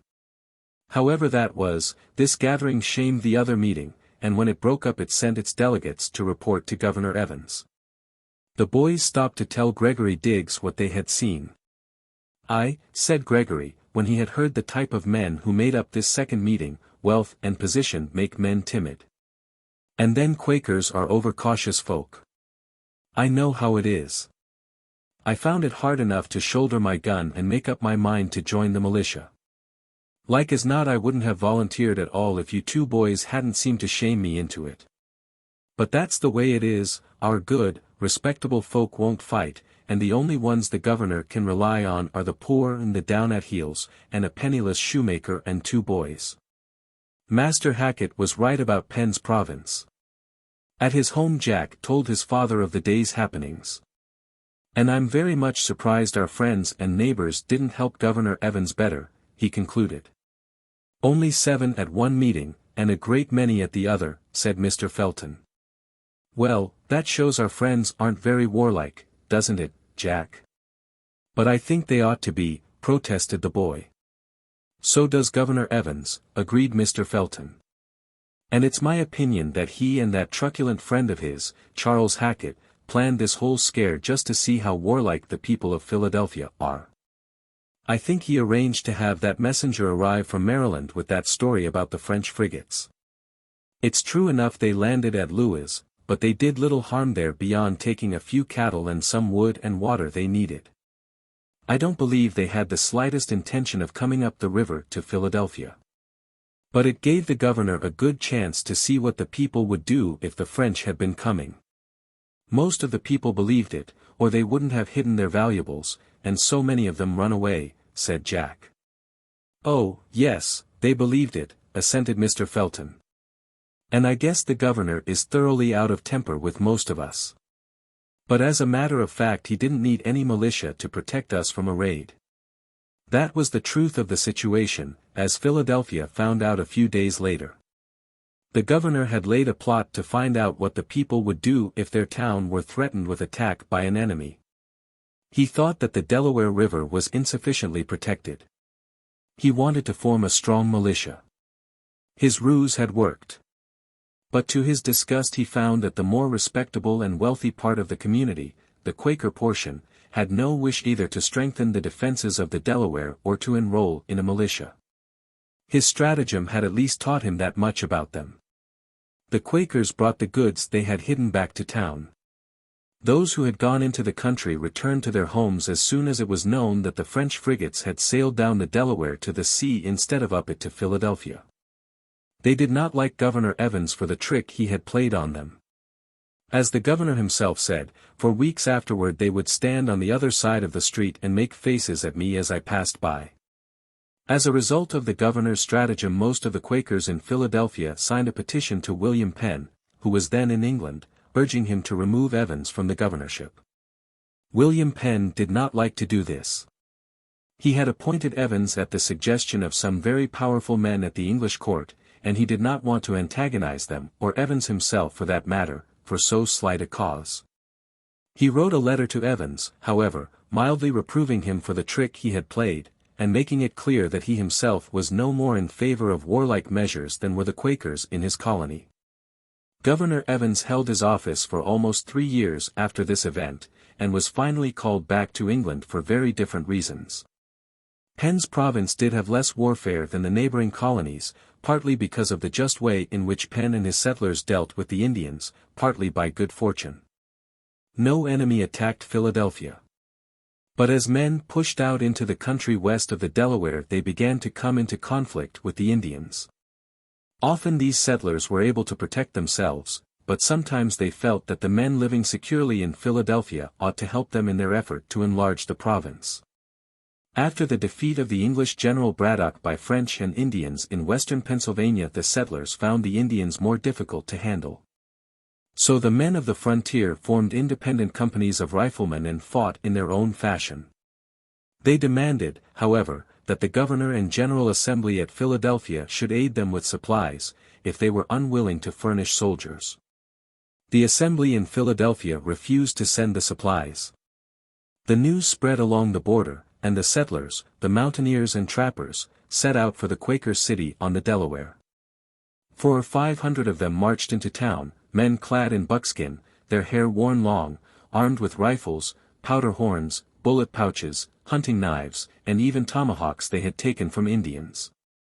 Philadelphia was used to seeing a few of such hunters on her streets, but the good people grew uneasy at the appearance of so many of them at one time. The mountaineers swaggered and blustered as they passed the quiet Quakers. They let it be known that if the Assembly refused to vote them the supplies they wanted, they would take supplies wherever they could find them. Pressed by the frontiersmen, the Assembly finally voted the supplies. Then the men in buckskin went back to hold the borders against the Indians. Later, however, Philadelphia received another visit from much more unruly mountaineers. A large number of these men, known as the Paxton Boys, met a battalion of British regulars at Lancaster, demanded the latter's horses and ammunition wagons, and told them that, if they fired so much as one shot, their scalps would ornament every cabin from the Susquehanna to the Ohio. The regulars didn't fire, and the mountaineers helped themselves to everything they wanted and set out for Philadelphia. Some Indians were being held as prisoners in the town, and the Paxton Boys, growing insolent with power as they saw British regulars and Quaker farmers yielding to their orders, determined to make the people of Philadelphia give the Indians to them. The mountaineers marched to the high ground of Germantown, north of the town, nearly 1,000 in number, and sent their envoys to the town officers. The officers knew, quite as well as Governor Evans had known before, that there was no militia sufficient to take the field against the frontiersmen, and that the citizens would never arm against them. The leading people of the town went to talk with the Paxton Boys, trying to persuade them to leave peacefully. Finally, by agreeing to give the mountaineers everything they asked, except only the opportunity to massacre the captive Indians, the townspeople succeeded in persuading their unwelcome visitors to leave. For long, however, the men of the frontiers and the mountains looked on the people who dwelt along the Delaware as a cowardly race, who had to be bullied before they would do their share in protecting the province. The governors of Pennsylvania were not always as fair in dealing with their neighbors as the people were. When John Penn, grandson of William Penn, held the office of governor, he sent a gang of rascals to attack men from Connecticut who had settled in the Wyoming Valley, which was claimed by Penn as part of his province.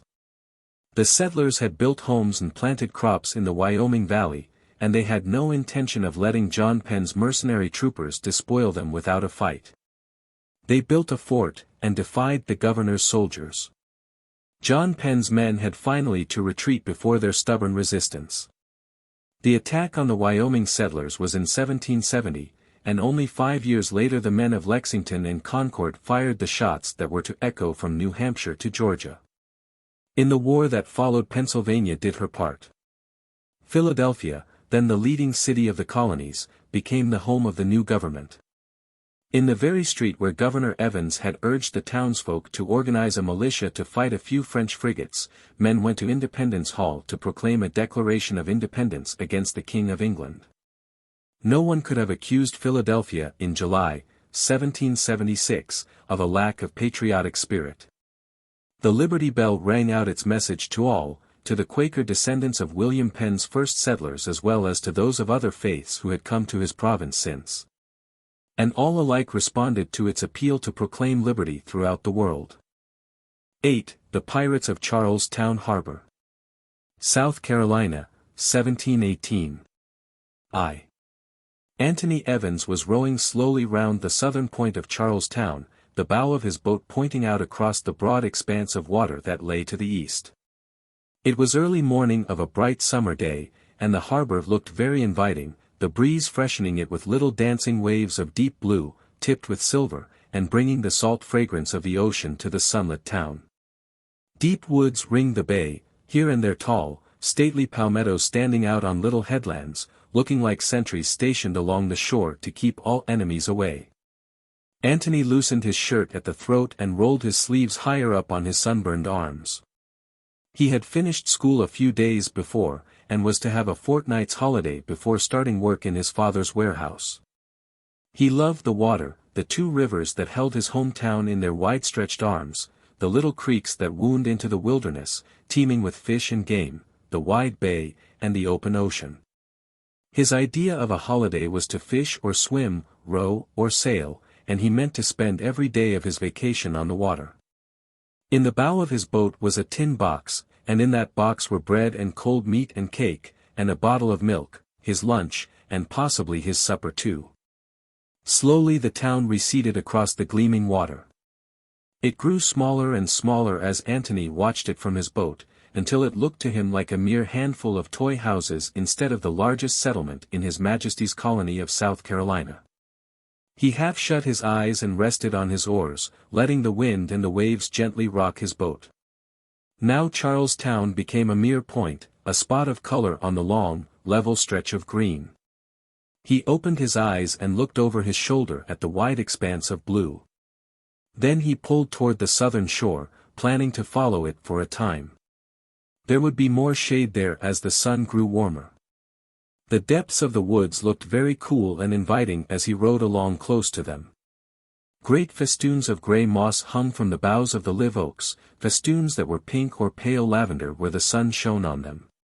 He paddled along slowly, letting the water drip from the blades of his oars, until the town had disappeared around the curve of the forest and he was alone with the waves and the trees. The sun, almost directly overhead, and his appetite, presently suggested to him that it was time for lunch. He chose a little bay with a sandy beach, and running his boat aground, landed, carrying the precious tin box with him. There was a comfortable mossy seat under a big palmetto, and here he ate part of his provisions, and then, rolling his coat into a pillow, prepared to take a nap.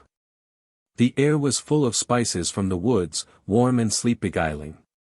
He had slept an hour before he waked, stretched his rested muscles, and went back to the boat.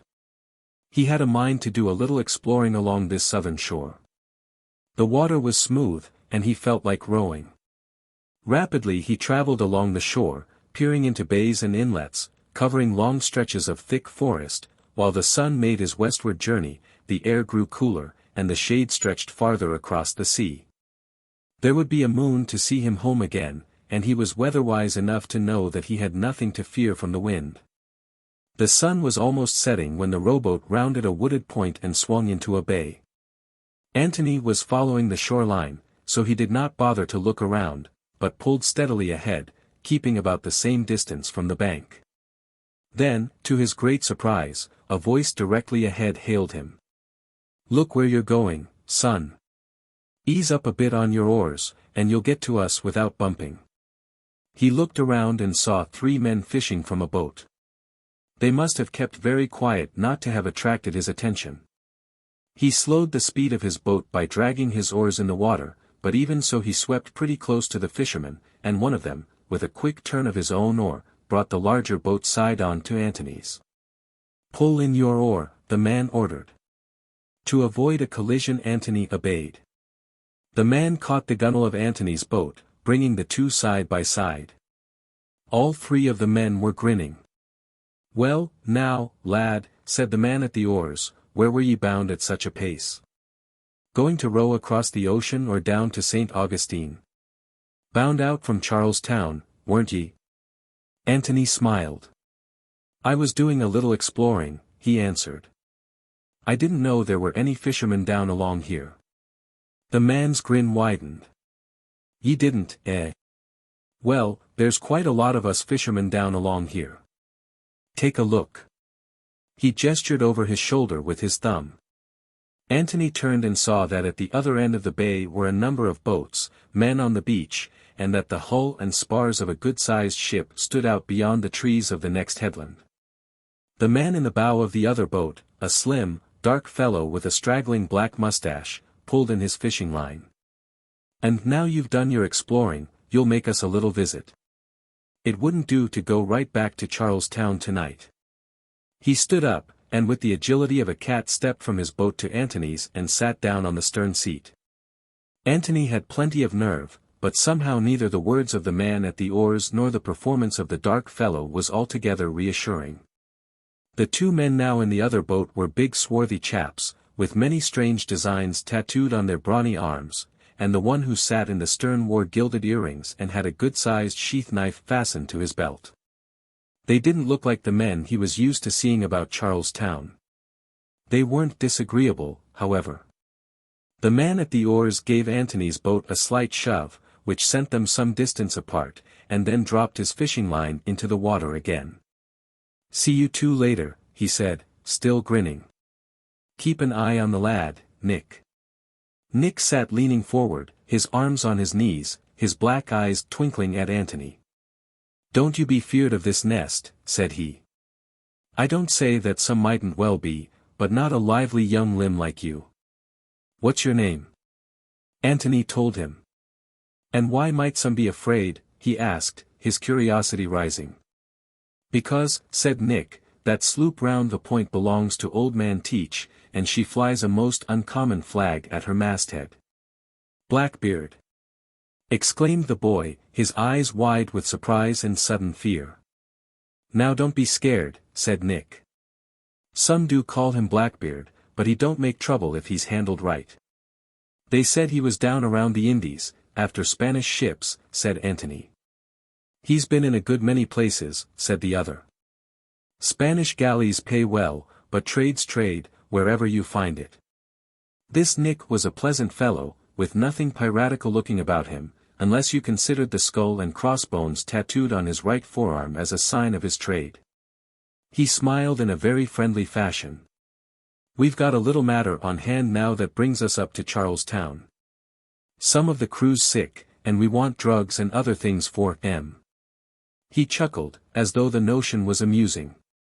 Pirates get sick just like other folks sometimes, he added. He pointed to the beach ahead of him.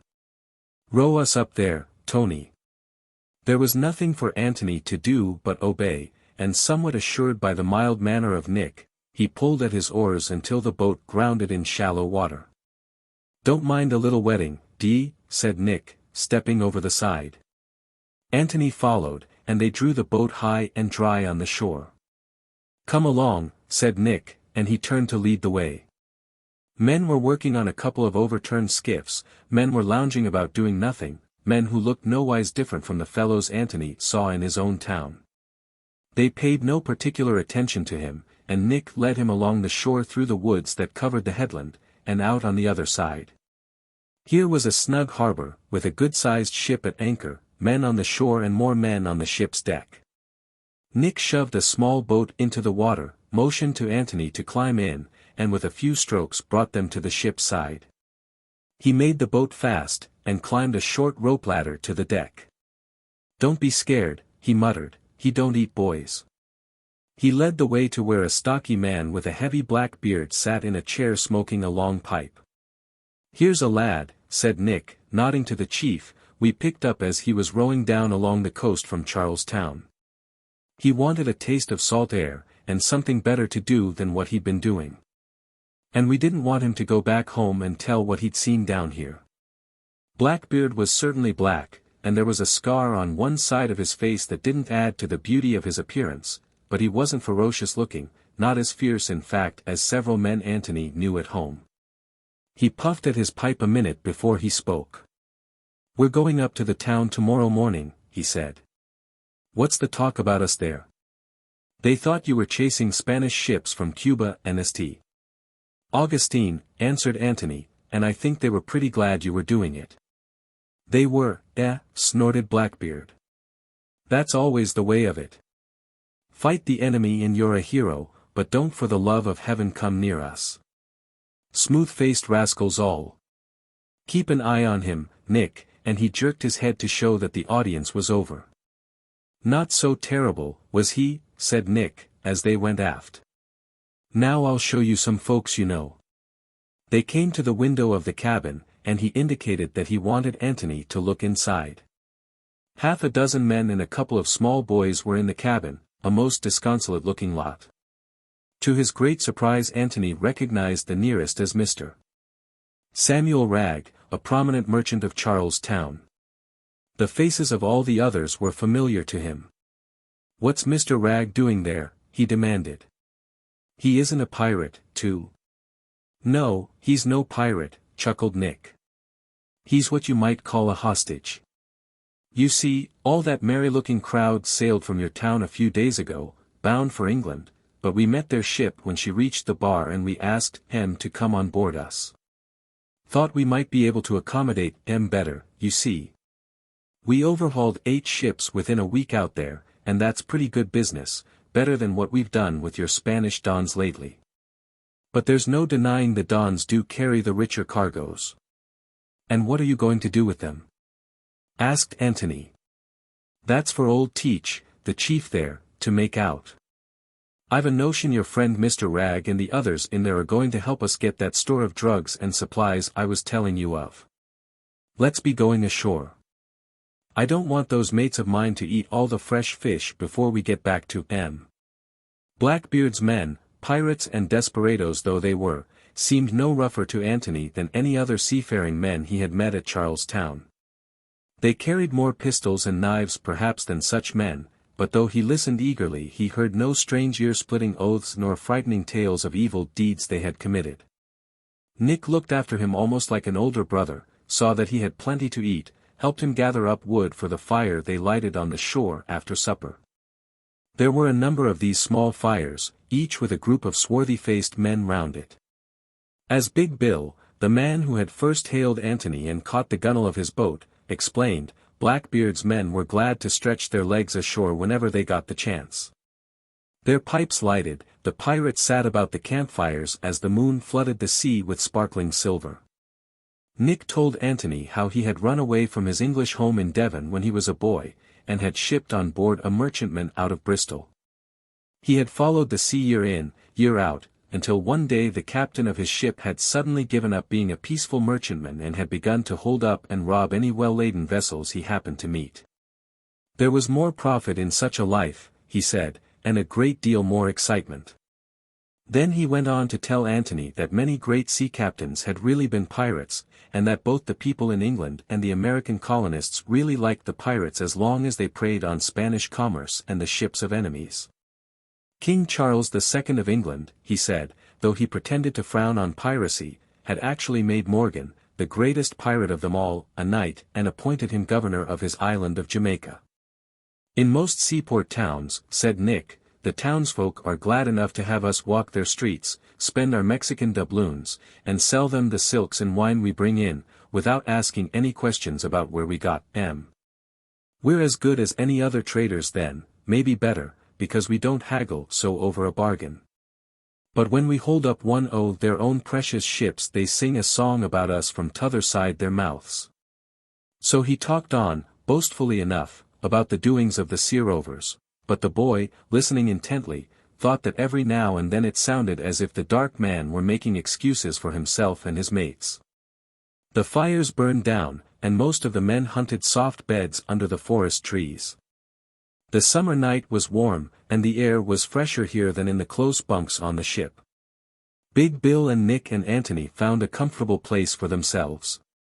You might take it into your head to run away, said Nick, but Big Bill and I always sleep with one eye open, and there's a couple of men by the boats that'll see anything stirring, and there's a big marsh through the woods. So you'll do better to stay where you be. And if they should catch you trying to take French leave, I'm afraid they'd put you in that stuffy cabin along with your friend Mr. Ragg and the others. So my advice to ye is, get a good night's sleep. Antony took the advice so far as lying still went, though it was not nearly so easy to fall asleep. He watched the moon through the treetops, he listened to the lapping of the water on the shore, and he thought how strange it was that he should actually be a prisoner of the pirates. He thought of his father and mother and hoped they weren't worried about him. He had stayed away from home overnight before, camping out in the woods, and probably they wouldn't begin to worry about him until next day. Then he fell asleep, and when he woke the sun was rising over the water, and the woods were full of the early morning songs of birds. Yeo-ho for a swim, cried Nick, jumping up. He and Antony plunged into the water, swam for half an hour, came out and lay in the sun, drying off, put on their clothes, and went on board the ship, where, in the galley, they found the cooks had breakfast ready. Soon afterward there was work to be done preparatory to weighing anchor. The small boats were brought on board, the crew set the sails, orders rang from bow to stern. Blackbeard was no longer a quiet man smoking a pipe in a chair. He was very alert and active, overseeing everything, and when he snapped out a word, or even jerked his thumb this way or that, men jumped to do his bidding. The anchor was hoisted aboard, the ship slowly turned from her harbor and sought the channel. With a fresh favoring wind the ship set in toward Charlestown. Antony, on the forward deck with Nick, watched the shoreline until the bright roofs of the little settlement began to stand out from the green and blue. Farther and farther on Blackbeard sailed until they were in full view of the town. Then he called a half-dozen men by name, among them Nick, and gave them his orders. "Man the long boat," said he, "and row ashore. Send this note to the governor. It's a list of drugs I want for my crew. And tell the governor and council that if the drugs don't come back to me in 3 hours I'll send another boat ashore with the heads of Samuel Ragg and his son and a dozen other men of Charlestown. Their heads or the drugs? Look to the priming of your pistols. Blackbeard was a man of few words, but every word he spoke told. As the others swung the longboat overboard, Nick stepped up to the chief. "I'll take the boy along," said he. "He might help us ashore, as he knows the people there." Blackbeard nodded. An idea occurred to Antony, and whispering to Nick, he darted to the galley. He found a scrap of paper there, and scrawled a couple of lines to his father, saying he was well, and begging his parents not to worry about him. As he ran back by the cabin, he couldn't help glancing in at the window, and saw Samuel Wragg and the other prisoners whispering together, their frightened faces seeming to show that they had heard what was in the wind. And knew that Blackbeard meant to have their heads in case their friends in Charlestown should refuse to let him have the drugs he wanted. The longboat was now manned and floating lightly on the bay. At a word from Nick, Antony swung himself over the side of the ship by a rope and dropped into the boat. "You steer us," said Nick, "and mind you don't get us into any trouble, or overboard you go as sure as my name's Nicholas Carter." The harbor was smooth as glass and the longboat, pulled by its lusty crew, shot along rapidly. Nick was pulling the stroke oar, and presently Antony, who sat opposite him, took the little note he had written from his pocket. "If you go ashore, won't you give this paper to somebody?" he begged. "My father's name's on the outside, and everybody knows him. It'll make his mind easier about me." Nick bobbed his head. "Slip it into my pocket," he murmured, nodding to where his jacket lay on the bottom of the boat. The town was right before them now, its quays busy with the usual morning life of the waterfront. To Antony, however, it seemed that more men and boys than usual were standing there, some watching the longboat and others looking past her at the big ship far down the bay. He saw faces he knew, he saw men staring at him wonderingly, he even felt rather proud at the strange position he had so unexpectedly fallen into. "Easy now, mates," sang out Nick, looking over his shoulder at the near waterfront. He gave a few orders, and the longboat swung gently up to an empty float, and he and the man next to him, slipping on their jackets and making sure that their pistols slid easily from their belts, stepped lightly to the float. By now a large crowd had gathered on the shore, all staring at the strangers.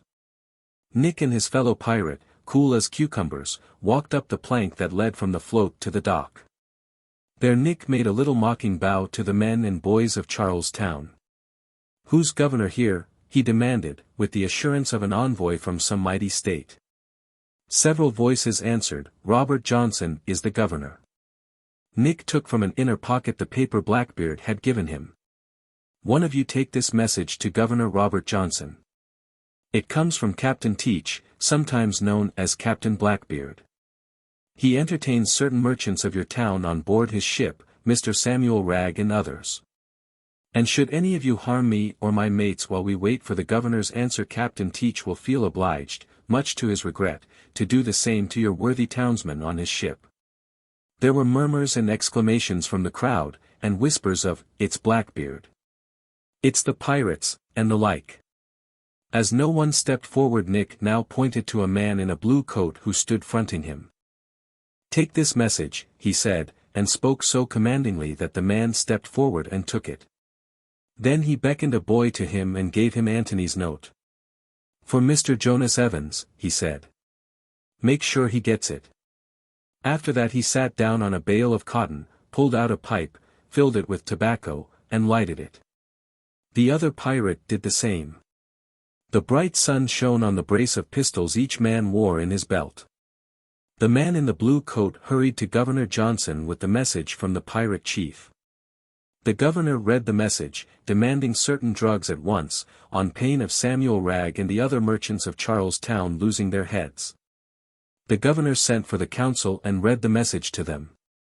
They would all have liked to tear the message to shreds and go out at once to capture this insolent sea robber, but there was danger that if they tried to do that their worthy fellow citizens would instantly lose their heads. Meantime the news had spread through the town, and there was the greatest excitement. The people longed to get their hands on Blackbeard and pay him for this insult. But they dared not stir now. They dared not even lay finger on the two insolent rascals who sat on the bales of cotton on the waterfront, smiling at the crowd. The families and friends of Samuel Wragg and the other prisoners, all of whom were named in Blackbeard's message to the governor, hurried to the house where the council was meeting, and demanded that the drugs should be sent out to Blackbeard at once. The governor and council argued the matter up and down. They hated to yield to such a command, and yet it would be monstrous to sacrifice their friends for a few drugs. Then Governor Johnson made his decision. He reminded them that he had time and again urged the proprietors and the Board of Trade to send out a frigate to protect the commerce of Charlestown from just such perils as this, and added that it was his duty to protect the lives of all the citizens. He would send the drugs, and then the council must see to it that such a situation shouldn't occur again. All the medicines on Blackbeard's list were carried down to the float and put on board the longboat under Nicholas Carter's supervision. "I thank you all in the name of Captain Teach," Nick said, smiling and bowing in his best manner. Among the crowd on shore Antony had caught the faces of his father and mother, and waved to them, and called out that he would soon be back. The longboat left the shore amid angry mutterings from the people. The tide was low now, and presently Antony, by mischance, mistook the course of the channel, and ran the boat aground. He showed so plainly, however, that he hadn't meant to do it, that Nick forgave him, and said he wouldn't throw him overboard. It took some time for the crew to get the boat afloat again, and when they finally reached the ship they found Blackbeard in a terrible rage at the delay and almost on the point of beheading Mr. Wragg and the other prisoners. The sight of the drugs calmed his anger somewhat, and he ordered his captives brought out on deck. There he had them searched, and took everything of value they had with them, among other things a large amount of gold from Mr. Wragg. Some of their clothes he took also, so that it was hard to say whether the poor merchants were shivering more from fright or from cold. Then he had them rowed in the longboat to a neighboring point of land, where they were left to make their way home as best they could. Antony had asked Nick if he couldn't be set on shore with the others, but Nick, drawing him away from the rest of the crew, had whispered, "Stay with me a day or two more. I'm going to leave the ship myself. I'm tired of this way of living, and I'd like to have a friend to speak a good word for me when I land. I'll see no harm comes to you, boy. I got that note to your father, and one good turn deserves another. We'll leave old Blackbeard soon." Antony liked the dark man. "All right," said he. "I think we can get into Charlestown without anyone knowing who you are. I'll look out for you." "Much obliged to you, Tony," said Nick, with a grin. So when the pirate ship sailed out to sea again, Antony was still on board her. 2. 5 days Antony stayed on board the pirate ship, while Blackbeard doctored the sick men of his crew with the medicines he had obtained in Charlestown. The boy was well treated, for it was understood that he was under Nick's protection, and moreover, although the pirates could show their teeth and snarl savagely enough in a fight, they were friendly and easygoing among themselves. It was a pleasant cruise for Antony, for the weather held good, and Nick taught him much about the handling of a ship. Then, after 5 days of sailing, Blackbeard anchored off one of the long sandy islands that dot that coast, and those of his men who were tired of their small quarters on the ship went ashore and spent the night there. Among them were Nick and Antony, and, as on that other night ashore, they made their beds at a little distance from the others. Just before dawn Antony was waked by someone pulling his shoulder. It was Nick, who signaled to him that he should rise noiselessly and follow him. The boy obeyed, and the two went silently through the woods and came out on another beach as the sun was rising. They walked for some time, watching the wonderful colors the sun was sending over sea and sky. Then said Nick, "We're far enough away from them now. They won't hunt for us. They've more than enough crew, and old Teach ain't the man to bother his head about a couple of runaways. 5 minutes of curses, and he'll be up and away again, with never a thought of us. I'll beat you to the water, Tony," and Nick started to pull his shirt over his head. They swam as long as they wanted, and then they followed the shore, growing more and more hungry as they went along. "There must be fishermen somewhere," said Nick. "A little farther south, and we'd have fruit for the taking, but here," he shrugged his shoulders, nothing but a few berries that rattle around in one like peas in a pail. After an hour, however, they came to a fisherman's shanty, and found the owner working with his nets and lines on the shore. He was a big man, with reddish hair and beard, and clothes that had been so often soaked in salt water that they had almost all the colors of the rainbow. "We'll work all day for food and drink," said Nick, grinning. The fisherman grinned in return. "Help yourselves," said he, waving his hand toward his shanty. "You're welcome to what you find. I got my gold and silver safe hid away." They found dried fish and cornmeal cakes and water in an earthen jar. When they came out to the beach again they told the man their names, and learned in turn that his was Simeon Park. They went out with him in his sailing smack, and fished all day, and when they came back they felt like old friends, as men do who spend a day together on the sea. There followed a week of fishing with Simeon, varied by mornings when they went hunting ducks and wild turkeys and geese with him over the marshes and the long flats that lay along the coast. Antony had never had a better time. He liked both of his new friends, and, except for his father and mother, he was in no hurry to go back to Charlestown and work in the warehouse there.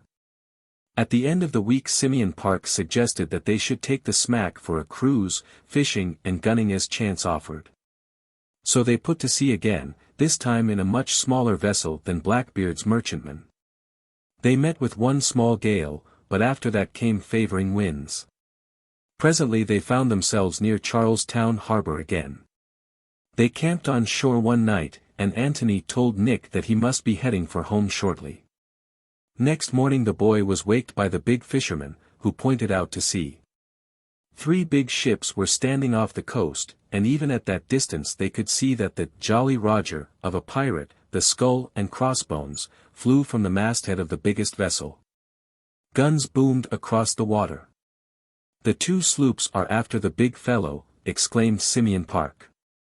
"Let's put out in our boat, and have a look at the game." They put off in their smack, and with the skillful fisherman at the helm, stood off and on, tacked and ran before the wind, until they came to a point where they were out of shot and yet near enough to see all that was taking place. "I can read the names of the sloops," said Park, squinting across at their sterns. "One's called Sea Nymph and t'other the Henry, and they both hail from Charlestown." Nick chuckled. "That governor of yours," he said to Antony, "didn't lose much time. He's got 2 sloops of war now for certain, and he means to try a tussle with the rovers." He too squinted at the vessels. "I don't think she's Blackbeard's, howsomever. No, there's her name." And he spelled out the words Royal James. The 2 sloops, each mounting 8 guns, had swept down on the pirate, evidently planning to catch her in a narrow strait formed by 2 spits of land. But the pirate ship, undaunted, had sought to sail past the sloops, and by her greater speed to gain the open sea. Then the 2 sloops bore in close, and before the Royal James knew what she was about she had sailed out of the channel and was stuck fast on a shoal of sand. Then the Henry, too, grounded in shoal water, and some distance further, her mate, the Sea Nymph. This was a pretty situation, all 3 ships aground, and only the little fishing smack able to sail about as she liked. "Lucky we don't draw more than a couple of feet of water," said Simeon Park, at the helm. "If we only had a gun of our own aboard we could hop about and pepper first one, then t'other. And have one good round shot send us to the bottom as easy as a man crushes a pesky mosquito," observed Nick. "No, thankee. If it's all the same to you I'd rather keep out of gunfire of both sides to this little controversy." Antony, crouched on the small deck forward, was too busy watching what was going on to consider the likelihood of his boat going aground. The tide was at the ebb, and there was no likelihood of any of the 3 fighting ships getting off the shoals for hours. The Royal James and the Henry had listed the same way, and now lay almost in line with each other, so that the hull of the pirate ship was turned directly toward the Charlestown sloop, while the deck of the latter was in full view of the pirate. And only a pistol shot away. "They're more like 2 forts now than ships," said Nick. "There she goes." Antony was yelling. The Henry had opened fire on the pirate ship. But instantly the Royal James returned the fire with a broadside, which, on account of its position, raked the open deck of the Henry. "Those lads have got grit to stick to their guns," cried Park, keeping his smack bobbing on the waves at a safe distance. "They're using their muskets, too."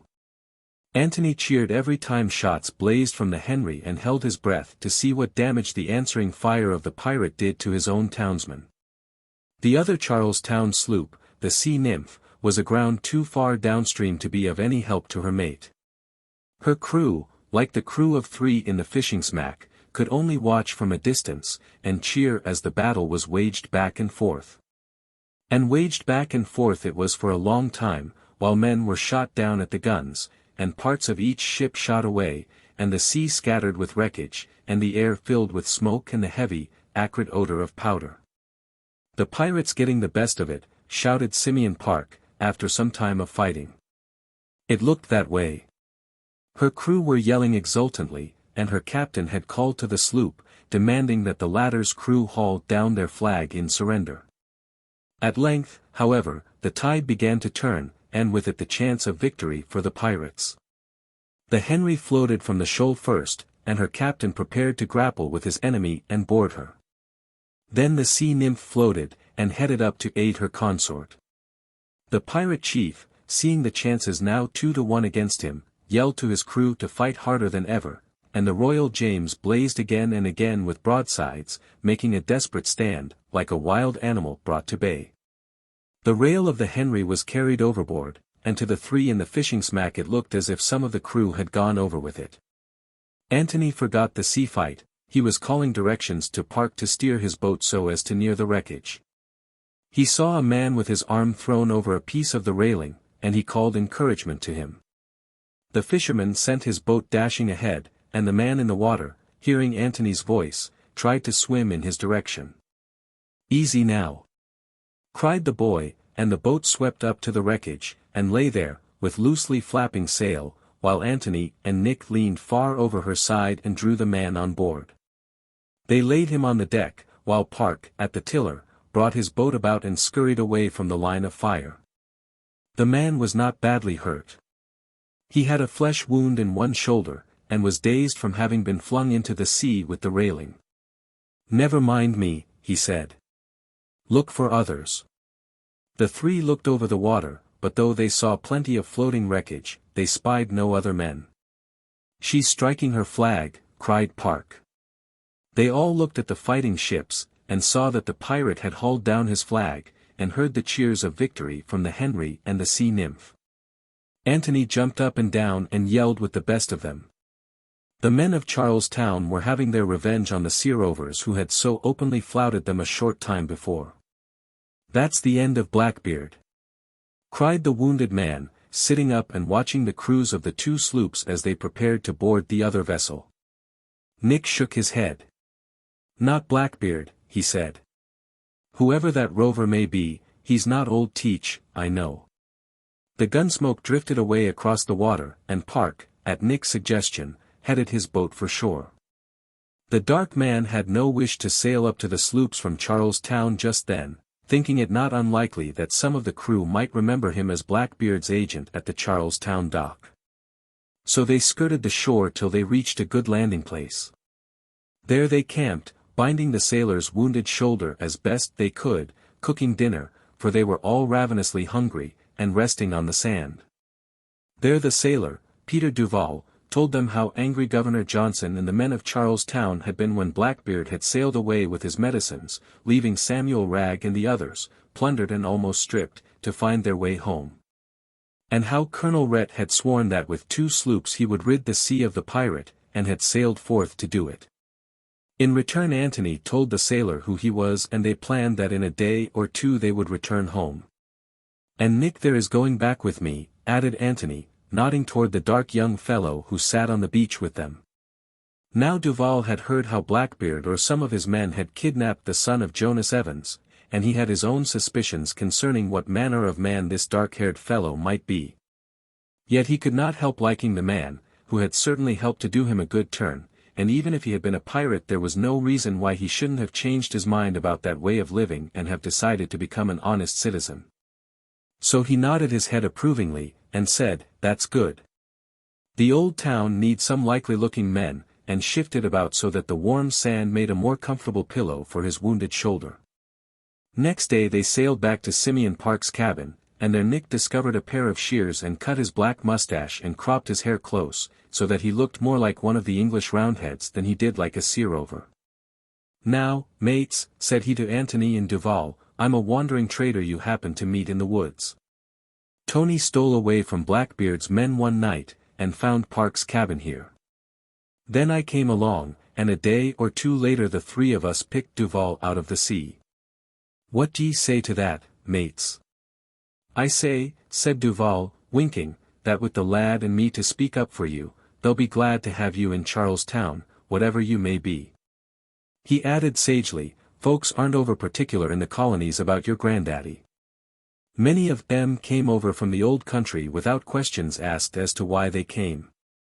No, sir, if a man deals square by us, we deal square by him." The following afternoon Simeon Park's boat tacked across the bay, and zigzagged up to the Charlestown docks. At sundown his 3 passengers landed, and bade him a hearty farewell.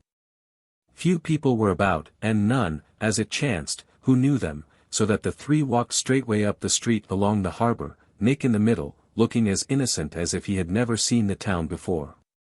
The Evans family lived in a small frame house on Meeting Street, and husband and wife were just sitting down to supper when there came a knock at the street door.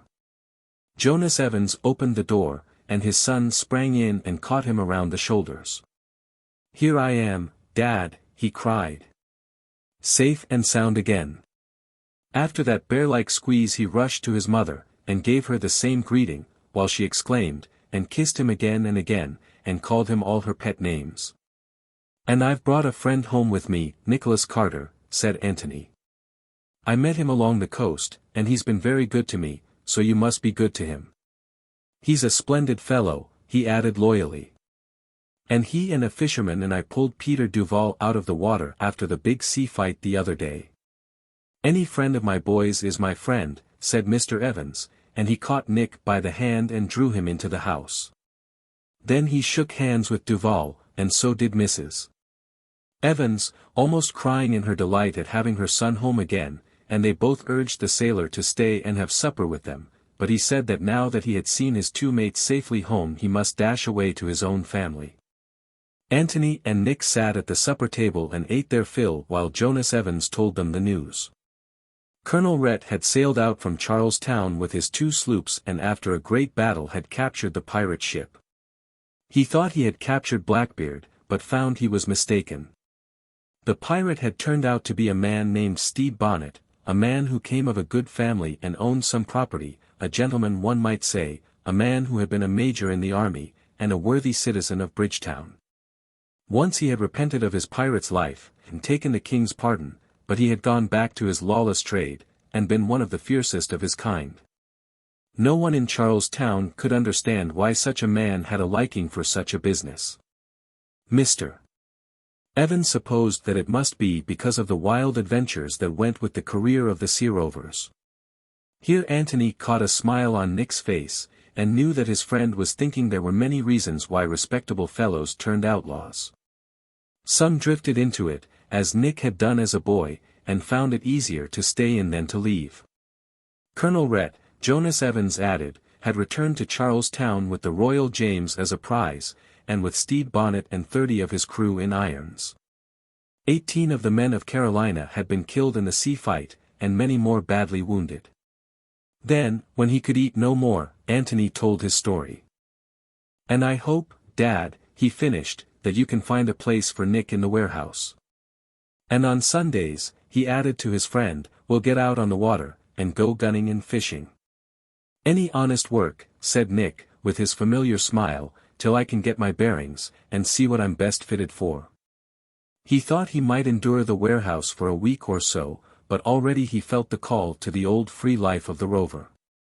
Jonas Evans agreed to try to find a place for his son's friend. They talked till the tallow dips sputtered and went out, and then Nick and Antony climbed to their 2 bedrooms up under the eaves. "It's the first time I've slept in a house for years, Tony," said Nick. "I don't know how I'll like it." He found that he liked it very well, and the ex-pirate slept comfortably under the roof of the respectable Charles Town merchant. 3. Jonas Evans was as good as his word, and when Antony went to work in the warehouse Nick was given a place there too. The dark-haired man had some pieces of silver in his pocket, and he bought himself quiet-colored clothes and a broad-brimmed hat, so that he looked very much like other men in the town. But his black eyes would shine and his clean-shaven lips curl in amusement as they had done when Antony first rowed his boat almost into his arms. However, the people of Charles Town were accustomed to having all sorts of men settle among them, as Peter Duval had said, and they made no inquiries as to what a man had done before he arrived there, but only considered how he behaved now. And so they took it for granted that Nicholas Carter was quite respectable enough, and didn't trouble themselves about his past. And who would be likely to think that the man with the long black hair and mustache who had landed from Blackbeard's small boat and insolently ordered the governor to furnish him with drugs was the same man as this young fellow, who was polite and friendly with everyone? The room in the warehouse where Antony and Nick worked had a window that looked out across the water, and often the boy saw his friend gazing at the dancing waves with longing eyes. But when Nick would catch Antony looking at him he would grin and shake his head, and then try to appear very much absorbed in the job he had on hand. At such times the boy, who had only tasted that free life of sea and shore for a few days, could appreciate the feelings of the man who had known that life for years. Meantime Charles Town had been very busy dealing with the pirates it had captured. There was no jail in the town, so most of the crew of the Royal James had been locked up in the watch house, while their leader, Stede Bonnet, and 2 of his men had been given in charge of the marshal to keep under close guard in his own house. After some time the crew were put on trial before Chief Justice Trott, and the Attorney General read to the court and jury a list of 38 ships that Bonnet and Teach had captured in the last 6 months. The prisoners had no lawyers to defend them, but 2 very able lawyers to attack them, and the Chief Justice and the other judges, as well as the jury, were convinced that the crew of the Royal James had beyond question been guilty of piracy. 4, however, were freed of the charge, while the rest were sentenced to be hung, the customary punishment for pirates. Stede Bonnet, their captain, was not put on trial. The guards at the marshal's house had been very careless, and Bonnet had made friends with some men in the town. With the help of these friends he had disguised himself as a woman, and with one of his mates had escaped in a boat with an Indian and a Negro. People said that his plan was to reach the ships of another pirate named Moody, who had appeared off the bar of the harbor a few days before, with a ship of 50 guns, and 2 smaller ships, likewise armed, that he had captured on their way from New England to Charles Town. From the warehouse window Antony and Nick saw the sails of this insolent new sea rover, who dared stand so close inshore, waiting to pounce on any boats that might put out from the town. The governor had already sent word to England, asking for aid in his warfare with the buccaneers, but none came from England. So he told the council that they must act for themselves, and they ordered the best ships in port impressed into service and armed. Colonel Rhett, the man who had captured Bonnet, was asked to take command of this new fleet, but he declined, owing to some difficulty he had had with Governor Johnson. Thereupon the governor himself declared he would be the admiral, to the great delight of Charles Town. 4 ships, one of them being the captured Royal James, were armed with cannon, and a call was sent out for volunteers. Nick and Antony, going home one night, read the governor's call posted on a wall. They went down to the harbor and saw the big ships ready to sail. "This looks like a chance to set myself right again," said Nick, slowly.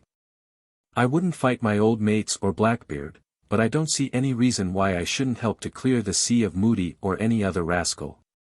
I'm going to volunteer." "The governor might want a boy on board," said Antony. "There are lots of things I can do about a ship." That night he asked his father to let him volunteer, and though Jonas Evans and his wife were very loath to lose their son again, he finally won their permission. Their friends and neighbors were volunteering. There was no good reason why they should refuse to do their share. Next day 300 men and boys volunteered for the little navy of Charles Town. Then word came that Stede Bonnet and his companions when they had reached the bar had found that Moody was cruising northward that day, and so had put back and taken refuge on Sullivan's Island. Colonel Rhett, who was very angry at the escape of his captive, volunteered to lead a party to capture Bonnet again. A small party went in search, hunting the fugitives. The sand hills, covered with a thick growth of stunted live oaks and myrtles, offered splendid protection, and the hunt was difficult, but at last the men were sighted, shots were fired, Bonnet's comrade was killed. And the pirate chief himself was taken prisoner, and once more brought back to Charlestown by Colonel Rhett. While this search and capture were going on, Antony and Nick were busy on Governor Johnson's flagship, making ready to put to sea.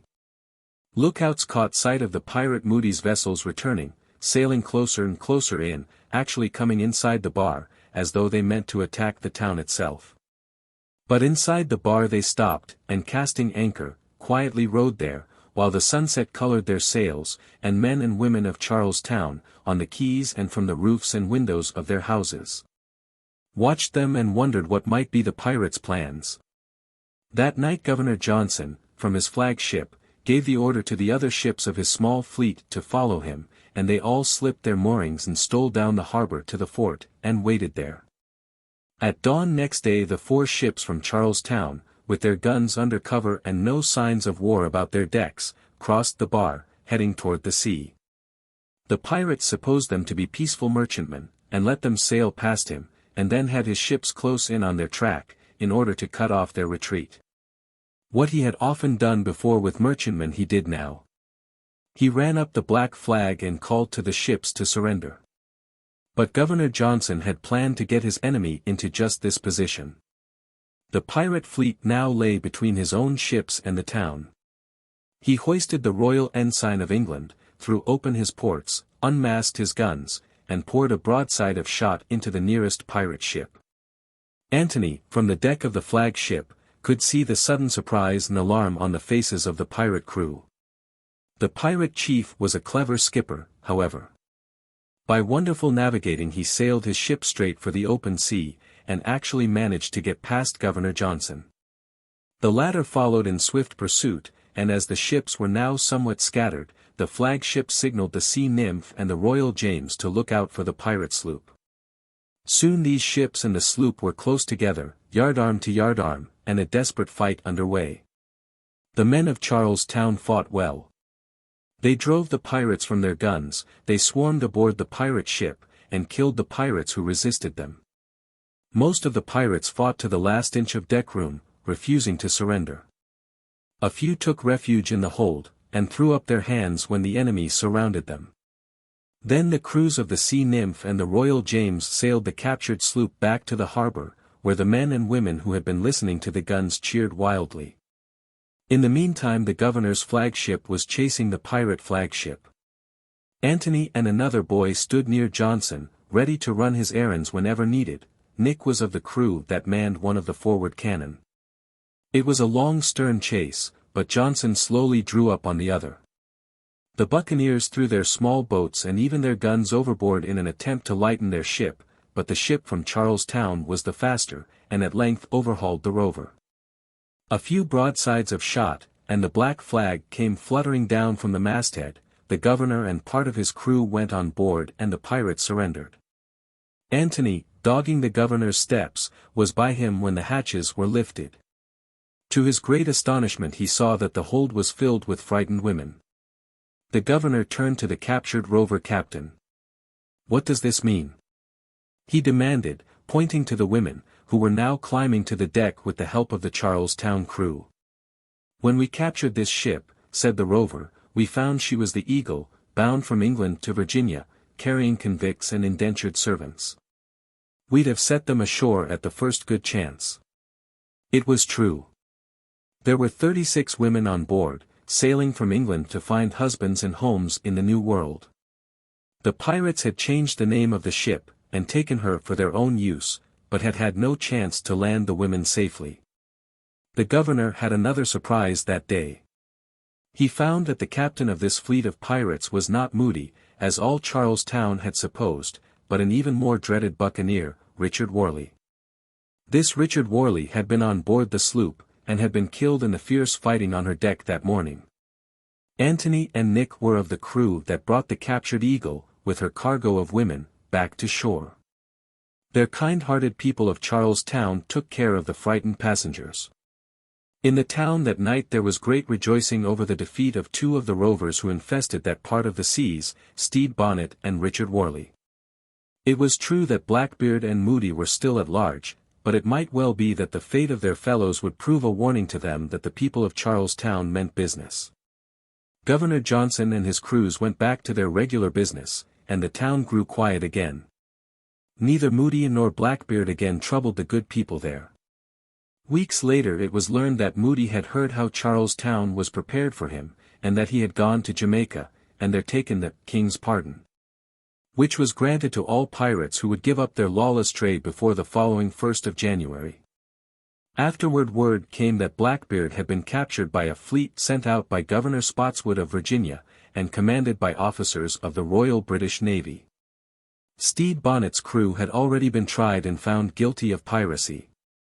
The judges had now to consider the case of that buccaneer chief himself. Every one in Charles Town knew that he had sailed the seas time and again with the Jolly Roger at his masthead, but he was a man of very attractive appearance and manners. And many of the good people of the town thought that he really meant to repent and lead a better life. The judges and jury, however, with Bonnet's past record before them, saw only the plain duty of dealing with him as they had already dealt with his crew. Then Colonel Rhett, the gallant soldier who had twice captured Bonnet, came forward and offered to take the pirate personally to London, and ask the king to pardon him. The governor felt that he could not consent to this request. He knew how Bonnet had taken the oath of repentance once before, and had immediately run up the Jolly Roger on his ship at the first chance he found. Bonnet was a pirate, caught in the very act. The law was very clear. So Bonnet was hanged, as were the 40 other prisoners who had been found guilty. Nick stayed with Antony at Mr. Evans's warehouse until the excitement of the war with the pirates had blown over. He and Antony were almost inseparable, and the people who met the slim, dark fellow liked him for his good nature and ready smile. Whenever they found the chance Antony and he went sailing or hunting or fishing. "Tony," he said one day as they sailed back from fishing, "I'm going to leave the warehouse." "No, don't look put out, I'm not going back to my old way of living. Besides, there aren't any of the rovers left for me to join. But I was made for the open air, and the work there in the shop can't hold me. The governor wants soldiers for his province of South Carolina, and I've a notion the life of a soldier would suit me. I take naturally to swords and pistols." Antony smiled. "You'll make a good one, Nick. I shouldn't wonder if you got to be a general. Yes, you'll like it better. But Dad and I'll hate to have you go." So, a few days later, Nicholas Carter, who had once been one of Blackbeard's crew, offered his services to Governor Johnson and became a soldier in the small army of the province. He did well, and rose to be a colonel, and one of the most popular men of Charles Town. But sometimes, when he and Antony Evans were alone together, Colonel Nicholas Carter would wink and say, "Remember the day when you and I sailed away on Blackbeard's ship? Yeo-ho, for the life of a pirate. The day you kidnapped me, you mean," Antony would remind him. "That was a wonderful holiday, to be sure. For respectable men turned pirates, and pirates reformed and became worthy citizens and soldiers, in the days before the little settlement of Charles Town became the city of Charleston in one of the 13 states of the American Union." 9. The founder of Georgia. Georgia, 1732. There was a man in England in the first half of the 18th century who became so impressed by the misfortunes of men thrown into prison for debt that he resolved to do what he could to help them. The man was James Oglethorpe, and the result of his resolve was the founding of the colony of Georgia, which in time became one of the original 13 colonies of the United States. To owe money was regarded as a most serious crime in England in those days. At least 4,000 men were sent to prison every year for inability to pay their debts, and many of these debtors spent their lives in jail, since it was next to impossible for them to secure any money while they were imprisoned. The prisons, moreover, were vile dens of pestilence, where smallpox often raged, jailers treated their prisoners barbarously, and the man who had stolen a few shillings was kept in the same pen with the worst of pirates and murderers. A man named Castell, an architect and writer, was arrested for debt, and thrown into a prison where smallpox was rife. In spite of his protests he was kept there, and caught the disease and died. James Oglethorpe knew Castell, and the story of the architect's imprisonment roused Oglethorpe to action in aid of others who might be similarly treated. Oglethorpe was a man of influence in England. He had studied at Oxford, served in the army, and was a member of Parliament. He had a committee appointed to investigate the prisons, and, acting as its chairman, he unearthed so many cases of barbarities and showed that so many of the jailers were inhuman wretches that Parliament interfered and righted at least a few of the most crying wrongs. But his plans went farther than that.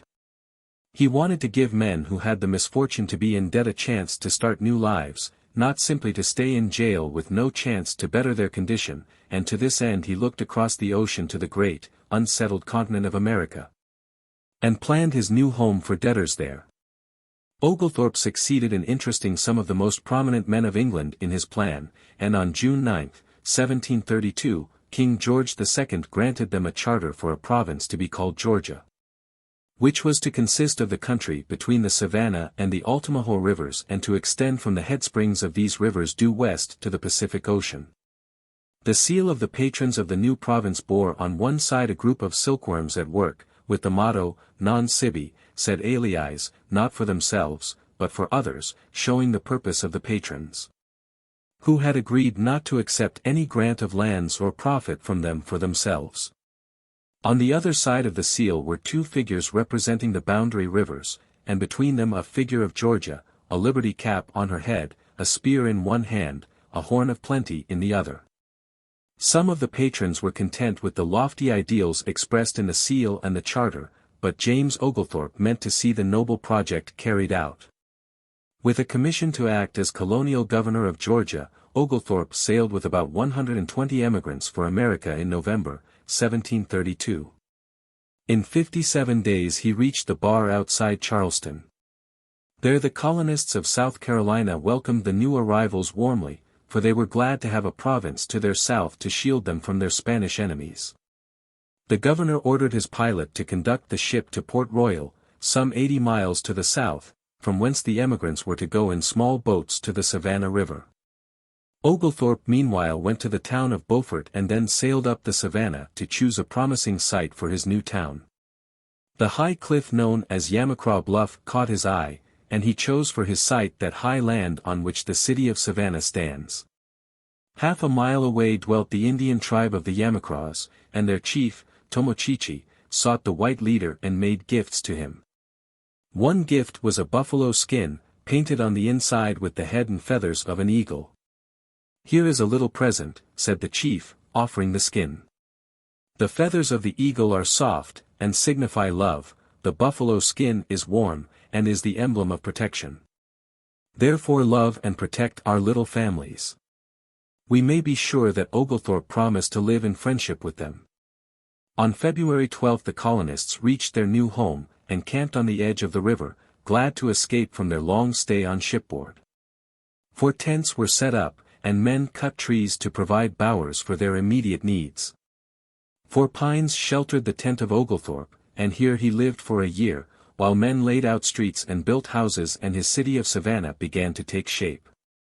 Much good counsel the leader gave his people in those first days, warning them often against the drinking of rum, which would not only harm themselves, but would corrupt their Indian neighbors. "It is my hope," said he, "that, through your good example, the settlement of Georgia may prove a blessing and not a curse to the native inhabitants." It was a lovely country, and the emigrants, harassed by debts and misfortunes in Europe, were delighted with the groves of live oak, bay, cypress, sweet gum, and myrtle, and the many flowers that grew profusely in the wilderness. While they worked gladly in their new fields, Oglethorpe, knowing their security depended in part on their neighbors, did his best to make friends of the red men. He invited the chiefs of the Muskogees to make an alliance with him, and they came down the river and through the woods to his tent. Long King, chief of the Oconas, spoke for the others. "The Great Spirit, who dwells everywhere around, and gives breath to all men, said he, sends the English to instruct us. He bade the strangers welcome to the land that his tribe did not use, and as token of friendship, laid 8 bundles of buckskins at Oglethorpe's feet. Tomochichi, he said, though banished from his nation, has yet been a great warrior. And, for his wisdom and courage, the exiles chose him their king. Then Tomochichi expressed his friendship for the white men. The chief of Kawita rose and said, "We are come 25 days' journey to see you. I was never willing to go down to Charleston, lest I should die on the way, but when I heard you were come, and that you are good men, I came down, that I might hear good things." A treaty of peace was then signed, by which the English claimed title over the land of the Creeks as far as the St. John's River, and the chiefs departed with many presents. Later a Cherokee came to the settlement. "Fear nothing," said Oglethorpe, "but speak freely." The red man from the mountains answered proudly, "I always speak freely. Why should I fear? I am now among friends, I never feared even among my enemies." Friends were then made of the Cherokees. In July Red Shoes, a Choctaw chief, arrived to make a treaty. "We came a great way," said he, "and we are a great nation. The French are building forts about us, against our liking. We have long traded with them, but they are poor in goods. We desire that a trade may be opened between us and you." Other people than the poor debtors of England soon came to the province. The Archbishop of Salzburg by his cruel persecutions drove scores of Lutherans from his country, and many of these prepared to cross the ocean to the new settlement on the Savannah River. They traveled from their Salzburg home through part of Germany, past cities that were closed against them, through country districts where they were made welcome. From Rotterdam they sailed to Dover, and from there set forth in January, 1734, for their new home in the land across the Atlantic. The sea was a strange experience to the Lutheran families of Salzburg. When it was calm they delighted in its beauty, when it was swept by storms they prayed and sang the songs of their faith. They reached the port of Charleston on March 18, 1734, and Oglethorpe welcomed them there, not forgetting to have supplies of fresh provisions and vegetables from his Georgia gardens for the people who had been so long without them. A few days later the colonists from Salzburg sailed up the Savannah River and were met by the earlier colonists. A feast of welcome had been prepared. Then Governor Oglethorpe gave the strangers permission to select their home in any part of the province. The country was most of it still an untraversed wilderness, and so Oglethorpe supplied horses and traveled with his new colonists. With the aid of Indian guides they made their way through morasses, they camped at night around fires in the primeval forest. At last they reached a green valley, watered by several brooks, and this they chose for their settlement and named it Ebenezer in thankfulness to their God for having brought them safely through great dangers into a land of rest. Oglethorpe had his own carpenters help them build their houses and aided them in planning their new town. That the land about Ebenezer was very fruitful is shown by a letter written by the pastor of the Lutheran colonists. Said he, "Some time ago I wrote to an honored friend in Europe that the land in this country, if well managed and labored, brings forth by the blessing of God not only 100-fold, but 1,000-fold, and I this day was confirmed therein. A woman having 2 years ago picked out of Indian corn no more than 3 grains of rye, and planting them at Ebenezer, one of the grains produced 170 stalks and ears. And the 3 grains yielded to her a bag of corn as large as a coat pocket, the grains whereof were good and full grown, and she desired me to send part of them to a kind benefactor in Europe." His colony now well started, Oglethorpe sailed back to England in April, 1734, taking with him the Indian Tomochichi and several other chiefs, in order that they might see the country from which so many of their new neighbors were coming. And also that his English friends might learn how friendly the Indians were to the settlers. He was received in London with expressions of the highest praise. His experiment in founding a colony for poor debtors and for those persecuted for their religion was declared to be a wonderful success. Missionaries volunteered to go to Georgia to work among the Indians. One of the rules of the province forbade the importing of slaves into its borders, and this was regarded in England with the greatest favor.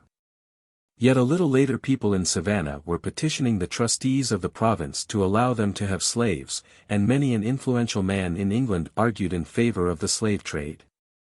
To such an attractive colony many new colonists went. A company of 130 Scotchmen with their families sailed for Savannah, and settled on the shore of the Altamaha, founding the town of New Inverness, a name afterward changed to Darien. A small band of Moravians was led across the Atlantic by their pastor to the new province, and this youngest of the English colonies quickly gave promise of becoming one of the most prosperous. Oglethorpe wanted still more colonists, and at length succeeded in embarking 300 persons on 3 ships in December, 1735. On February 4 the cry of land was heard from the lookout, and 2 days later the fleet anchored near Tybee Island, at the mouth of the Savannah River. Landing, Oglethorpe gave thanks for their safe arrival, and showing them how to dig a well and make other arrangements for their comfort he went on by small boat to Savannah, where the colonists saluted him with 21 guns from the fort. 3 years before the land beside the river had been a wilderness. Oglethorpe now found a town of 200 dwellings, with beautiful public gardens, and every sign of prosperous industry. The gardens especially pleased the governor. On the colder side were planted apples, pears, and plums, while to the south were olives, figs, pomegranates, and many kinds of vines. There were also coffee and cotton, and a large space planted with white mulberry trees, making a nursery from which the people were to be supplied in their culture of silkworms. The governor went back to see the new colonists at Tybee, and when he found that some disgruntled traders had been making trouble by spreading reports that all settlers who went south would be massacred by Spaniards and Indians, he assured them that such stories were altogether false. The Spaniards were at peace with them, and they had treaties of alliance with the Indians. He wanted, however, to make the outlying settlements as secure as he could, and so sent 50 rangers and 100 workmen under Captain Macpherson to help the Scotch at Darien, had men inspect the country with a view to opening a highroad, and supplied them with Indian guides and plenty of pack-horses for their provisions. While Oglethorpe was at Tybee, the Indian chief Tomochichi, with his wife and nephew, came to visit the ships there. The chief brought presents of venison, honey, and milk. When he was introduced to the missionaries who had come with the latest colonists, Tomochichi said, "I am glad you are come. When I was in England I desired that someone would speak the great word to me. I will go up and speak to the wise men of our nation, and I hope they will hear. But we would not be made Christians as these Spaniards make Christians, we would be taught before we are baptized." The chief's wife then gave the missionaries 2 large jars, one of honey and one of milk, and invited them to go to Yamacraw to teach the children, saying the milk represented food for the children and the honey their good wishes. He now wanted to transport the new settlers to their homes as soon as possible, but the mates of the English ships were afraid to risk navigating Jekyll Sound. So Oglethorpe bought one of the sloops, put 30 old colonists, well armed, on board, and told them to sail to St. Simon's. He himself, with a white crew and a few Indians, set out for the same place in a scout boat and traveled night and day.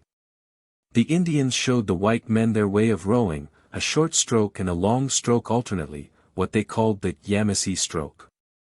Taking turns at the oars the party reached St. Simon's after 2 days' journey.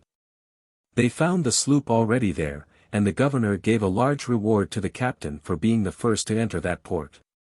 All hands now set to work to build a booth for the stores. They threw up earth for a bank, and raised poles on it to support a roof. The booth was thickly covered with palmetto leaves. Cabins were then built for the families, and a fort, with ditches and ramparts, was begun.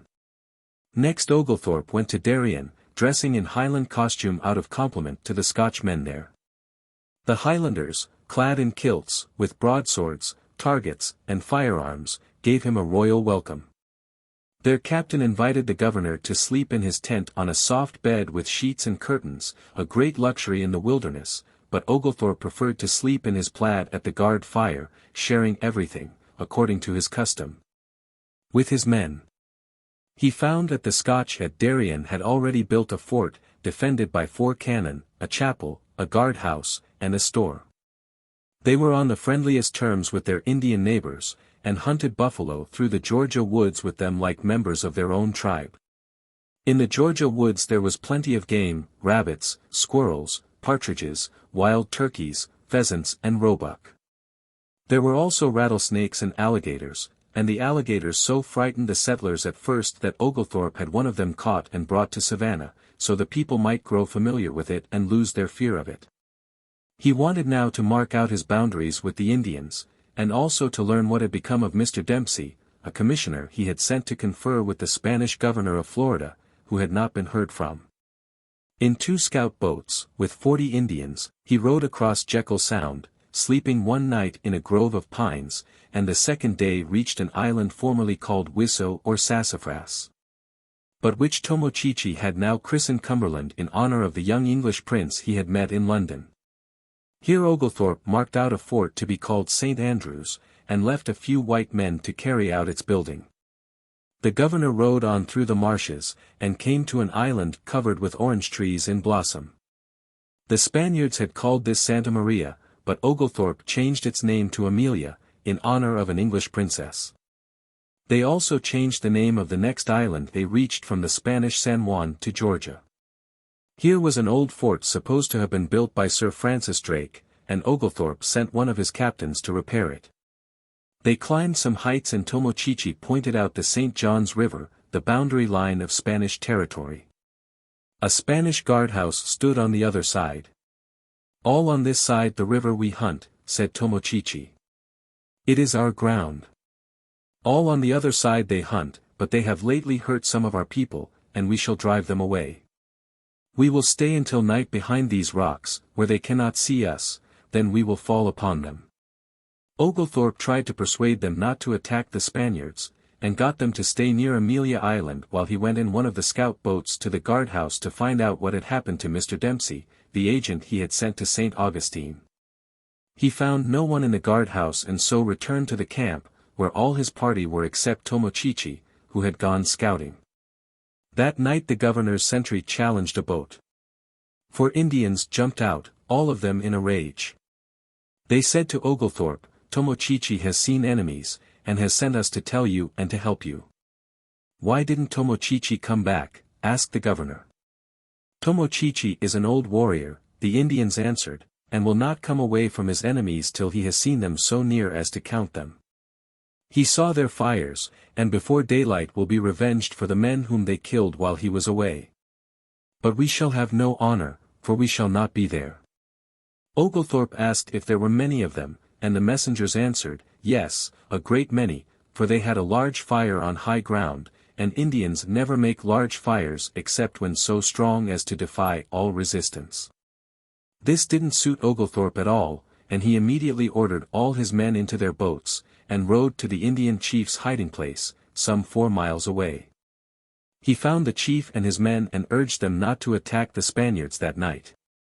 Tomochichi was for going on, however.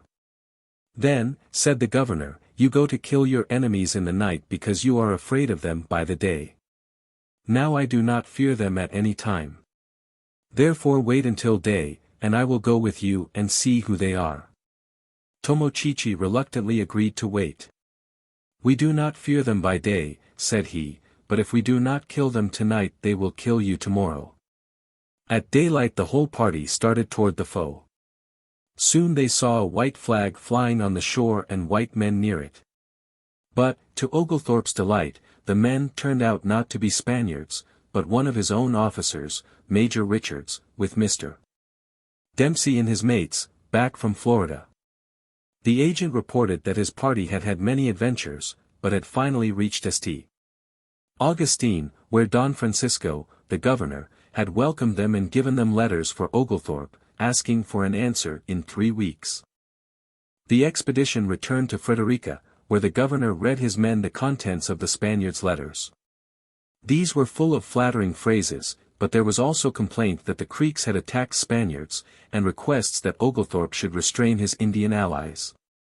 The governor suspected that these requests were only a blind to hide a future attack by the Spaniards on the English colonists, but he was very anxious to avoid such trouble if it was possible, so he sent a boat of 20 oars. fitted out with swivel guns, to patrol the St. John's River and keep any Creek Indians from crossing to attack the Spaniards. He also stationed scout boats at other places, and asked Tomochichi to send word to the Creeks that their ally, the governor of Georgia, requested them not to make raids into Florida, but to keep guard on the mainland in the neighborhood of the settlement at Darien. Soon after Oglethorpe returned to Savannah, he saw that trouble was brewing with the Spaniards. He heard that a large troop of soldiers had lately marched from St. Augustine. He knew that there was a garrison of 300 foot soldiers and 50 horse at St. Augustine, with reinforcements coming from Havana, and that he had not a single regular soldier with which to oppose them. Then word came that a fleet of strange ships had been seen at sea. He ordered his colonists to strengthen their fort at once, and set out in a boat for St. Andrews to learn exactly how matters stood. From Fort St. George he crossed to the Spanish side of the St. John's River, and climbing a hill, fastened a white flag to a pole, hoping the Spaniards would come to a conference with him. None came, however, but fires were seen on the Florida side that night, and the governor thought the Spaniards were planning an attack. He ordered 2 gun carriages and 2 swivel guns taken into the woods and placed at different points. The larger guns were to fire 7 shots, and the smaller to answer with 5. The latter would sound like a distant ship firing a salute, and the larger guns would resemble the noise of a battery returning the salute. In this way Oglethorpe hoped to make the Spaniards think that reinforcements were coming to the aid of the Georgians. By this trick Oglethorpe escaped great danger. As a matter of fact, the Spanish governor had arrested Oglethorpe's messengers, and had sent a strong force to attack the fort on St. Simon's Island. The battery there, however, drove the Spaniards out to sea again, and when they tried to approach by another inlet they were driven off the second time by the garrison at St. Andrews. They then decided to attack St. George, but as they were planning this they heard the booming of the distant cannon, thought reinforcements must be arriving, as Oglethorpe had figured on their thinking, and decided not to make the attack at all then. At the same time Oglethorpe lighted fires in the woods, thereby making his enemy believe that Creek Indians were coming to join the English. The Spanish commander, Don Pedro, gave the order to return to the walls of St. Augustine, and there, by his reports of the numbers of Oglethorpe's troops, induced the Spanish governor to send back Oglethorpe's 2 agents, and with them one of his own officers to urge the Englishmen to keep his Indian allies from invading Florida. Oglethorpe, however, did not know that Don Pedro had returned to St. Augustine, and so, with 24 men, crossed the St. John's River to the Spanish side, hoping to get word of his agents. He saw a Spanish boat with 70 men on board. The boat headed away at sight of the English colonists. Then 2 Spanish horsemen appeared and forbade the English landing on the soil of the King of Spain. Oglethorpe said that he would do as they wished, but he invited them to land on English ground if they desired and offered them wine should they come. The governor now learned that men in Charleston were selling arms and ammunition to the Spaniards, regardless of the fact that the latter meant to use them against the former's own English neighbors. He wrote to men in South Carolina urging them not to allow this, but in spite of his protests the men of Florida continued for some time to draw a large part of their supplies from the colony to the north of Georgia. Then he returned to Fort St. George, taking with him Tomochichi and his men in their canoes, a large barge, and 2 ten-oared boats with 50 soldiers, cannon, and stores for 2 months. On the way he heard that his agents were coming back accompanied by 2 Spanish officers.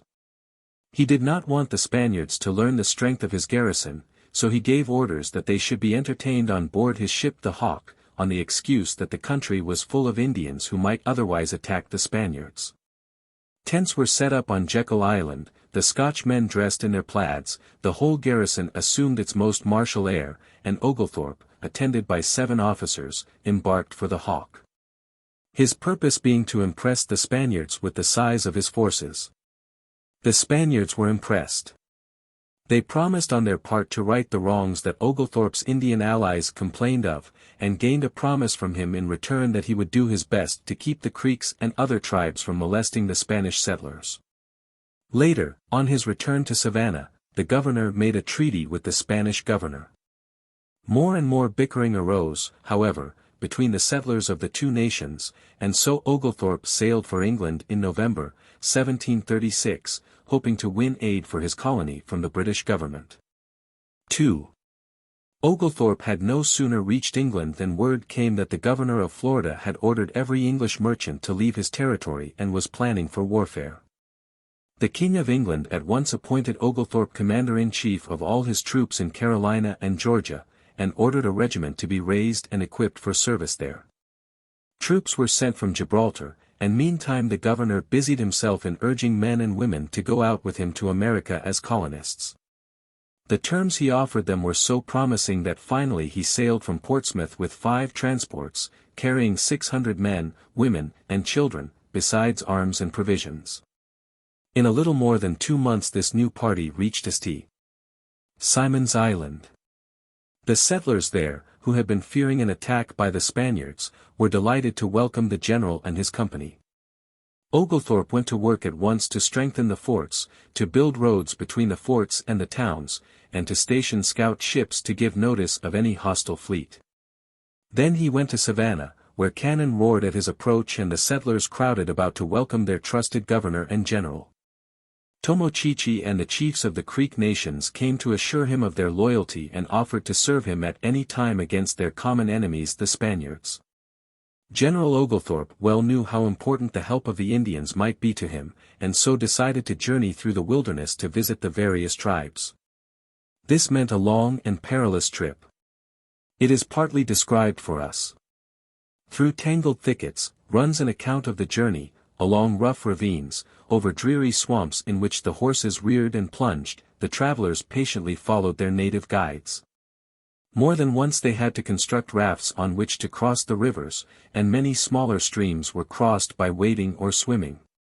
Wrapped in his cloak, with his portmanteau for a pillow, their hardy leader lay down to sleep upon the ground, or if the night were wet he sheltered himself in a covert of cypress boughs spread upon poles. For 200 miles they neither saw a human habitation, nor met a soul, but as they neared their journey's end they found here and there provisions, which the primitive people they were about to visit had deposited for them in the woods.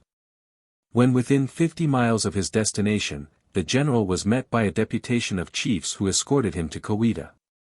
And although the American aborigines are rarely demonstrative, nothing could exceed the joy manifested by them on Oglethorpe's arrival. By having undertaken so long and difficult a journey for the purpose of visiting them, by coming with only a few attendants in fearless reliance on their good faith, by the readiness with which he accommodated himself to their habits, and by the natural dignity of his deportment, Oglethorpe had won the hearts of his red brothers, whom he was never known to deceive. A great council was held, a cup of the sacred black medicine was drunk by the white man and the chiefs, the calumet or pipe of peace was smoked, and a treaty was drawn up, by which the Creeks renewed their allegiance to the King of England while Oglethorpe promised that the English would not encroach upon the Creeks' country and that the traders would deal honestly with them. On his way home the governor fell ill of fever and had to stay at Fort Augusta for several weeks. Here chiefs of the Cherokees and Chickasaws came to him, complaining that some of their people had been poisoned by rum they had bought from English traders. Inquiry showed that traders had not only brought bad rum, but smallpox also, to the Indians, and the governor promised the chiefs that hereafter he would only permit certain licensed traders to come among them. Troubles over runaway slaves, who left South Carolina and Georgia for Florida and were protected by the Spanish there, soon brought fresh controversies between the settlers on the two sides of the border. England, moreover, was preparing for war with Spain. On October 2, 1739, the men of Savannah met at the courthouse and General Oglethorpe announced to them that England had declared war on Spain. The governor's militia was now well armed and trained, ships guarded the coast, he had a string of forts protecting his borders. Yet he, like the government in England, would very much have preferred to keep the peace with the Spaniards, and was only driven to hostilities because the latter were constantly making trouble for his colonists and seizing English merchant ships and imprisoning their crews. The southernmost outpost of Georgia was now Amelia Island, where there was a settlement of about 40 persons. They were protected by palisades and several cannon. In November some Spaniards landed at night and hid in the woods. Shots were heard in the fort, and the English soldiers, searching the woods, found the bodies of 2 of the Highlanders. The Spaniards had shot them, and escaped in their boats. At once Oglethorpe, with some of his Scotch men and Indians, marched into Florida. He captured Spanish boats at the mouth of the St. John's River, and went on toward St. Augustine. A troop of the enemy came out to attack him, but fled before the rush of his Indians. He knew that he needed more troops, however, if he were to make good his war on Florida, so he sent to South Carolina, urging the governor of that colony to contribute as many soldiers as Georgia had supplied. This caused some delay, but at length arrangements were completed, and Oglethorpe was prepared to take the field. In May the general assembled 400 of his soldiers, Creek Indians under their chief Malachi, Cherokees under their chief Raven, at St. George Island, at the mouth of the St. John's River. Oglethorpe's object was to cut off supplies from St. Augustine. His men crossed the river, and a body of Indians and a few white soldiers made an attack on the Spanish fort at San Diego. This place was defended by a number of large guns, and the first attack on it failed. Then Oglethorpe came up with the rest of his men and decided to try a little strategy. He ordered some of his soldiers to beat drums in different parts of the woods and other soldiers to march out at these places and march back again, the same soldiers appearing again and again. The Spanish garrison, seeing so many men at so many different points in the woods, soon concluded that the English had an overwhelming force in the field against them. Then Oglethorpe sent a Spanish prisoner he had captured to tell the garrison how well he had been treated. Thereupon the garrison surrendered to the English general. The troops from Carolina had not yet arrived, and Oglethorpe learned that, while they delayed, 2 sloops filled with provisions and ammunition and 6 Spanish galleys had reached St. Augustine. On the 18th of May, however, 2 English ships anchored in the harbor and 2 others blocked the southern entrance to the Spanish port, and soon afterward a part of the troops from Carolina joined the general. He then gave the order to advance on the Spanish town. St. Augustine was defended by 2,000 soldiers, quite as many as the troops Oglethorpe had marshaled against it. The Spanish artillery was vastly superior to that of the English. If the town was to be taken, the sea forces must attack at the same time as the land forces, and signals were arranged for such a joint attack. The general came to Fort Musa, 3 miles from St. Augustine, and found the garrison had abandoned it. He gave orders to burn the gate there and make holes in the walls, lest, as he said, it might one day or other be a mousetrap for some of our own people. Marching on, he gave the signal to attack the Spanish capital, but was surprised that the fleet gave him no answering signal. Later he learned that the Spaniards had deployed their ships in such a way that a sea attack would have been very difficult, and that the English commanders had decided that if they made the attack as agreed upon they would probably be defeated. Therefore the general determined that instead of an assault he would attempt a blockade. He returned to Fort Diego, and ordered Colonel Palmer, with over 200 Scotch men and Indians to march to Fort Musa and scout through the woods to prevent any communication between St. Augustine and the interior of Florida. Colonel Palmer was told to camp each night in a new place, to avoid battle, and to return at once if a larger force than his own appeared. Another officer was sent with the Carolina soldiers to take Point Quartel, which was about a mile distant from the castle of St. Augustine, and build a battery there to command the northern entrance to the harbor. The general himself set out to capture the Spaniards' battery at Anastasia, and by clever maneuvers there succeeded in driving the enemy to their boats. Oglethorpe set up cannon and sent an envoy to the Spanish governor, calling on him to surrender. The Spaniard replied that he should be glad to shake hands with General Oglethorpe if the latter would come to him in his castle. In answer Oglethorpe opened fire from his new battery, but the distance to the town was too great for his guns and little harm was done the enemy. Colonel Palmer, meantime, disregarding the general's orders to camp in a new place each night, had kept his men in the partly demolished Fort Musa. The Spaniards sent 600 men to attack his small force. Palmer's soldiers resisted desperately, but the Highlanders and the Indians were too much outnumbered by the Spaniards. Half of them, including Colonel Palmer, were killed, a few escaped, and the rest were made prisoners. The commander of the fleet also disregarded the arrangement he had made with Oglethorpe and ordered off the warship stationed outside the harbor. With the result that several sloops from Havana with new troops and provisions stole into the channel and reached the Spanish stronghold. The garrison at St. Augustine had begun to feel the pinch of hunger and might soon have surrendered, but these fresh supplies tided them over and enabled them to keep up their defense. General Oglethorpe, discouraged in his plan of a blockade, decided to make one more attempt at carrying the town by assault.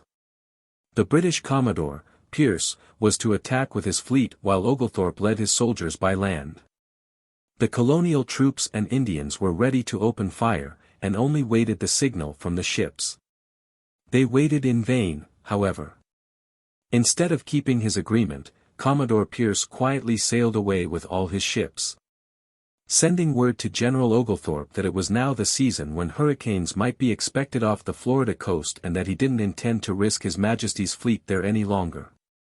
Oglethorpe, who alone seemed really in earnest in his desire to fight the Spaniards, deserted by the English fleet, getting very little support from the officers and men of the Carolina regiments, found it impossible to carry on the campaign. Even his own men from Georgia were worn out by fatigue and the heat of Florida. Reluctantly therefore he gave over his expedition, and returned to Savannah. The campaign, however, had shown the Spaniards that the governor of Georgia was a man whose power was to be respected, and they did not renew their raids into his province for some years. Oglethorpe was a great builder as well as a very skillful military leader, and he used this time of peace to improve the prosperity and beauty of the towns he had settled in his colony. Savannah was already a thriving place, with fine squares, parks, and wide shaded streets. Now he turned his attention to Frederica, a town of 1,000 settlers. He meant this to be a strong frontier fort, and designed an esplanade, barracks, parade ground, fortifications, everything that could be of use to protect Frederica from an enemy. Not far from Frederica, on the same island of St. Simons, was a small settlement called Little St. Simons. A road connected the two places, running over a beautiful prairie and through a forest, and at the edge of this forest Oglethorpe built himself a small cottage and planted a garden and an orchard of oranges, grapes and figs. Here he made his home, where he could watch the water and keep an eye on Frederica and its forts. A number of his officers built country seats for themselves near the general's cottage, almost all of them larger and more pretentious than that of the general. Strange as it may seem, the founder of Georgia never claimed or owned any other land in his province but this one small place, and he lived almost as simply as the poorest colonist. A great contrast to the elaborate state kept by the governors of such colonies as Virginia and Maryland or the luxury of William Penn's home at Pennsbury. Meantime other forts were built in the southern part of Georgia, one on Jekyll Island, another on Cumberland Island, a third at Fort William. And fortunately the governor saw to all this, for his province was to be for some time the buffer between the English and the Spaniards, two peoples who were constantly either on the verge of warfare or actually fighting. The mother countries of England and Spain were always at swords' points, and those troubles on the other side of the Atlantic were sure to bring the American colonists into the same strife. Each country hectored the other. In the spring of 1740 the British government decided to attack Spain through its American possessions. France also decided to take a hand in the business, and this time joined with Spain. Ships of these two countries set sail for the West Indies and threatened the British colony of Jamaica. The English admiral, Vernon, was dispatched with a large squadron to attack the enemy, but instead of sailing to Havana he turned in the direction of Hispaniola to watch the French fleet. And so lost a splendid chance to capture the Spanish stronghold of Havana. General Oglethorpe learned of this, and in May, 1641, he wrote to the Duke of Newcastle in England, explaining how matters stood in that part of America and stating what the colonists would need if they were to carry on a successful war with the Spanish dons of Florida and the West Indies. His letter was laid before the proper officers in England, but, as so often happened in such cases, those officers, for though they were from the scene of action, thought they knew more about conditions in Georgia and Florida than Oglethorpe did. The government delayed and delayed, while the general waited for an answer to his requests. Then he had to write again to England. Either the northern colonies or the mother country was accustomed to supply his province with flour, but now Spanish privateers were capturing the merchant vessels that brought it. Only 2 English men-of-war were stationed off the coast, and they were insufficient to protect it from privateers. A Spanish rover had just seized a ship off Charleston harbor with a great quantity of supplies on board. When Oglethorpe heard of this, he sent out his guard sloop and a schooner he had hired, met 3 Spanish ships, forced them to fly, attacked one of their privateers and drove it ashore. Then he bought a good-sized vessel and prepared it for service on the coast until the English should send him a proper fleet. A large Spanish ship was sighted off the bar of Jekyll Sound on August 16. The intrepid governor manned his sloop and 2 other vessels, the Falcon and the Norfolk, and started in pursuit. He ran into a storm, and when the weather had cleared the Spaniard had disappeared. The storm had disabled the Falcon, and she had to put back, but Oglethorpe sailed on with the other 2, laying his course for Florida, and a few days later sighted the Spanish ship at anchor. The Spaniard was a man-of-war, and with her was another ship, by name the Black Sloop, with a record as a daring privateer. But Oglethorpe was equal in daring to any Spanish captain. He ordered his small boats put out to tow his 2 ships, the weather being now a calm, and as they approached the enemy, gave the command to board. The 2 Spanish vessels opened fire, but Oglethorpe's guns answered so vigorously that the Spaniards quickly weighed anchor, and, a light breeze coming to their aid, were able to run across the bar of the harbor. The English followed, and, though they could not board the enemy, fought them for an hour, at the end of which the Spaniards were so disabled that they ran for the town, while 6 of their small galleys came out to safeguard their retreat.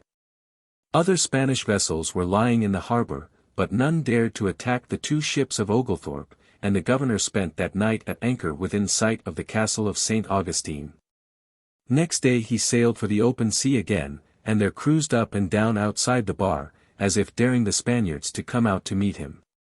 When they refused to come he sailed back to Frederica, having spread a proper fear of his small fleet of 2 ships all along the Florida coast. Perhaps the greatest service that Oglethorpe rendered to his colony was his retaining the friendship of all the neighboring Indian tribes.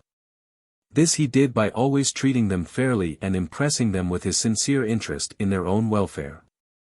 Another man might have let the Indians see that he was merely using them to protect his own white settlers, but Oglethorpe convinced them that he was equally concerned in protecting both red men and white from ill usage by the French and Spanish.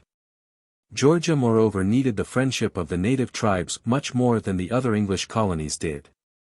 It was nearest to the strong Spanish settlements in Florida, and its neighbor to the north, South Carolina, was able to furnish it very little assistance in times of need, and was often barely able to protect itself.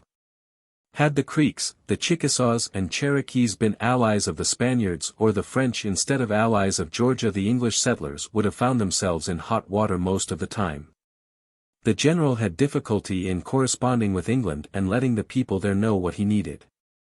7 out of 8 letters miscarry, he said. Fortunately no more English merchantmen were captured by Spanish privateers. The Dons had apparently been taught a lesson by the vigorous attack Oglethorpe had made on their own ships. To keep this lesson in their mind the governor sailed again for St. Augustine, but ran into a storm that almost destroyed his fleet. At nearly the same time a privateer reached the bar outside St. Augustine with large supplies for the garrison. The Spanish governor, as usual in need of fresh supplies, joyfully hailed the privateer, sent out a pilot with 2 galleys to bring her into the harbor, fired the guns from his castle, and ordered some of his Indians to cut wood and build a welcoming bonfire. Oglethorpe and his Indian allies were on the alert, however. A party of his Creek friends attacked the Spanish Indians and captured 5 of them. At the same time one of his ships reached the privateer before the tide was high enough to float her over the bar, seized her, and took her to Frederica. Now the settlers of Georgia, and even of South Carolina, praised the general for his vigilance and dashing courage. A merchant of Charleston wrote, "Our wrongheads now begin to own that the security of our southern settlements and trade is owing to the vigilance and unwearied endeavors of His Excellency in annoying the enemy." Yet, in spite of this, Carolina continued to fail in providing the men or ships or supplies that Oglethorpe, commander-in-chief of His Majesty's forces in Georgia and Carolina, requested of it. Presently the Spaniards, following the policy of England in trying to annoy enemy colonies in America, took the offensive. A Spanish fleet of more than 50 ships, with more than 5,000 soldiers on board, was dispatched to attack the English settlements. 14 of the ships tried to reach Fort William, but were driven back by the battery there. They then made for Cumberland Sound. Oglethorpe sent out Captain Horton with white soldiers and Indians and followed with more troops in 3 boats. The Spanish ships attacked him, but he fought his way through their fleet with 2 of his boats. The 3rd boat made for a creek, hid there until the next day, and then returned to St. Simon's with the report that General Oglethorpe had been overpowered and killed. A day later, however, the people of St. Simon's were delighted to see their general return safe and sound. He had escaped damage from the Spaniards, but had hit them so hard with his guns that 4 of their ships foundered on the way back to St. Augustine for repairs. At once he prepared ships and men for another conflict. His daring had so inspired his crews that, as some of them said, we were ready for twice our number of Spaniards. They soon had their chance. 36 Spanish ships in line of battle ran into St. Simon's harbor. The forts and the vessels there opened fire at once. 3 times the enemy tried to board the Success, a ship of 20 guns and 100 men, but each time the crew proved that they really were ready for twice their number of Spaniards.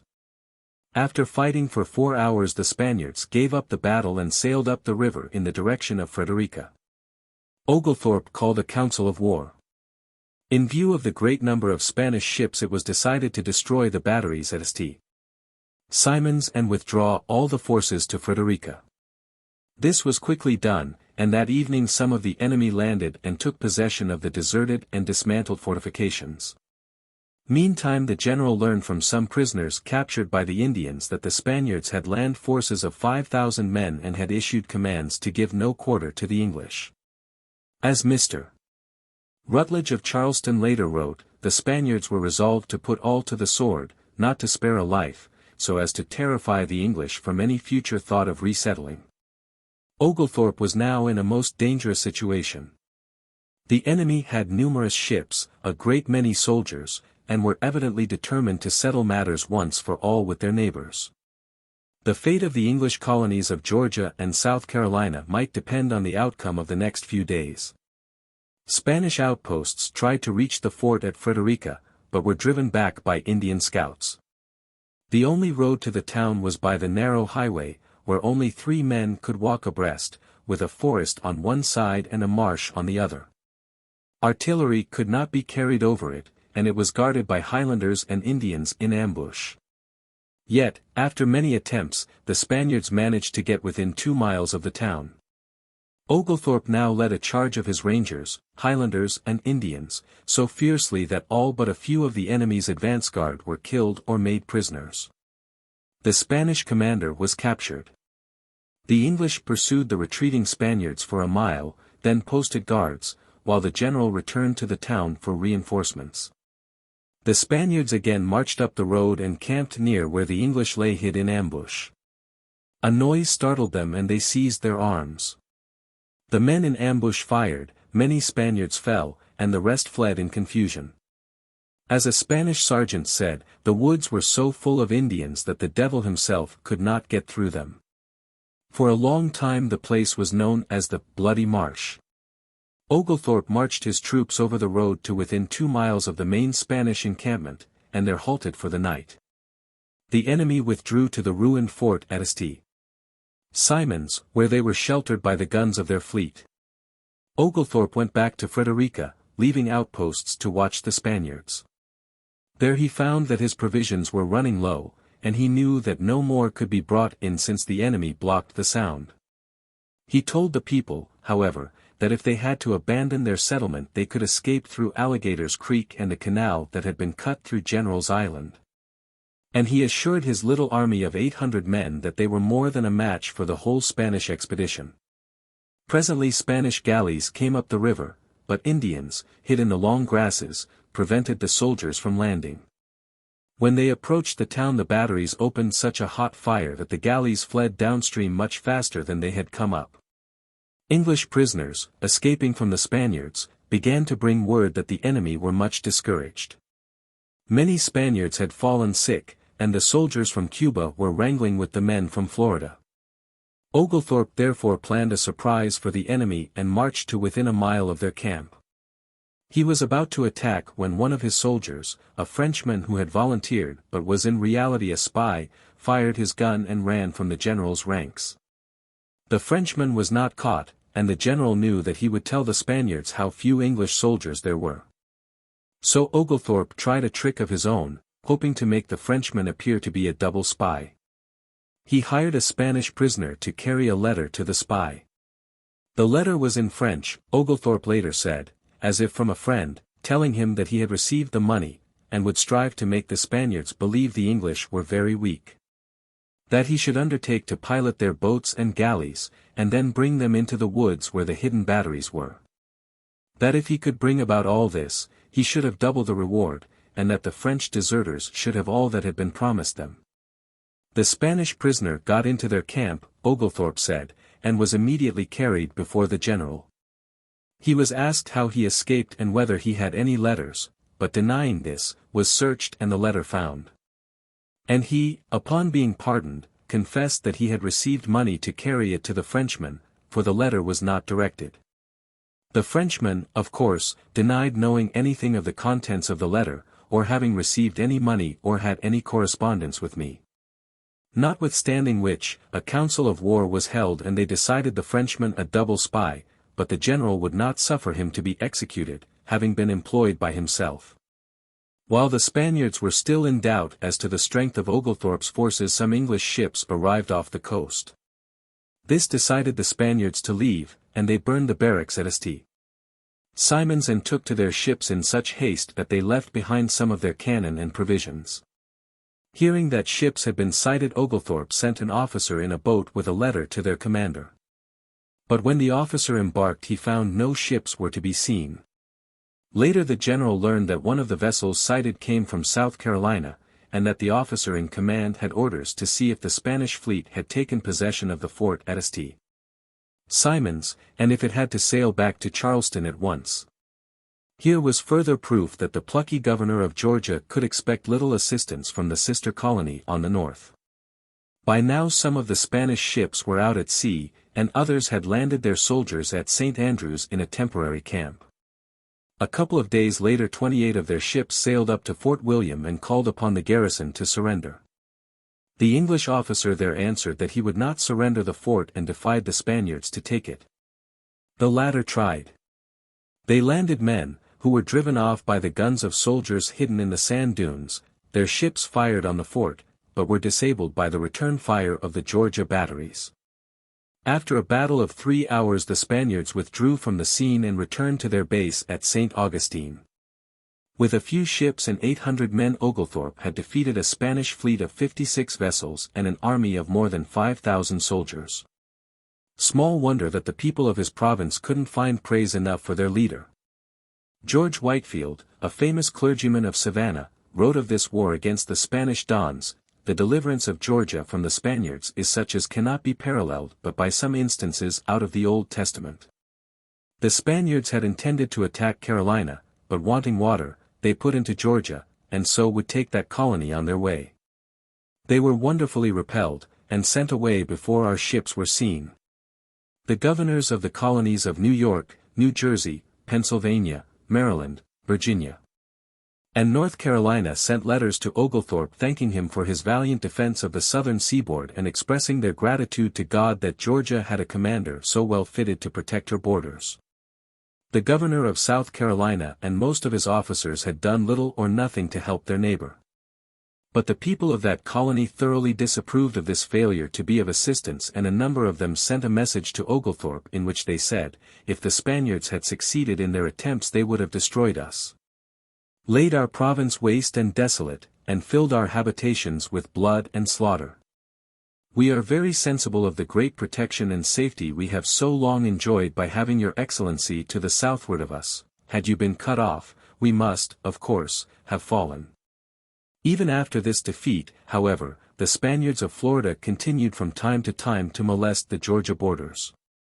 A party of Rangers was killed by Spanish soldiers, the settlement at Mount Venture was burned by Yamasee Spanish Indians.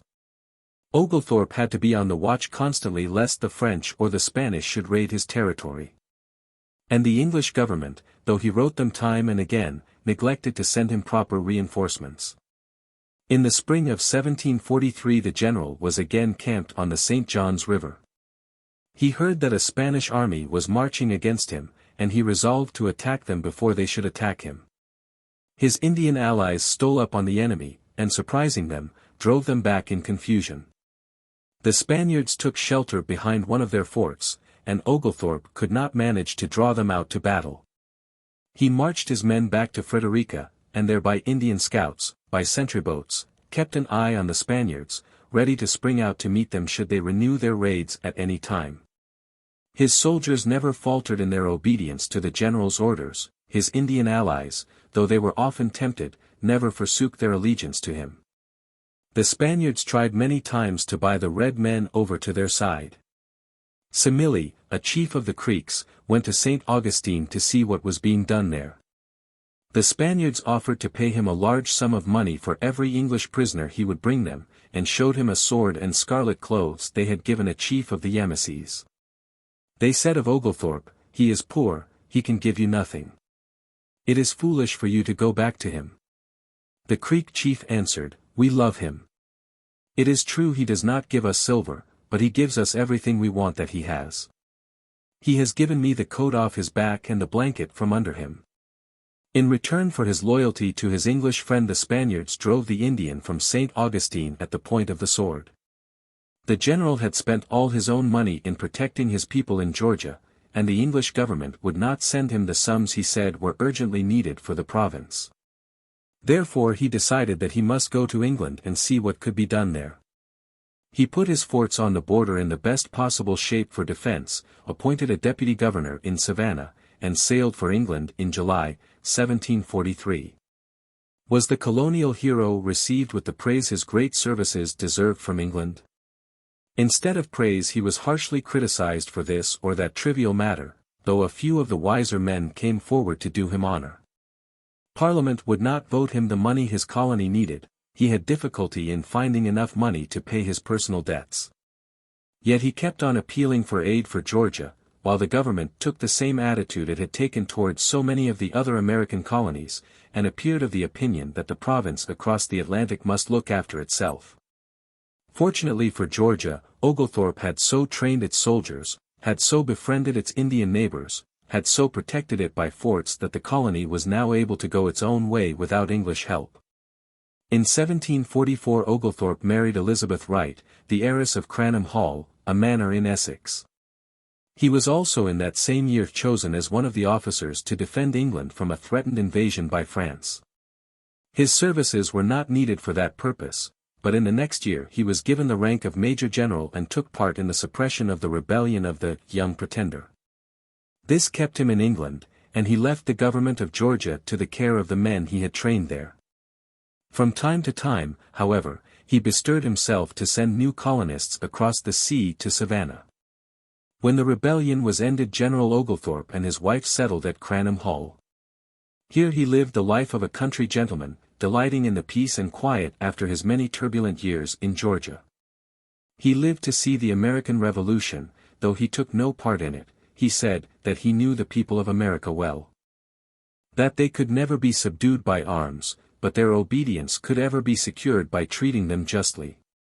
He learned that his colony of Georgia, with 12 of her sisters, had succeeded in winning her independence from that mother country he had served so long and on whose lists he was now the senior-ranking general. And he seems to have harbored no ill feeling against the colonists for forming a new nation. Georgia and America owe a great debt of gratitude to General James Edward Oglethorpe. None of the colonies had a more unselfish founder and governor, none were more bravely defended from enemies. And in none was more devotion shown to making a few scattered settlements in the wilderness blossom into the safe homes of a contented people. 10. The Green Mountain Boys and the Yorkers. Vermont, 1774. I. A young fellow, raccoon skin cap on his head, with heavy homespun jacket, with breeches made of buckskin and tucked into the tops of light, supple doeskin boots. Was running along the shore of a lake in the Green Mountain country on a winter afternoon in 1774. He went at a comfortable dog trot, and every now and then he would slow up or stop and look about him with keen eyes. Some people would only have seen the lake, with thin, broken layers of ice floating out from the shore, the underbrush and woods to the other side, powdered with a light fall of snow. And heard only the crackling of frozen twigs and the occasional scrunch of loose ice against the bank. But this tall, slim boy saw and heard a great deal more. He caught the hoot of an owl way off through the forest, and listened intently to make certain that it was an owl and not a signal call of some Indian or trapper. He saw little footprints in the snow that told him a marten had gone hunting small game through the brush, and he spied the thatched roof of a beaver's house in a little scallop of the lake. Then he ran on up the shore of the lake, all his senses alert, his eyes constantly looking for other trails than the one he had made himself on his southbound journey that morning. The sun had been set a half hour when he came to a place where the trail led inward a short distance from the shore. A few more yards brought him to a small log cabin. Other ears heard him coming, and as he stopped a boy and a man looked out from the cabin doorway.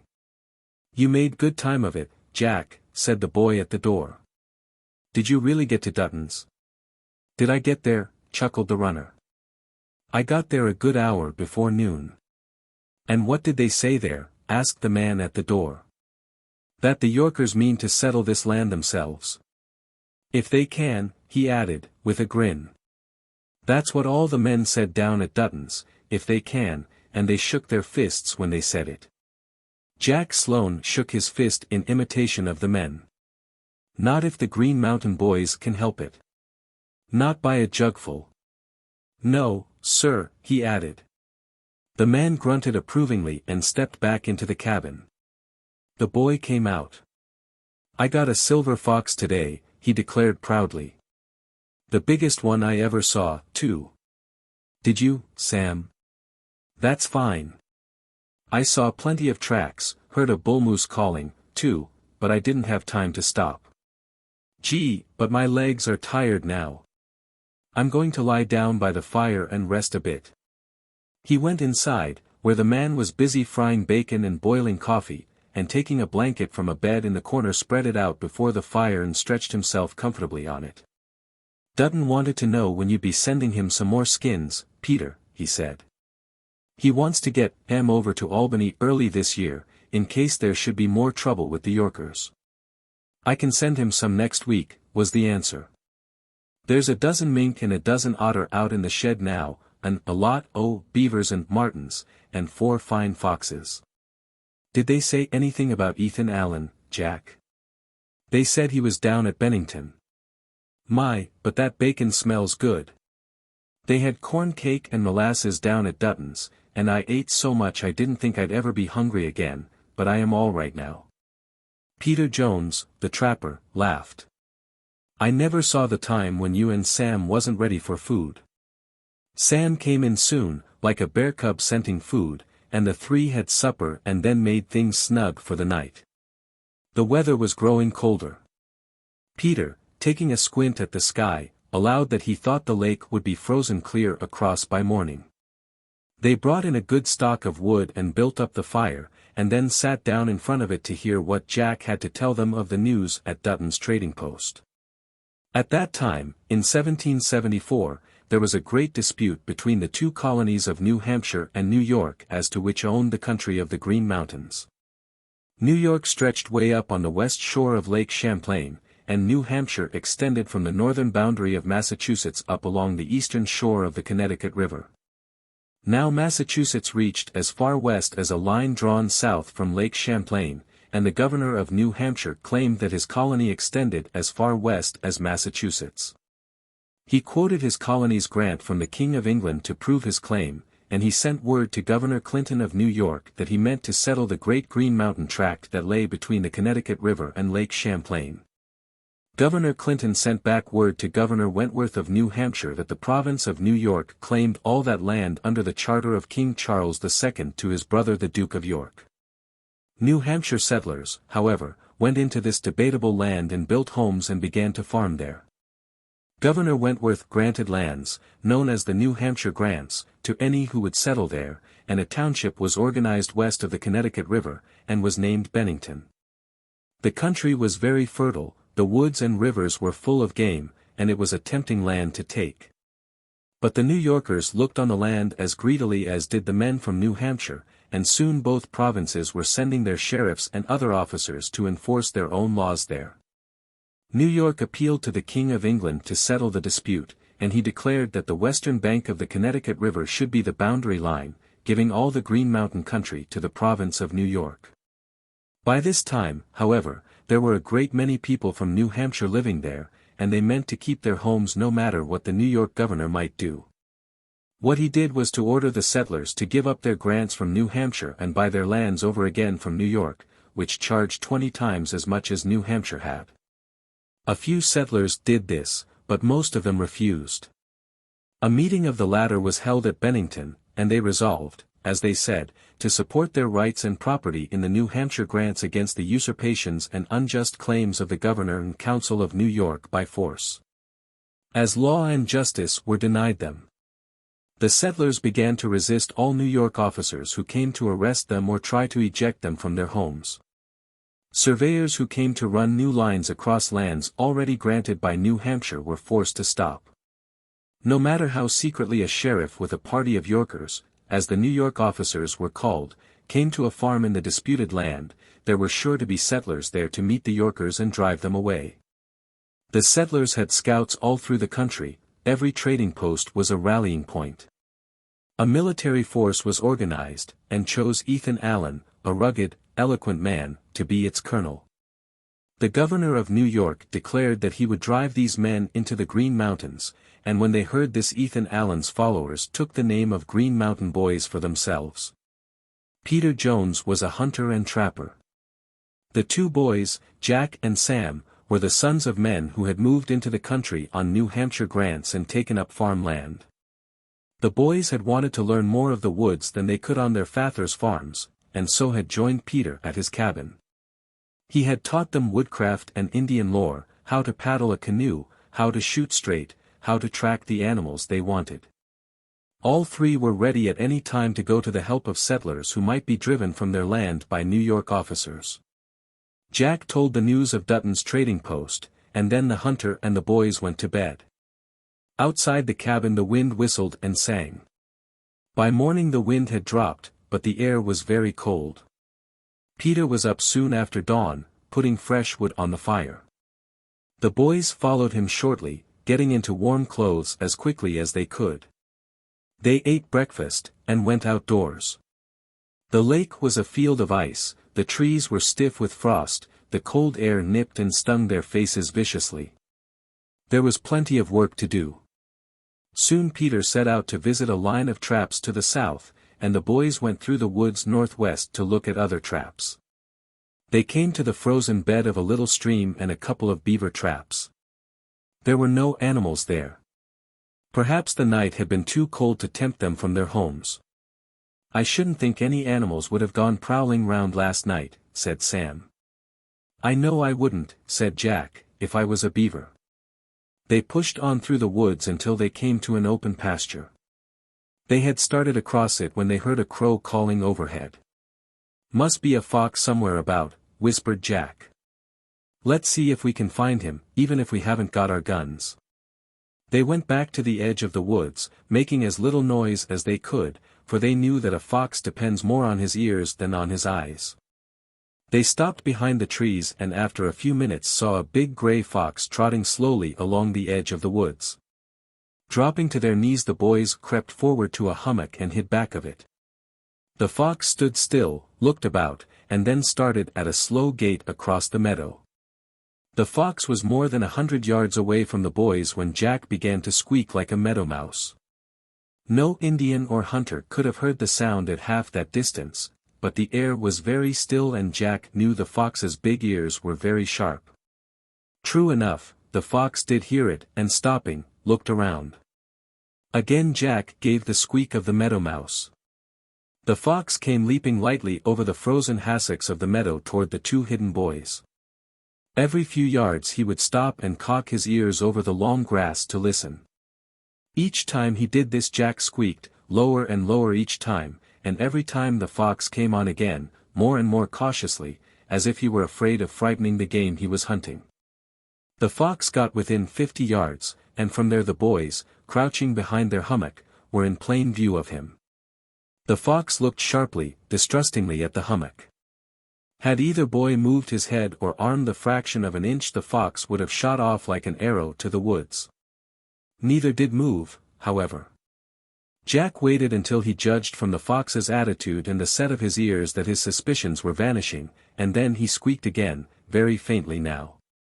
The fox bounded on, almost up to the hummock. Then he stopped short, and the boys could see from the look on his shrewd face that he judged something was wrong. Instead of coming on, he circled round to the left, trusting to his nose rather than to his eyes. Jack squeaked, but the fox went on circling. It was plain he meant to come no farther. "What's the matter, old boy?" said Jack softly. At the sound of Jack's voice the fox sprang up into the air and then bounded away to the edge of the woods, where he stopped a minute to look back and then disappeared behind the trees. "We could have had him easy," said Sam, getting up. "We could almost have caught him with our hands." "I don't want to try catching a big fellow like that with my hands," said Jack, chuckling. "Give me a gun every time." When they got back to the cabin they found that Peter had been more successful than they in his visit to the traps on the south, for the skins of an otter and a mink had been added to the store that hung on a line in the drying shed. After dinner the hunter took from his pocket a piece of wood he had been working over for several days.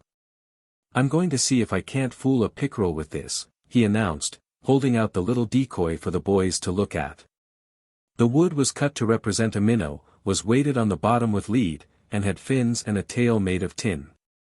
He had painted a red stripe on each side, a white belly, and a brilliant green back. A line fastened to the minnow would allow Peter to pull it about in the water as if it were swimming. Armed with a long-shafted fish spear and a hatchet, Peter and the boys went out on the ice. Choosing a smooth place, Peter cut a square of ice. Then through the open space the hunter dropped his wooden minnow and made it swim about in a very lively way. In his right hand he held the spear poised, ready to strike at any venturesome fish. For some time they waited. Then the long nose of a pickerel showed in the water. Peter jerked the minnow and struck with the spear. The pickerel, however, slipped away unharmed. They had to wait 15 minutes before another appeared. This time the pickerel stopped motionless, and seemed to be carefully considering the lively red-striped minnow. Then the fish shot forward, Peter aimed his spear, and the shining pickerel was caught and thrown out on the ice. Peter caught 2 more fish before he let Sam have a try at it. Sam and Jack each caught a pickerel, and then they brought their 5 trophies back to the camp to cook for supper. They had just sat down to supper when there came a rap on the door, followed by the entrance of a tall man in a fur jacket with a gun slung across his back. He was John Snyder, a hunter from the country north of the lake, and he had met the 3 in the cabin several times before. Said he, "that fish smells mighty good. I haven't tasted fish for a month." "Oh, Sundays." "Pitch right in," invited Peter, setting out another tin plate and pouring a cup of coffee for the new arrival. Snyder pulled off his cap and gloves, and threw off his fur coat, showing a buckskin jacket underneath. He ate like a man who hadn't tasted food for a month. After a while he said, "They say up where I come from that there's trouble down Bennington way. If the Yorkers want trouble I reckon we can supply 'em good and proper. I'm on my way to Dutton's, and there's more of the boys comin' on down through the woods. Why don't you come along with me in the morning?"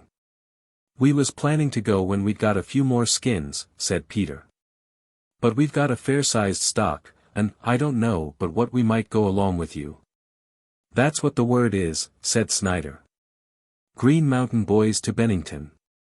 He looked hardy and tough, a typical pioneer, quite as ready to fight as he was to hunt or farm.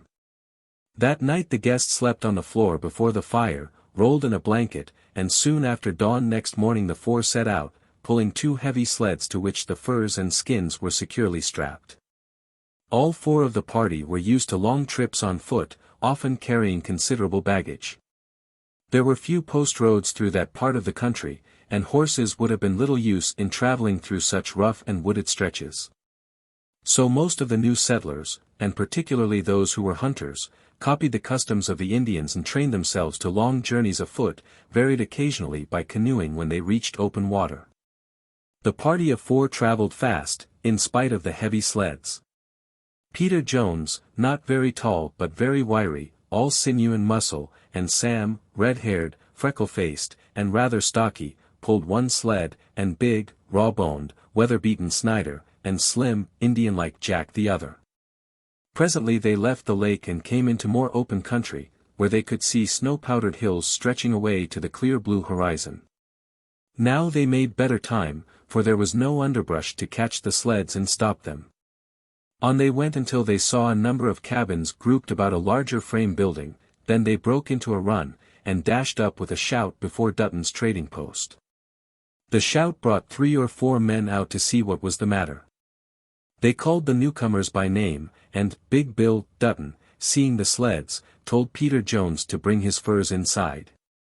Jack and Sam and Peter unstrapped the furs and carried them into the house, where they were spread out on a long counter, over which Dutton was accustomed to buy whatever farmers and hunters and trappers might have for sale, and in return to sell them provisions or clothing or guns or powder and shot or whatever he might have that they wanted. There was always a great deal of haggling over the sale of furs.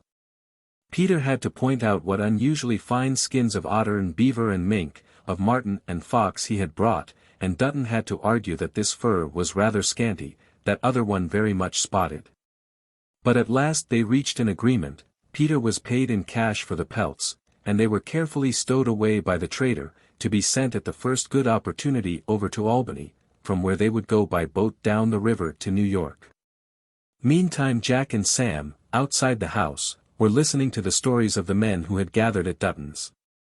They were exciting stories of conflicts between Green Mountain settlers and the Yorkers or those who sided with them. One man told how a doctor, who had openly talked in favor of the Yorkers, had been swung in an armchair for 2 hours under the sign of the Green Mountain Tavern at Bennington, on which sign stood the stuffed hide of a great panther. A monster who showed his teeth at all enemies from New York. Most of the stories were of the exploits of Ethan Allen and his band of Green Mountain boys. They said that Ethan Allen had caught a surveyor marking out claims for Yorkers, and had taken him prisoner and had ordered him out of the country on pain of death if they caught him there again. Then Allen had marched on to the first falls of Otter Creek, where Yorkers had driven out some New Hampshire settlers who had built a sawmill. The boys had sent the intruders flying at the point of their guns, and had burned their log houses and broken the stones of a gristmill the enemy had built. Then they had brought the original owners back and settled them again in possession of their houses and sawmill.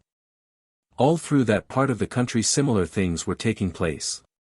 The men said they had word that Yorkers were planning to drive settlers off their farms not very far to the west of Dutton's. "If they do it," cried Snyder, striking his open palm with his great fist, "I want to be there to settle accounts with them." So said all the rest. Ethan Allen and his men shouldn't have all the glory there was going. Big Bill Dutton's frame house was tavern and post office as well as trading post and meeting place for the settlers of the neighborhood. When Mrs. Dutton rang the dinner bell, all the strangers trooped into the room back of the store and sat at the long table. Jack and Sam marched in with the others and ate their share of dinner while they listened to the talk of the men. Some of the latter were for setting out south toward Bennington immediately, in order to learn at first hand what was going on. After dinner they all stood about the stove in the store, talking. Sam and Jack went outdoors and looked about the little group of cabins. A boy of near their own age came out from one of the houses and talked with them about hunting moose. As they were swapping yarns a man rode into the settlement from the southwest. At sight of the three he flung out his right arm. "Yorkers down to Beaver Falls," he called out. They're coming to drive our people out, their homes. Are there any Green Mountain boys hereabouts? In there, exclaimed Jack, pointing to the store. Tell em about it in there. The horseman sprang from his saddle. Fetch a blanket for my horse, will you, said he. The boy who lived there ran indoors to get a covering. Meantime the rider strode up to Dutton's door and flung it open. He walked up to the group of men about the stove, announcing his news briefly. At his heels came Sam and Jack, and back of them came the boy from the log house opposite. 2. They started from Dutton's next morning, a troop of 12 men and 3 boys, bound for Beaver Falls. Big Bill left his store in charge of his wife, and took command of the troop. They were all hardy and strong, and they covered the 20 miles to Beaver Falls by the middle of the afternoon. Here there stood a sawmill on the river, with a score of log houses, and farms scattered through the neighborhood. The place looked perfectly quiet as the 15 Green Mountain boys trooped up to it. But they soon found there was plenty of excitement in the mill. There were gathered most of the men of the falls, and they were very glad to see the reinforcements. Yorkers been found prowling round in the woods. Surveyors been caught in the act of staking claims. Jim Murdoch found a paper stuck on his door, saying we'd better get out peaceful-like, and let the lawful owners have their land. Such were some of the items of information given to Dutton's band. Let em come, exclaimed Snyder, slapping his hand round the muzzle of his gun. This is the law of the land we'll read to them. After a time Jack and Sam, having heard all there was to hear, struck out on a line of their own.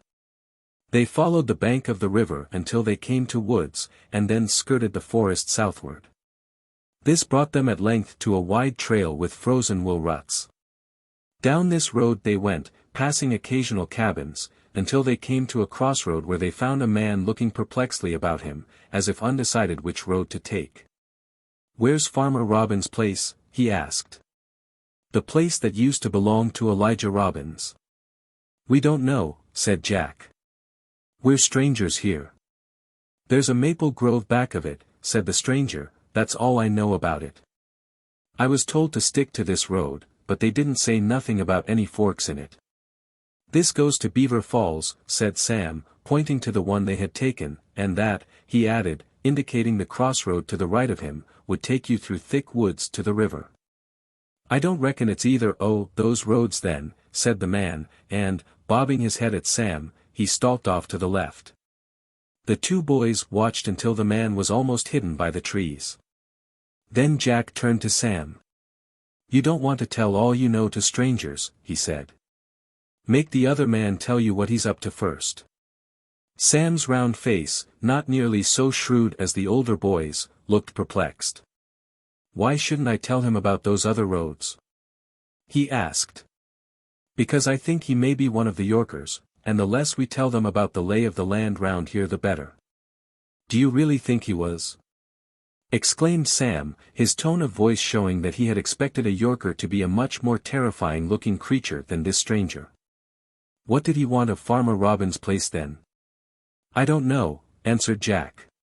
But I think we might be able to find out something more about it if we follow his tracks. They turned to the west, following the road where the prints of the man's big hobnailed boots could now and then be seen in the frozen crust of snow. The sun was setting, and the wind was rising, and they pulled their fur caps down over their ears and stuck their hands in their pockets as they trudged along. It grew dark rapidly. They passed 2 cabins where they looked closely for a clump of maples and then scoured the road to find the prints of the hobnails. The man's tracks went on, and they followed, only speaking in whispers now lest they should be overheard.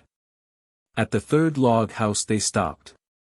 Jack, catching Sam by the sleeve, pointed to the back of the house, where the starlight unmistakably showed a grove of trees. Smoke came from the chimney, and the front door, not quite plumb in its frame, showed there was a light inside. Jack crept round the cabin, Sam following him, each as silent as if they were stalking moose. There were 4 windows, but each was securely shuttered from the inside, and though light came through the cracks, the boys could see nothing of what was going on inside nor catch a sound of voices. Then Jack made the circuit of the house again, this time examining the logs and the filling of clay between them with the greatest care. At last he found a place that seemed to interest him, and he pulled out his hunting knife from its sheath and began to pick at a knothole in the wood. His knife was very sharp, and he dug into the circle round the knot and then into the clay just below it. He worked swiftly and very quietly. In a short time he had the wood loosened. Pressing inward with his blade he forced the knot out, and then scraped some of the plaster away. Now he had a hole that enabled him by stooping a little to look into the cabin. He put his eye to the opening and saw about a dozen men in the room. He could hear what they said. They were, as he had suspected, Yorkers, planning to make an attack on the people at Beaver Falls. As Jack listened he pieced one remark to another, and caught the gist of their plans. They meant to march down to the falls that night, stop at each house, rout the people out, make them prisoners in the sawmill, and take possession of houses and farms under orders from officers of the province of New York. Jack drew away from the hole, and let Sam have a chance to look into the log-house room. When Sam had watched and listened for a few minutes he nodded to Jack, and the two stole away from the cabin as noiselessly as they had circled round it. Out on the road, as they went hurrying back by the way they had come, they whispered to each other, telling what each had overheard. Then they went at a dog trot to the path along the river and came to the sawmill at Beaver Falls. Peter, Big Bill, Dutton, Snyder, and most of the other men were at the mill, though some had been stationed on sentry duty in the fields and woods. Jack told his story without interruption, and then the men began to plan how they should welcome the Yorkers. It was Big Bill's plan they finally adopted, and set to work to carry it into effect at once. All the people at the falls had had their supper, the women were busy cleaning up, most of the children were in bed. The men went to the houses, and told the women that they and the children must spend the night in the sawmill. Children were bundled into warm clothes, and, wondering what was happening, were hurried to the mill by their mothers. Half a dozen men under command of Snyder were stationed at the mill, the others were allotted to the different houses in the village. 2 were told off to each house, and it happened that Peter and Jack stood on guard at the house nearest the falls. Every house at that time had its store of firearms, its powder and balls. Peter and Jack sat inside their cabin, muskets ready to hand. From time to time they threw fresh wood on the fire, for the night was cold. Jack stood at a window, looking out at the open space along the river and the road on the opposite bank, both faintly lighted by the stars.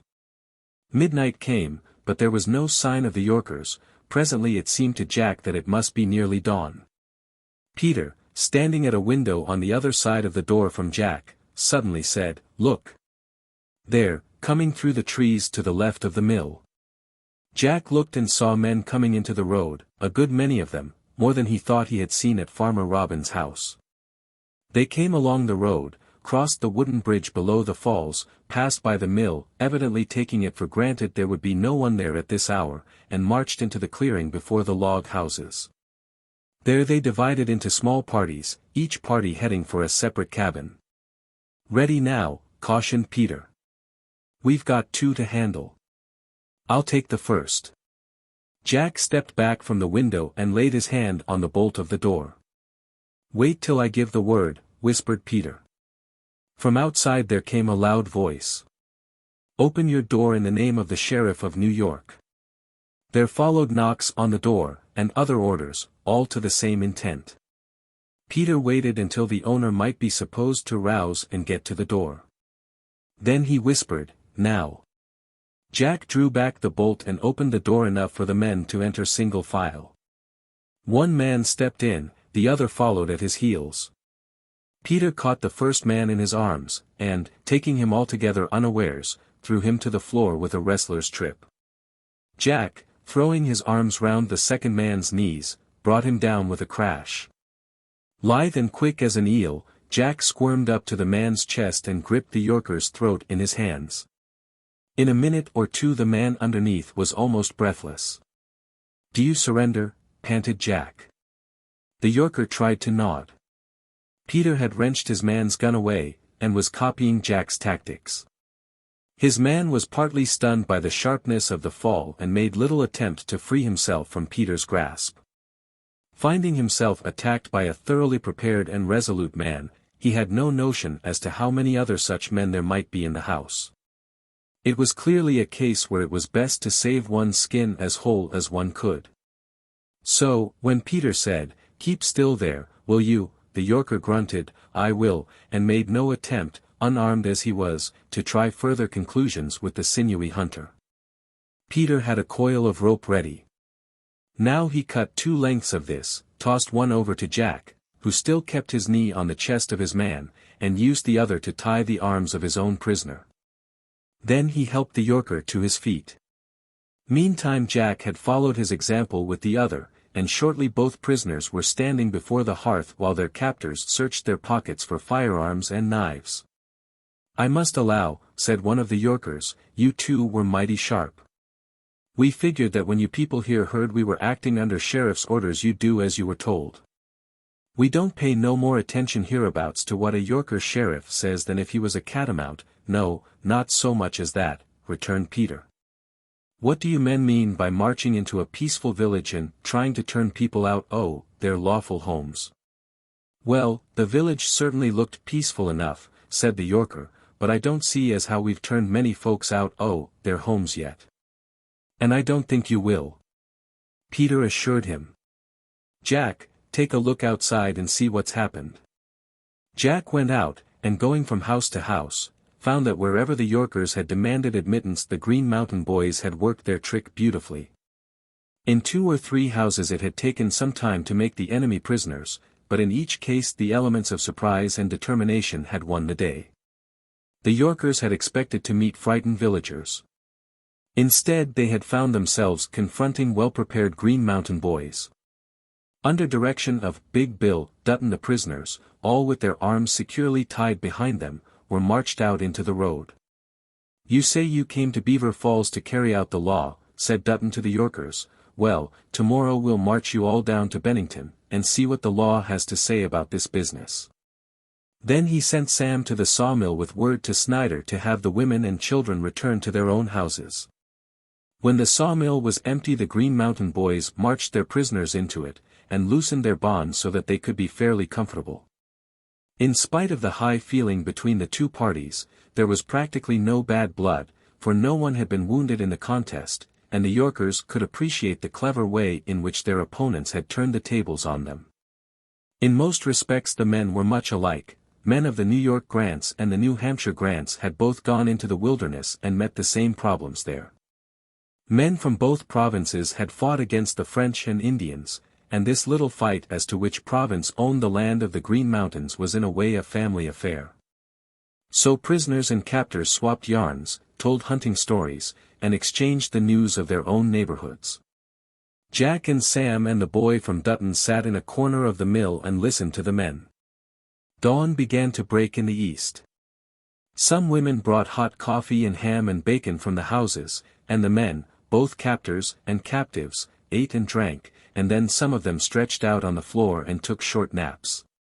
Day had come when one of the Green Mountain Boys, who had been stationed as sentry on the road across the river, dashed into the mill with a new alarm. He had seen some men, perhaps a dozen of them, coming down the road toward the falls. They might be friends or they might be enemies. The men of the falls must not be taken by surprise. Big Bill quickly gave his orders. 3 men, armed with muskets, were left in charge of the prisoners in the sawmill, and the rest, their guns ready for instant use if need be, marched out into the clearing between the mill and the bridge. Ready to defend Beaver Falls from the newcomers in case they should be Yorkers. 3. The strangers had come to the head of the bridge on the opposite bank of the river from the sawmill when they were suddenly halted by an abrupt, "Who are you, friend or foe?" They saw a big man coming round from behind the mill, followed by about 20 others, and the light was now sufficiently clear to show the strangers that these men were armed, and quite prepared to use their guns if necessary. The strangers, of whom there were 10, stopped on their side of the river. Big Bill, marching his men down to his end of the bridge, so as to prevent any attempt to cross it, now repeated his question, "Are you Yorkers? Or are you friends?" if you're looking for a fight, we're the boys as can give you one. The leader of the other party saw that the big fellow who spoke for Beaver Falls was telling the truth. There were twice as many Green Mountain boys as there were men of his own party, and they looked ready for fight. In such case he instantly recognized that discretion was the better part of valor. He grounded his musket to show that he had no intention of using it, and smiled at the big man opposite. "We're peaceful folks," he declared, "and not spoiling for a fight with you." "That's sensible talk," said Dutton, also grounding his gun, which he had been holding ready for instant use. "All the same, I reckon you be Yorkers, and weren't coming on any good business to the falls." "We've got orders from the proper parties in New York to take possession of this territory," admitted the other leader. "Well, you can go back to your proper parties and tell 'em other folks have already taken possession here." "You folks haven't got the law on your side," protested the Yorker leader. "That depends on what law you're talking about," retorted Big Bill. "We've got the law of New Hampshire, and I reckon that's as good law as any they make in the Yorkers' country." The other man saw there was no more use in arguing with his opponents than in fighting them.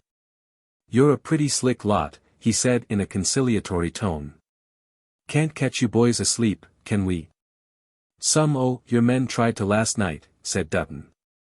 "We've got 'em in the sawmill now, and we're going to take 'em down to Bennington pretty soon and see what the law there has to say about men who come around trying to steal other folks' property." "Oh, you've got 'em, have you? We were wondering where they'd got to." "Well, I guess there isn't much more for us to be doing round here then." Dutton grinned. "No, Yorkers, I don't hardly think there is. Unless you want to hand over those guns and join the party that's going down to Bennington." "Hardly think we'd enjoy that party, neighbor," said the Yorker leader. "Well, some of us is going south with your friends," said Big Bill, "but there'll be plenty left here at the falls to give you a pleasant welcome any time you want to call." The Yorkers conferred together for a few minutes. Then the leader sang out, "Goodbye, boys. Glad to have met you." "Goodbye," Dutton called back. "Come again any time," shouted Snyder. The rest of the men of the falls sent other messages flying across the river. The Yorkers shouldered their muskets and marched back the road, while the Green Mountain boys cheered until the last of their opponents was hidden by the trees. Dutton's party, including the three boys, stayed at Beaver Falls the better part of that day, waiting to see if any more Yorkers would put in an appearance. But no more came, and that afternoon, leaving a sufficient number to guard the village, they set out with their prisoners for Bennington. They spent the night at another small settlement, where the people were only too glad to give them shelter when they learned what the band had done. Next day they reached Bennington, and turned their prisoners over to the sheriff there, to be dealt with as the officers should think fit.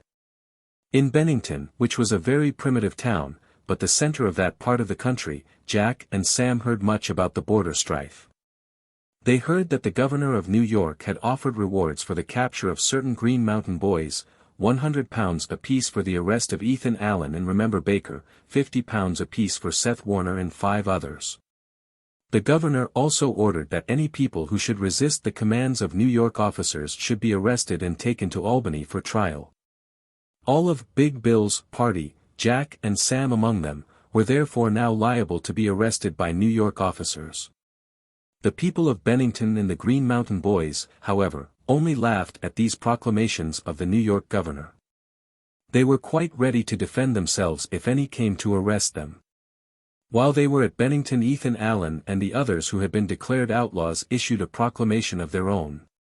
They said, "We are under the necessity of resisting even unto blood every person who may attempt to take us as felons or rioters as aforesaid, for in this case it is not resisting law, but only opposing force by force. Therefore, inasmuch as, by the oppressions aforesaid, the New Hampshire settlers are reduced to the disagreeable state of anarchy and confusion. In which state we hope for wisdom, patience, and fortitude till the happy hour His Majesty shall graciously be pleased to restore us to the privileges of Englishmen." The boys heard other gossip and rumors from the hunters and traders and farmers who came and went in Bennington. They learned that there was a plan on foot to settle the dispute about the grants by joining them to that part of the province of New York that lay to the east of the Hudson River, and forming that whole new territory into a separate royal province. Colonel Philip Skene, who lived in state at Skenesborough House on his large estate at the head of Lake Champlain, was reported to be very much interested in this new plan, and was said to be going to England to further it, with a view to becoming the first governor of the new province. The people of the New Hampshire grants continued their defiance of the Yorkers. When a sheriff or surveyor from the other side of the line was caught by the people, he was, as Ethan Allen humorously put it, severely chastised with twigs of the wilderness. The rods used, however, were the blue beech ones that the farmers used in driving stubborn oxen, and could hardly be considered twigs. This punishment the people of the grants called stamping the Yorkers with the beech seal, and many a sheriff who tried to carry out the orders of his province in the Green Mountain country went home with the beech seal on his back. The officers of New York protested and protested. They sent a request to General Gage at Boston for men to aid their sheriffs in the county of Charlotte, but General Gage declined to interfere in the border struggle. And while the Yorkers fumed and vowed vengeance, Ethan Allen and the Green Mountain Boys, like Rob Roy and his Highland outlaws, did as they pleased in the debatable land. Peter Jones and Jack and Sam went back to their lake, ready to take the trail to Dutton's and Beaver Falls and Bennington whenever they should be needed. In early spring the boys left the hunter and joined their fathers on the farms, where there was plenty of work to be done at that time of year. There they spent the summer, planting and harvesting the crops. Meantime a flame was smoldering in the country that was soon to burst forth into fire. Some men were not satisfied with the way in which the British government was treating its colonies in America. Conventions were held in various parts of New York and the New Hampshire grants. The people of Dummerston, in the eastern part of the grants, freed Lieutenant Spalding from their jail after he had been sent there on a charge of high treason for criticizing the King of England. Troubles grew more frequent between the more independent people, known as Whigs, and the strict Royalists, or Tories. It flamed out when the time came for holding the King's Court of Cumberland County at the town of Westminster on March 14, 1775. 40 citizens of the county called on the judge, Colonel Chandler, and asked him not to hold the court. The judge said the court must meet. The Whigs thereupon decided to lay their protests before the court when it was in session. Then word spread about that the court meant to have a strong guard to prevent the citizens from attending its meetings. About 100 men, armed only with clubs that they picked up from a woodpile, marched into the courthouse at Westminster late in the afternoon of March 14. They meant to make the judges listen to their complaints. Meantime down the main street came the sheriff, with a strong force of armed men and the court officers. He halted in front of the door, and demanded admission. He got no answer from the men inside the building. Then he read aloud the King's proclamation, commanding all persons unlawfully gathered there to disperse at once, and he added that if they didn't come out in 15 minutes he would blow a lane through them. The men in the building answered that they would not disperse, but would let the sheriff and the court officers come in if they would lay aside their arms. The clerk of the court drew his pistol, and swore that that was the only way in which he would parley with such rascals. Judge Chandler, however, found a chance when the sheriff's men were seeking refreshments at the tavern to tell the citizens that the arms had been brought without his consent, and added that the Whigs might stay in the courthouse until the next morning, when the officers would come in without arms and would listen to any petitions. Dusk encircled the little town that lay close to the broad Connecticut River.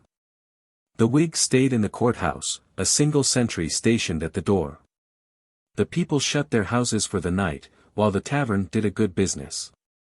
Some of the Whigs fell asleep on the courtroom benches, others listened to the stories of old Indian fighters. Then, about midnight, the sentry at the door saw the sheriff and his men coming from the tavern, where they had been drinking all the evening. He gave the word to the men in the courthouse to man the doors.